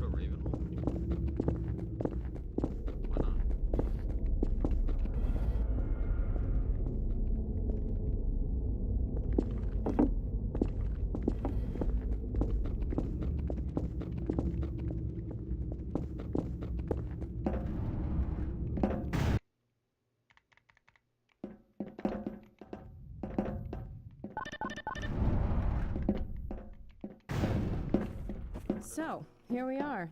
The scrapyard.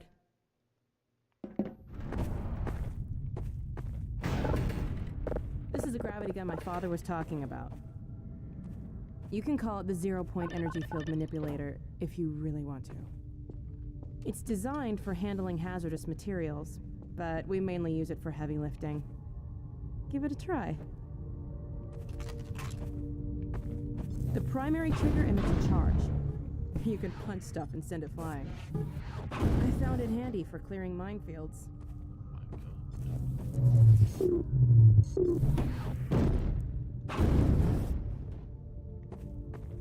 The secondary trigger lets you grab things. You can throw them with the primary. Once you've picked something up, you can drop it gently by pressing your secondary trigger again. Pick up some stuff and toss it.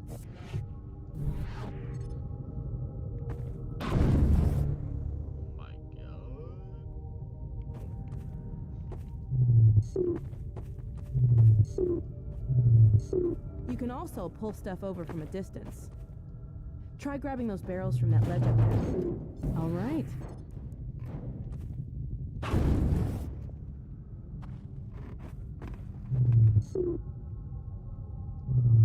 See if you can stack some stuff to climb up here.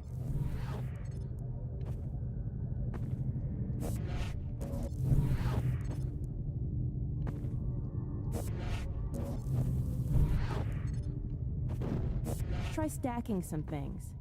Grab something with your secondary trigger, then press the same trigger again to drop it gently.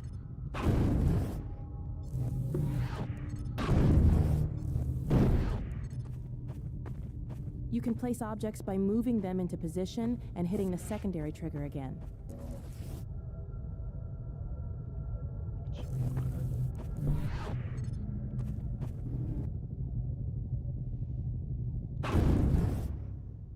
Come on, Gordon. Build a stack and get up here. I broke it. I'll go up there. Eye shader. Another critical part of getting character faces to be convincing was in the eyes. Humans are great at reading eyes. There's a part of your brain dedicated to it, down to knowing where somebody's looking based on the reflections on the eyeballs. But there are all kinds of subtleties that matter. Eyes aren't actually spheres. Eyelids get distorted by the cornea moving around underneath. Eye movement can increase the odds of blinking. Eyes don't actually line up directly behind the pupil. They're shifted slightly. All these little details might feel small or unnoticeable, but the absence hurts the believability of the character. We worked on eyes for a long time, iterating our eyeball model and feature set little by little. Some things required external interfaces, like what things in the environment were interesting to look at, where others were automatic, at a subconscious level in the AI, like blinking, an obvious requirement, but one that's subtly confusing if it's wrong. Eye reflections had a particularly large impact. They're ultimately a tiny amount of real estate on the screen, but the difference they made was enormous. We knew we were finally done when we reached the point where, with our eye shader off, a character looked like a doll, human-like, but unconvincing in some way that was hard to describe. But when we turned it on, suddenly it felt like a human was looking at us.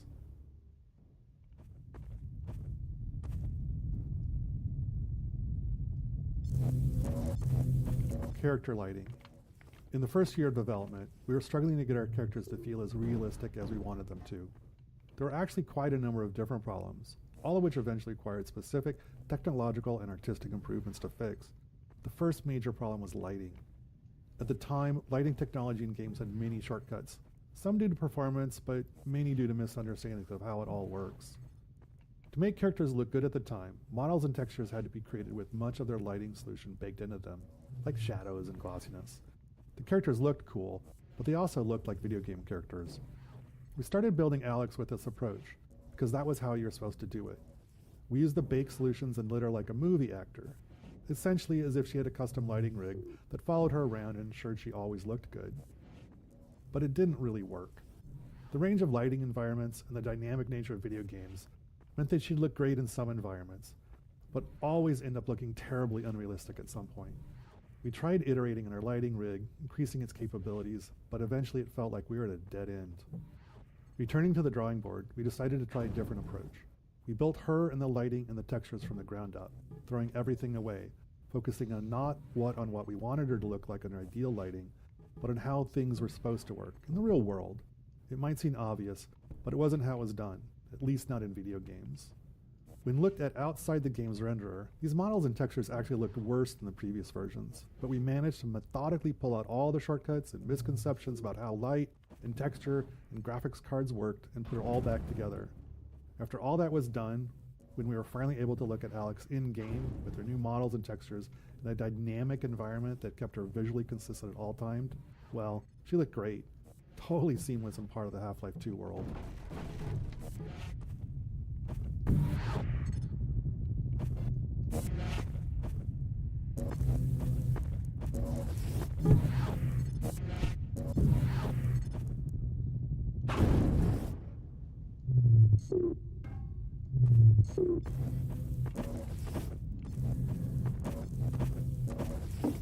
Facial technology. We wanted players to care about our characters, and to even have a chance at achieving that. We knew we had to invest a lot of technology for our characters' faces. It's well understood that humans are wired to pay attention to faces, subconsciously reading all kinds of information from them, so it's an extremely high bar, and if we couldn't reach it, we'd probably push players away from our characters, not towards them as we hoped. We started out doing a lot of research. It was not heartening. The best examples we could find weren't anywhere near close to being able to be run in real time, while the best real-time ones weren't close to the quality we wanted. We wanted to look as good as an animated movie, but they often took hours to render frames and were totally linear, authored by up to 100 animators, whereas ours had to be dynamic. A character might be trying to speak dialogue or have a facial move derived from a player's actions and created by just a handful of artists. These requirements eventually led us to Dr. Paul Ekman's facial acting coding system, a system for taxonomizing human facial movements done back in the 1970s. It gave us a vocabulary for describing facial movements throughout our tools and code, and a target to aim for when designing our characters' faces. With it as a framework, we started a many-year process of iterating on how we built faces and heads of our characters. Where others had tried taking bits of Ekman's work, we wanted to try to use it all. That meant a lot of time spent figuring out how to do each piece within the tight performance constraints we had. But we also spent a lot of time just looking at people and faces, trying to find the extra features that would add the most value, like skin elasticity, teeth shadowing. In the end, while we weren't able to do everything we wanted, we did manage to get the pieces we thought were the most important to a convincing facial performance level on our characters.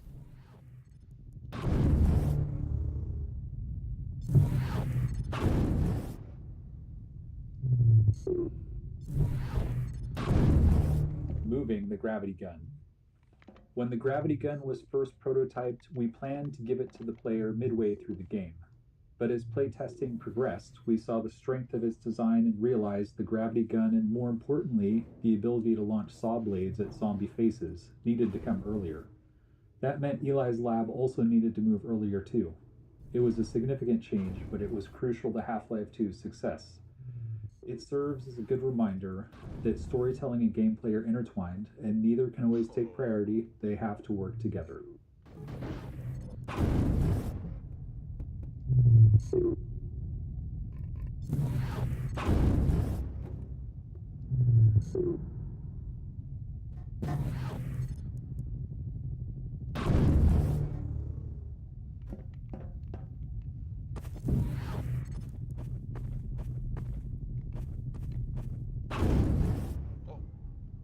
Okay. Now let me call Dog. He loves to play fetch. Dog! Come!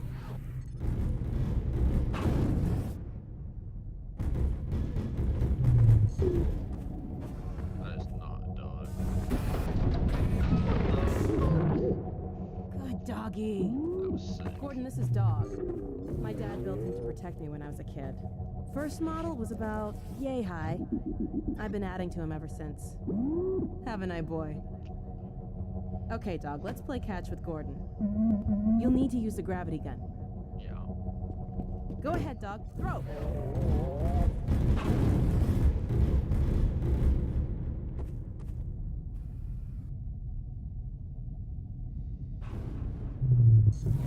Good catch! another dog.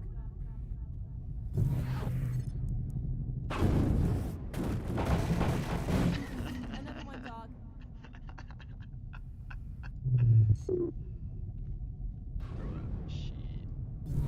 Awesome. Go ahead, dog. Throw.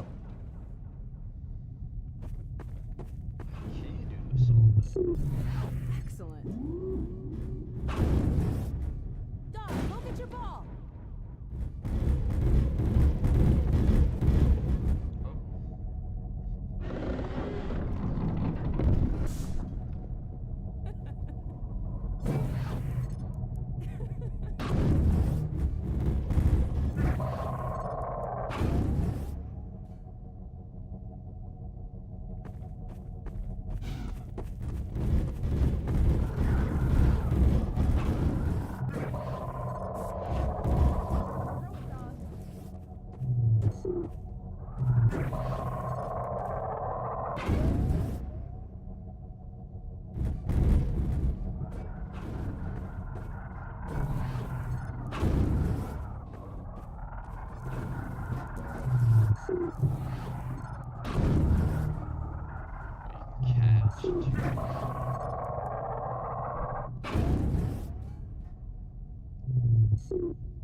When I told you dog liked to play fetch, I didn't tell you who'd be fetching, did I?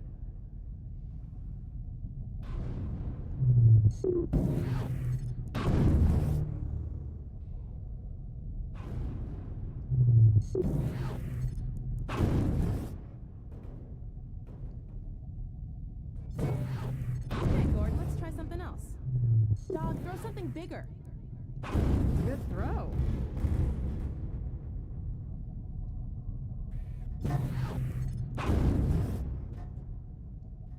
No, dog. No, no, boy. Down. Put that down. What is it, dog? Oh my god, what was that? Scanners! Oh, Combine sweeping the area. We've got to head back to the lab. Come on, Gordon.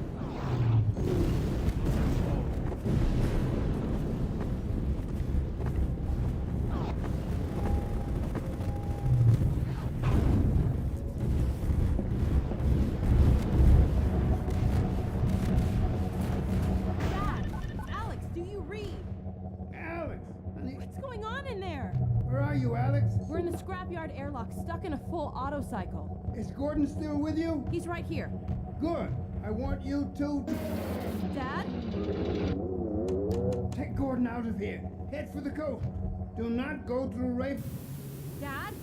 Dad! Damn it! Dog, open the airlock. Get us out of here.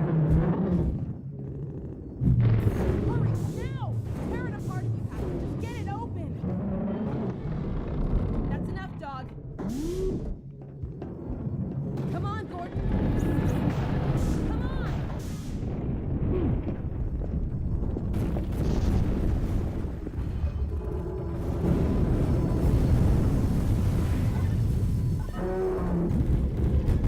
Gordon, you need to get out of here. I can't leave my father. Dog, take Gordon to the Ravenholm tunnel, then circle around and try to...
As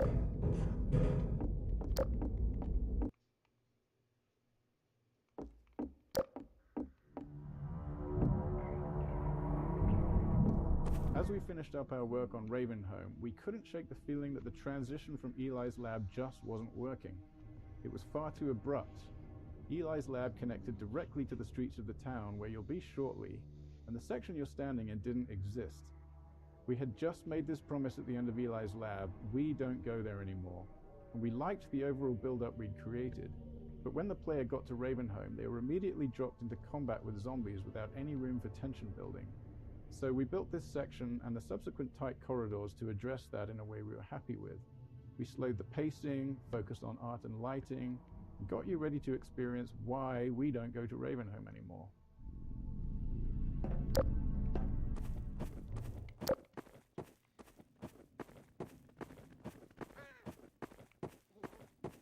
Ravenholm Gameplay Focus.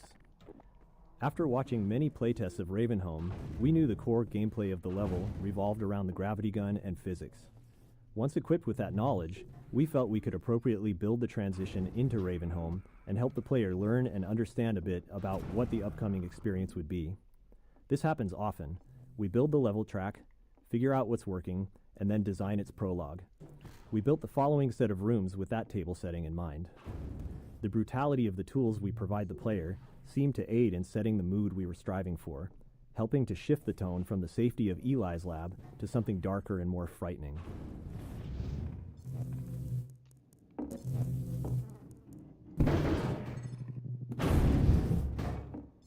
Bringing physics to the enemies. The physics traps in Ravenholm were some of the first gameplay elements in the level that we were really happy with, but they lacked player agency. It was the saw blades that helped us figure out what Ravenholm was truly about. With saw blades, the player was able to bring physics to the zombies instead of leading zombies into the physics. Once we had that understanding, Ravenholm evolved rapidly. We kept combing through the map, looking for anything, especially anything unusual, that could be turned into a tool or weapon for the player. Player tools. By this point in the game, players have a lot of experience with Half-Life 2's physics, but they've just received the gravity gun, which provides a whole new way to interact with the physics objects in the game. We iterated on a variety of the physics objects that the player could play with, things like saw blades, the catapults, explosive canisters, traps, spears, and so on, and honed in on the ones that worked well with the physics gun and cut the ones that didn't. Then we went about stripping the levels of ammunition items so that the player had to rely on these objects to survive.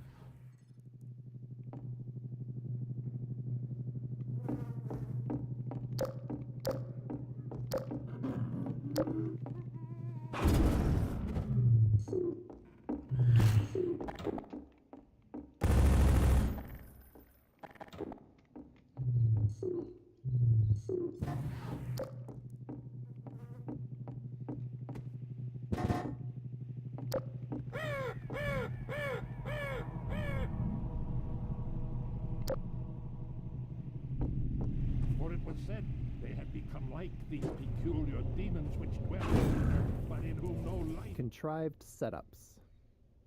There's a pretty obvious contrivance in a bunch of the gravity gun and physics object training. The player pulls a saw blade out of the wall with the gravity gun, and right on cue, a zombie stumbles around the corner, just begging to have a saw blade launched at it. Then the player crawls under a spinning blade trap to turn it off, and suddenly 3 zombies appear, taunting the player to switch the trap back on. We didn't have much time to iterate on this section, so we needed setups that worked for all players, not more open-ended ones that relied on them making the right move. While this kind of design has the potential to reduce players' creativity, in this case, we found that they didn't seem to mind that we forced their hand a little bit.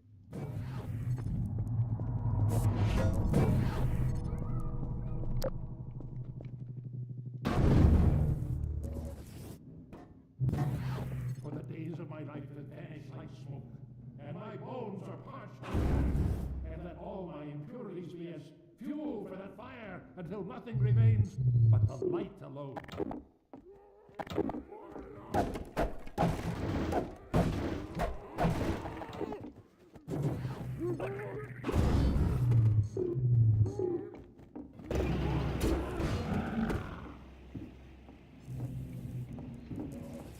paint cans.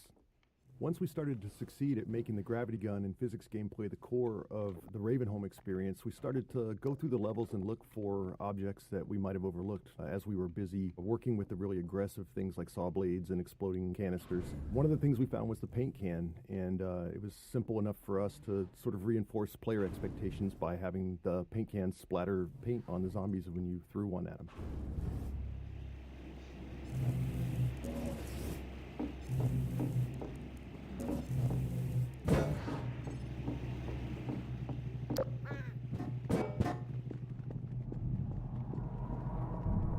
Ravenholm's development.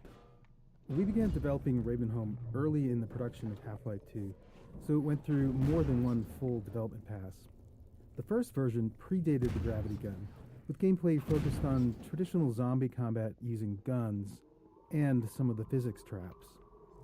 We even planned to showcase Ravenholm at E3 in 2002, but the game was ultimately unveiled a year later in 2003. By that point, we had invested heavily in Ravenholm's art, something which we generally avoid until the gameplay is fully proven. So once we went back to Ravenholm with the gravity gun mechanic in mind, we were working with a lot of pre-existing level geometry that had been designed with a very different gameplay goal in mind.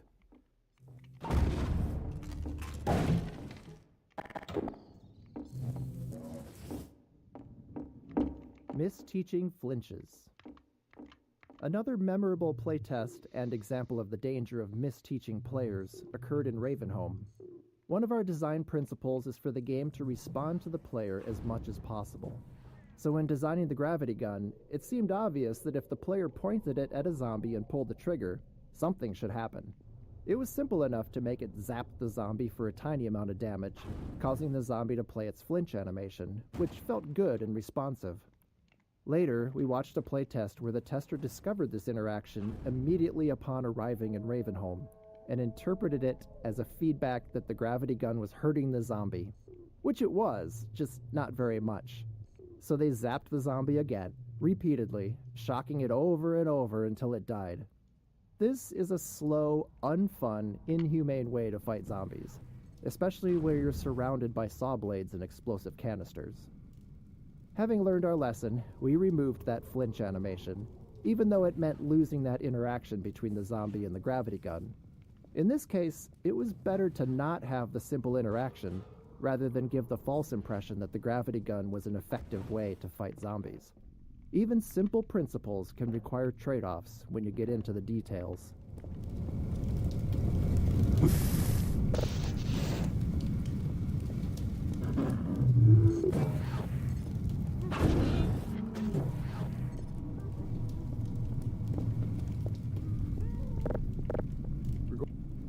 Plaza. This open plaza is one of the areas that was fully detailed in our first development pass, and when we returned to it, we wanted to preserve as much of the existing art as possible while designing a new player path that used all 3 dimensions, moving players up and down, through windows, across rooftops, and between buildings.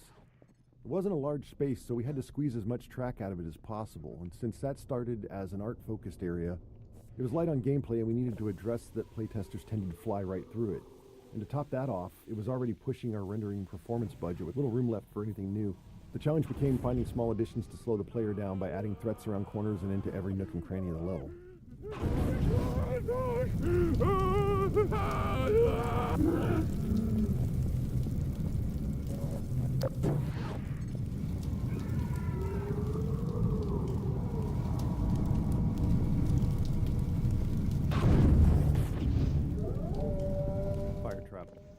This fire trap was originally intended as a visual showpiece for the fire system before a level designer repurposed it as a gameplay element for Ravenholm. It was almost cut many times during development due to the performance impact on the low-end PCs because of all the overdraw involved with the transparent sprites.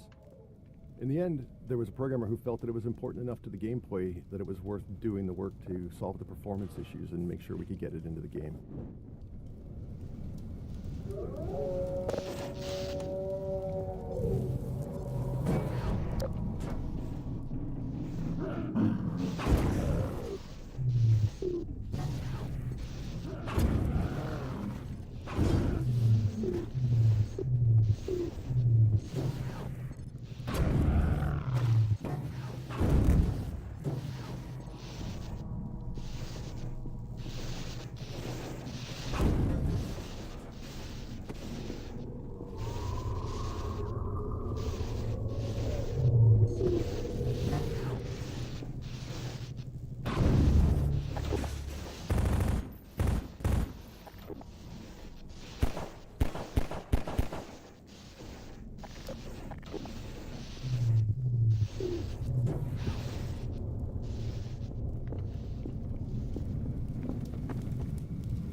hallway cupboards.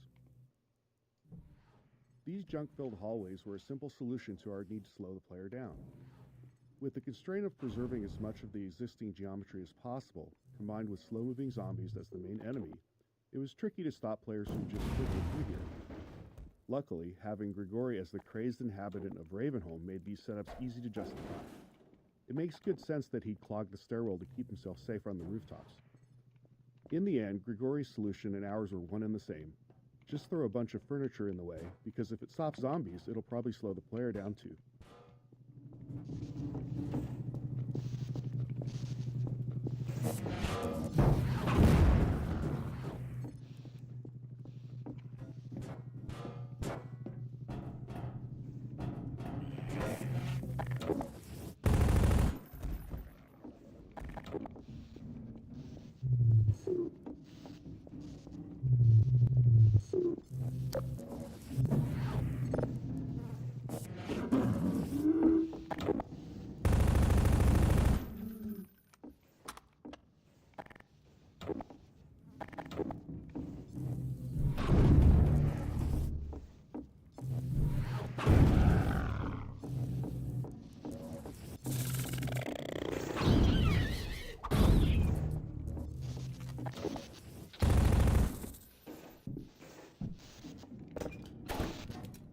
Even with all the work we did to try and make a connection between this lever and the outside electric fence in the players' minds, some testers would still flip the lever and not know what they'd done. They'd even wander around, flip the lever back on, and wander around some more. With not much time to spend on making the connection clearer, we elected to just have the lever break off. This prevented players from undoing their progress and added to the feeling that Ravenholm was an unreliable and decaying environment. Poison headcrabs. This room unintentionally introduces poison headcrabs. We'd spent a lot of time crafting their proper introduction later in the level, but once we saw how well they were playtesting, our excitement got the better of us, and before too long we'd scattered them throughout the level. By the time we realized they'd appeared before their intro, it was really too late to rework it. Fortunately, a tight room of poison headcrabs works as decent training, because their design avoids a common issue with combat training. Typically, players are stressed, and they can get frustrated if they die repeatedly without understanding why. And sure enough, we encountered that problem when trying to train the player with both poison headcrabs and their source, the poison zombie. However, poison headcrabs can't kill the player by themselves, so while stressful, a room full of them at least avoids that frustration.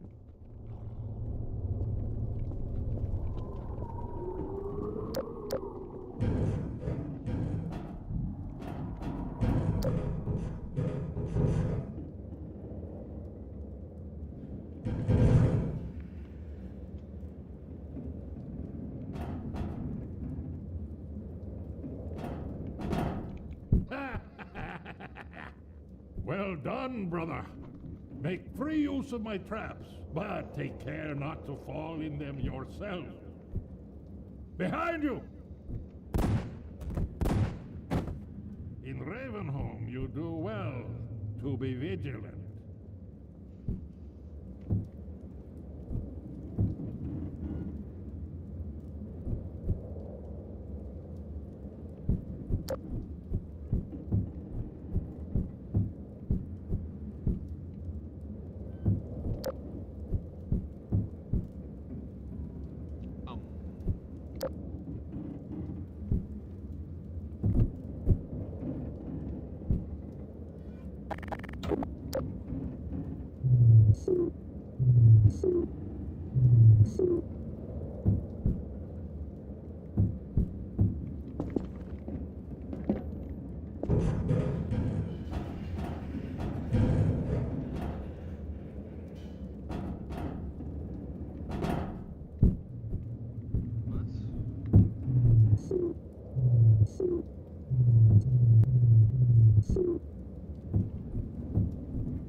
We all went to Ravenholm.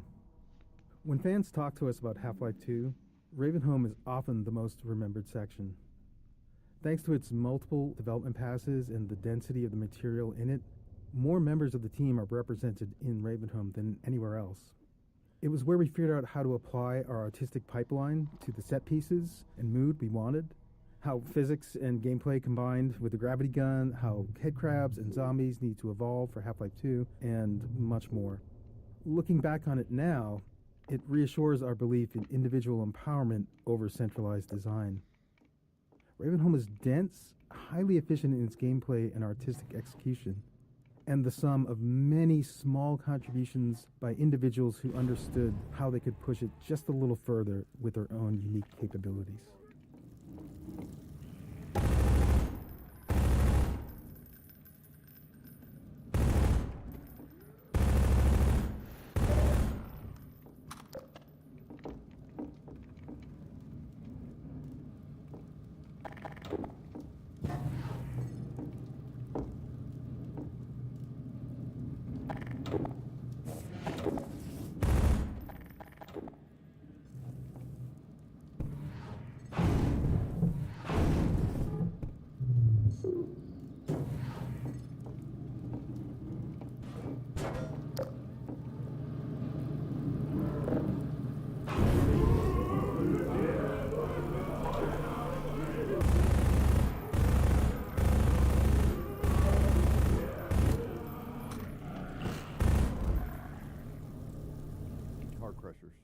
These car crushers required some adjustments and quite a bit of work to our physics damage system. There's always a challenge when big physics objects interact with non-player characters. For instance, if the physics can push the NPC, it might shove them somewhere they're not supposed to go, leaving them unable to recover. This isn't a big issue for something like a headcrab, which can just hop out of a tricky situation, but for something like a zombie, it could mean they get stuck and end up helpless, flailing away in whatever gap they manage to wedge themselves into, which kind of kills the survival horror mood we're going for here. Car Crusher lifts. Getting the Car Crushers to lift the player was also tricky.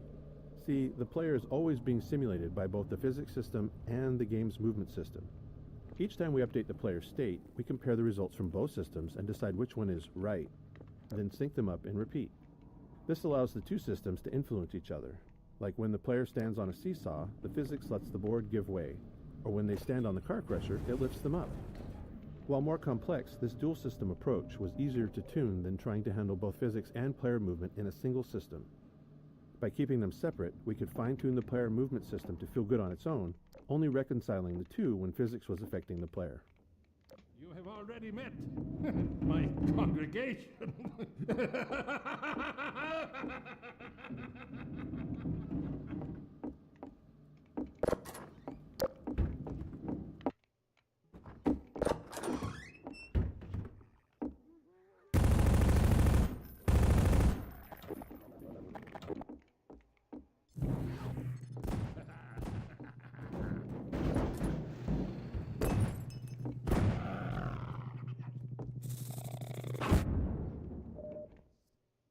It is you, brother. I apologize. But no harm done. My bullets are the least of your...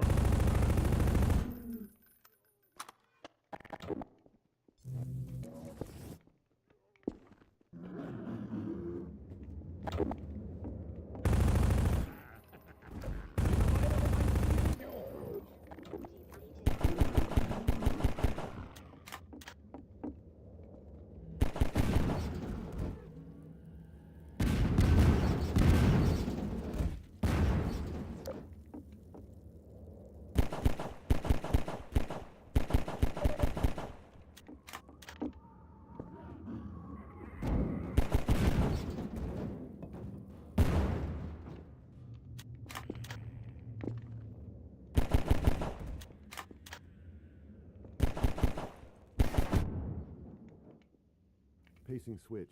Now that the player's through the training section, we can start shifting the pacing from moody, claustrophobic spaces to more combat-focused action arenas. With the player familiar with the various physics tools in the environment, we can start mixing those into open spaces and just give the player the freedom to choose their approach.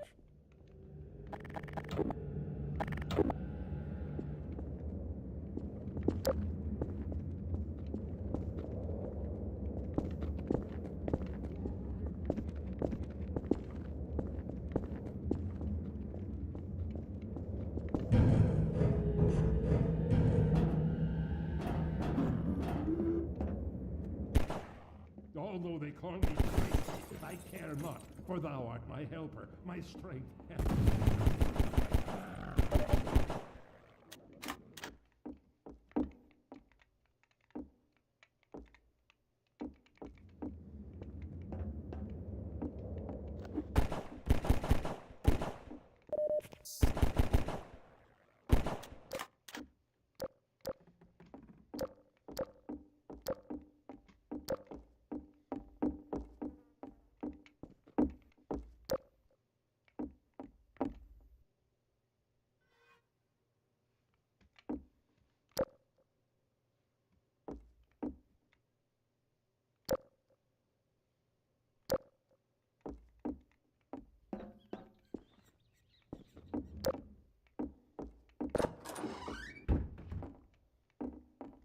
Tables and bodies. Towards the end of Ravenholm's production, with all the major pieces in place, we went through and tried to fill out every bit of empty space with something interesting. In doing so, we had to be careful to use what we already had and not create anything new, as we couldn't risk introducing more bugs. Often, as in this room, we were trying to add new moments of gameplay, while also adding more detail and storytelling to the area. Small scenes like this allow an attentive player to think about what they're seeing and what it might mean for what they'll encounter next.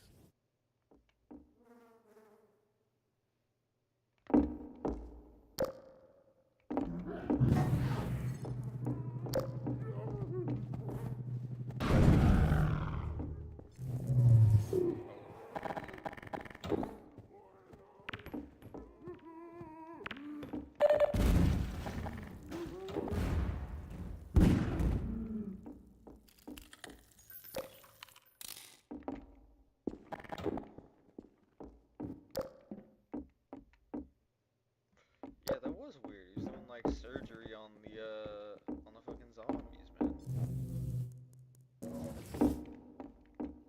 Cutting them open. This dude was in half. I don't even know if this dude was a zombie. He just cut someone. He just flayed someone. Or flayed him? Flayed? Fillet? No, I think it's flayed. Whatever they did in Game of Thrones.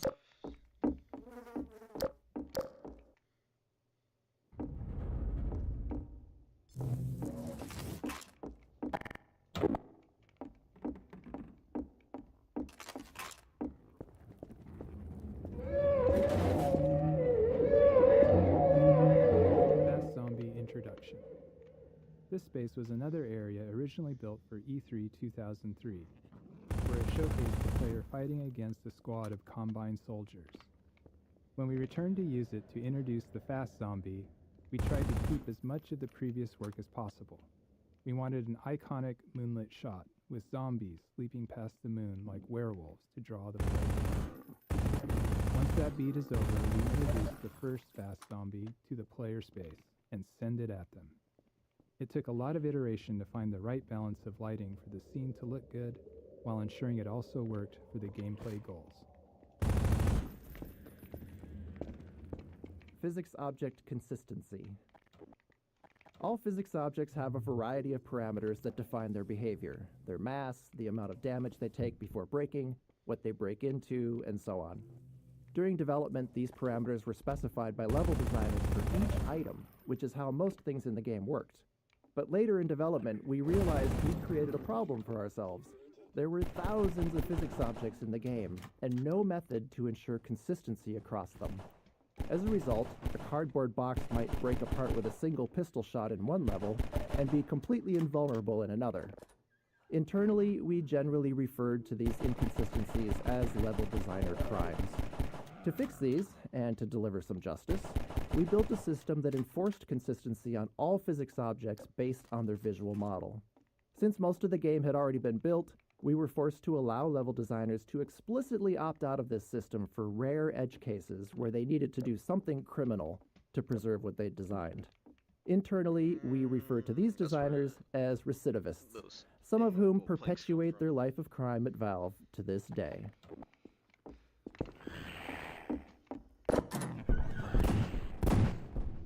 Here, brother. Come closer. You've stirred up hell. A man after my own heart. Here I have a more suitable gun for you. You'll need it. Catch. Good. Now, keep it close. My advice to you is, aim for the head. Hush. They come. There is no rest in Ravenholm. Move on and I will meet you at the church. You meant no harm.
Poison Zombie Introduction.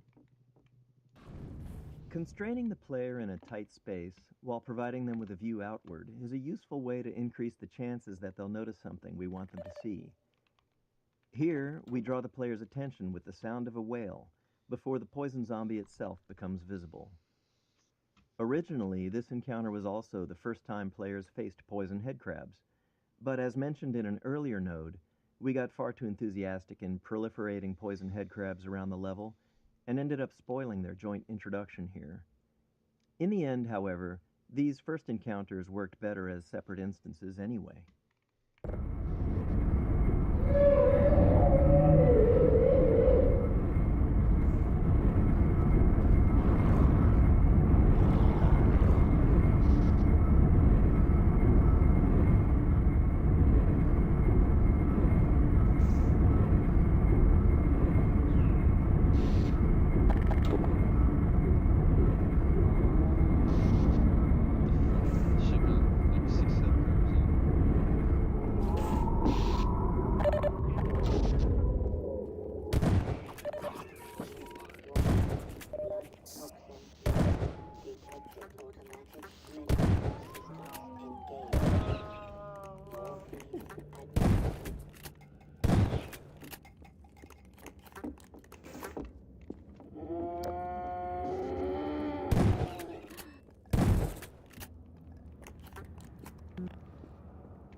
Gamma correction.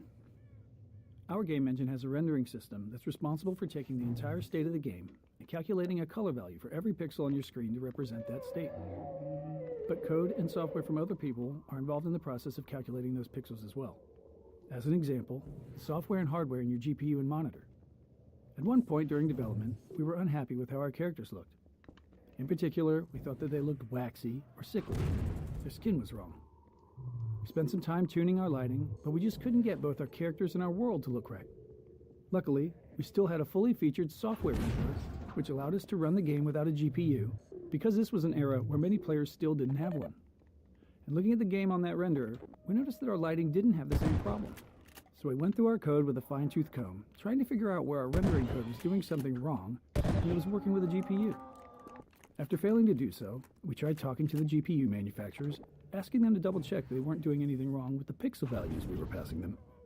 That was the start of a long journey, and long story short, it was a journey of almost 2 years of back-and-forth communication with GPU manufacturers before we were able to convince them that they were doing gamma correction incorrectly in the low-level math on their cards. During this, we'd even had to build a system that validated the color values of an individual pixel throughout the entirety of our rendering pipeline. But eventually, at the end, we finally got new drivers back from them, and our characters immediately looked like they should, matching the software render. At this point in Ravenholm, the player has learned all the gameplay elements available to them and can predict their interactions.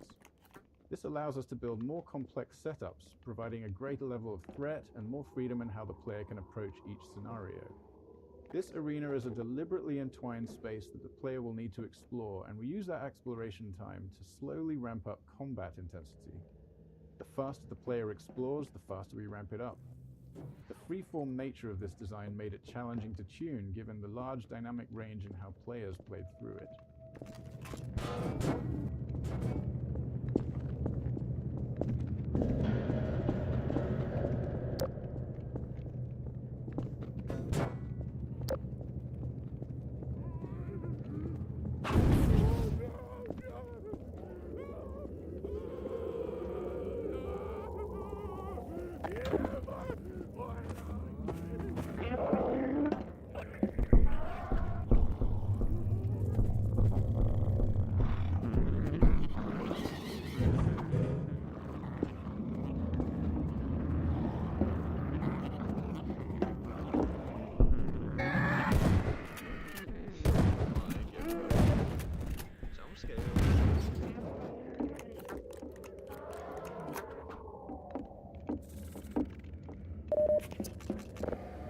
Playtester archetypes.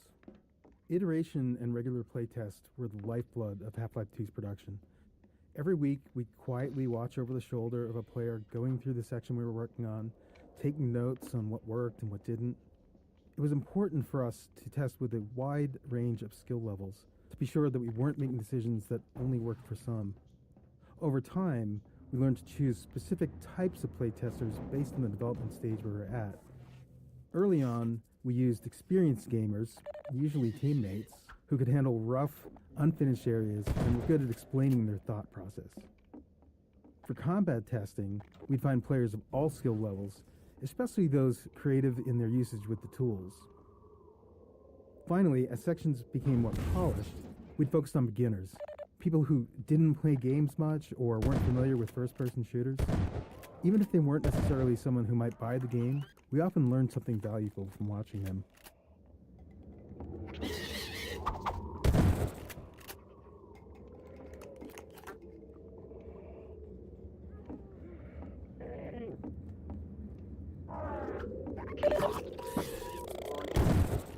Toxin levels detected.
depleted.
Return to your true nature.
Warning. Objects, levels detected. Minor lacerations detected. Emergency. User death imminent. Seek medical attention.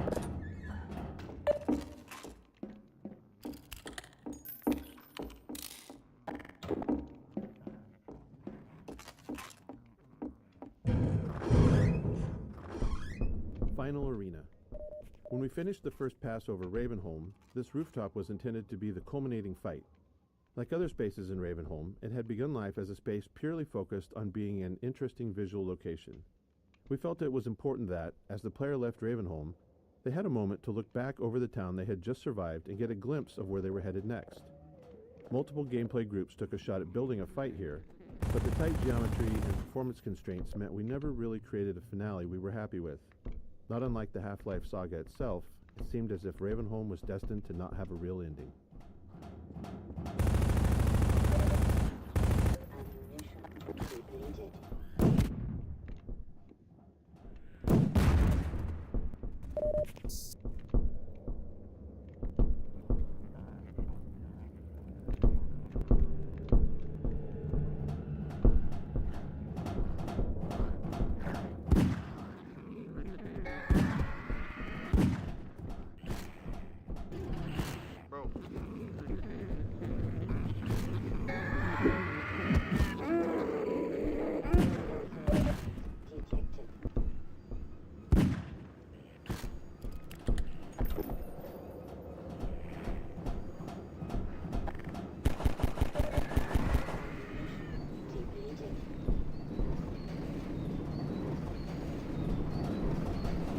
Almost there, brother.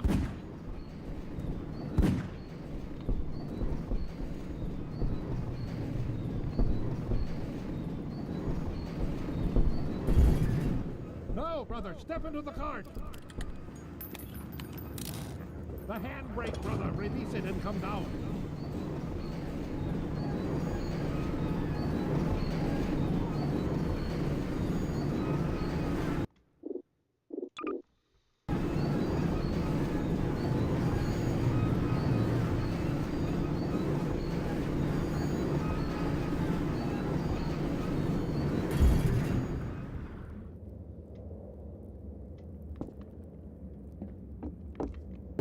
Greetings, brother. And so we meet at last. You are to be commended for avoiding my traps. The work of a man who once had too much time on his hands and now finds time for nothing but the work of salvation. I suspect you have little wish to remain in Ravenholm, so I will show you to the mines. As for me, a shepherd must tend to his flock, especially when they have grown unruly. Follow me, brother, and tread lightly, for this is hallowed ground.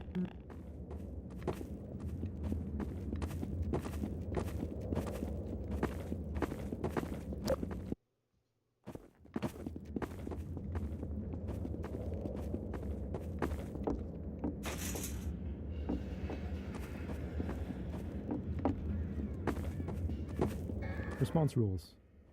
We knew early on that we wanted a lot of dynamic dialogue in-game, so we needed a system to handle it effectively. We aimed for a system that allowed sound designers to add and tweak lines without involving programmers, made the dialogue tightly responsive to the game's state, and minimized repetition. With these requirements, we created the response rules system. Whenever a character speaks outside of a choreographed scene, this system determines which line to deliver. Rather than picking up lines directly, character AI is constantly flagging opportunities for speech whenever a relevant event happens. Spotting the player, getting hurt, firing a last round in a gun, encountering overwhelming enemies, and so on. With each opportunity, it sends the response rules system a packet of data about the game's current state, and the system returns the most fitting dialogue line, if there is any. This setup allowed our sound designers to create a detailed decision matrix for dialogue. For example, a character might have a different set of lines for announcing a reload while under fire versus after the end of a fight, or if only one ally is left standing, or if there's a strider in sight, etc. By the time we shipped Half-Life 2, we thought we'd only scratched the surface of this system's potential. It became a core feature of Episode 1's Alex, and went on to power the dynamic dialogue in our later games, including TF2's classes and the cast of Left 4 Dead. The real final arena. Very late in the development of Half-Life 2, when we were reviewing the entire game for final improvement opportunities, we decided we did, in fact, want a real finale for Ravenholm. The rooftop fight wasn't enough. After some discussion, we chose to add this final fight through the graveyard with Grigori alongside the player. It was risky, development-wise, but we felt the game needed it. Since we were near the end of production, we had a mature set of gameplay tools to work with, but even more importantly, by this point, we understood our own game. Making a game is often a process of learning what it is you're actually creating. Why is our game fun? How is it different? What are the most important elements? As we built the game and watched playtesters go through it, we learned answers to those questions and, in turn, got better at making it. So the graveyard came together quickly and required far less iteration than many earlier areas of the game.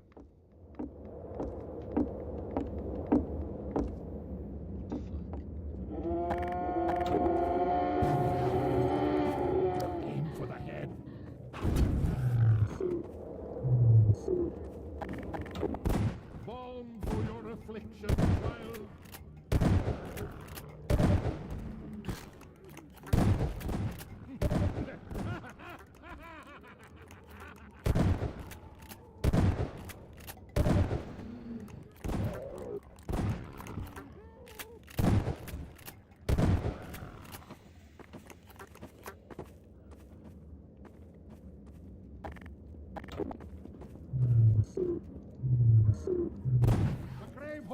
nothing worse for you.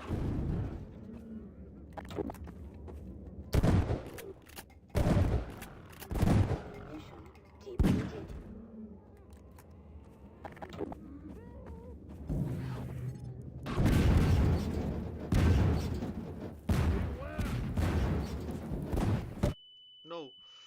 Fuck, I wanted to throw it. No.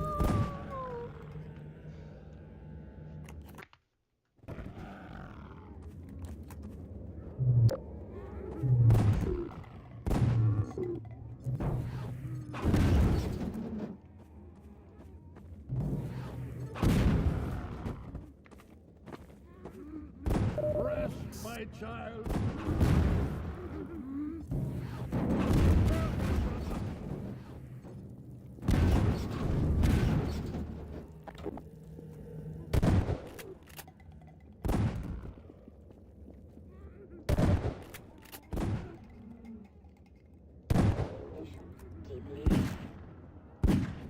Return to your true nature.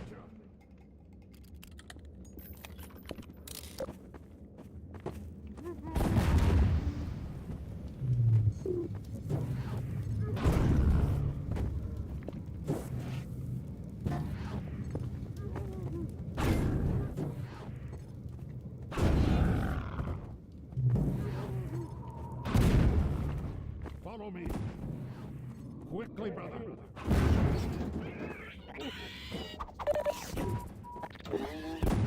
To the light I came. Come.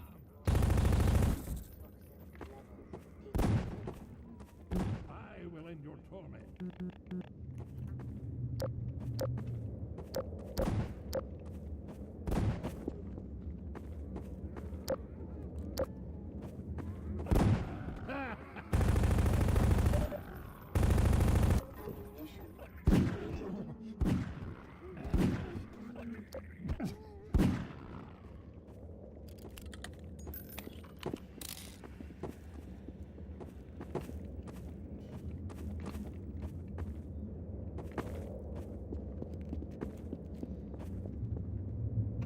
Hurry while I hold the gate! Go quickly! Flee, brother! Farewell, brother! I fear I deliver you to a darker place. May the light of lights illuminate your path. Look to your own salvation.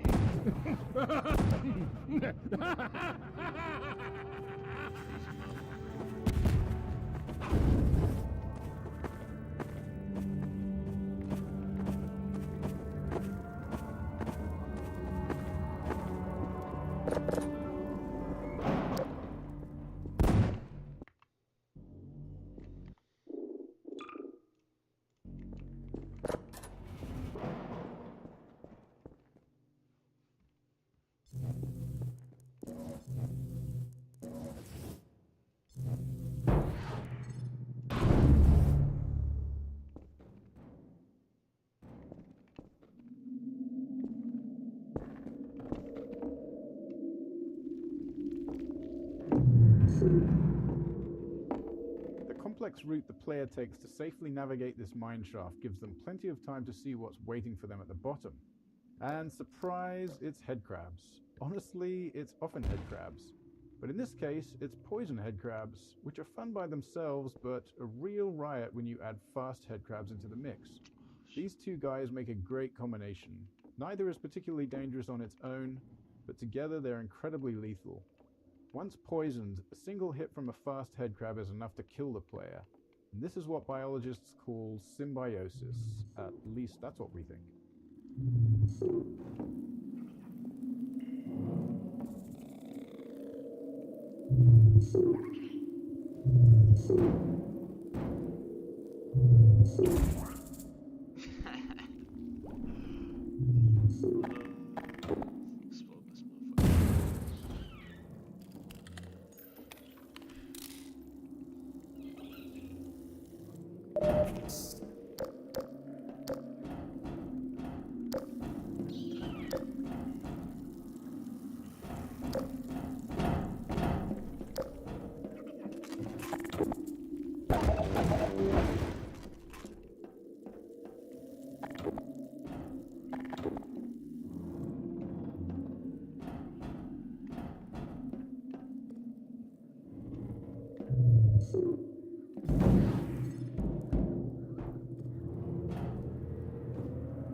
Major fracture detected.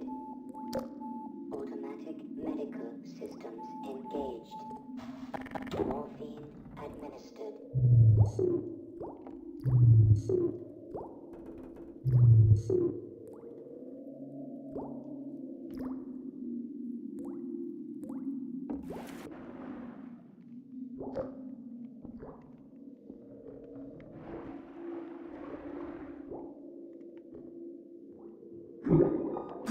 Warning. Vital signs critical.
This section of Game Track was added late in development, after we moved Eli's lab and Ravenholm to come before Coast.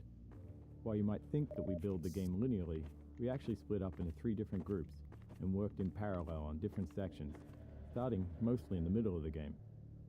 Each group's first pass focused on nailing down the core of their section before they moved on. And then once we had a rough version of the whole game laid out, we went back over each section to polish it, adding successful elements from other areas and removing what wasn't working. In some cases, such as in Ravenholm, entire sections were moved. And then, after Ravenholm was relocated, we needed a new piece to connect it to the coast, which is the area you're entering now. Given the time constraints, this short section was built using existing, proven gameplay elements, like snipers and combine soldiers.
Oh, I need to piss again. We go pee.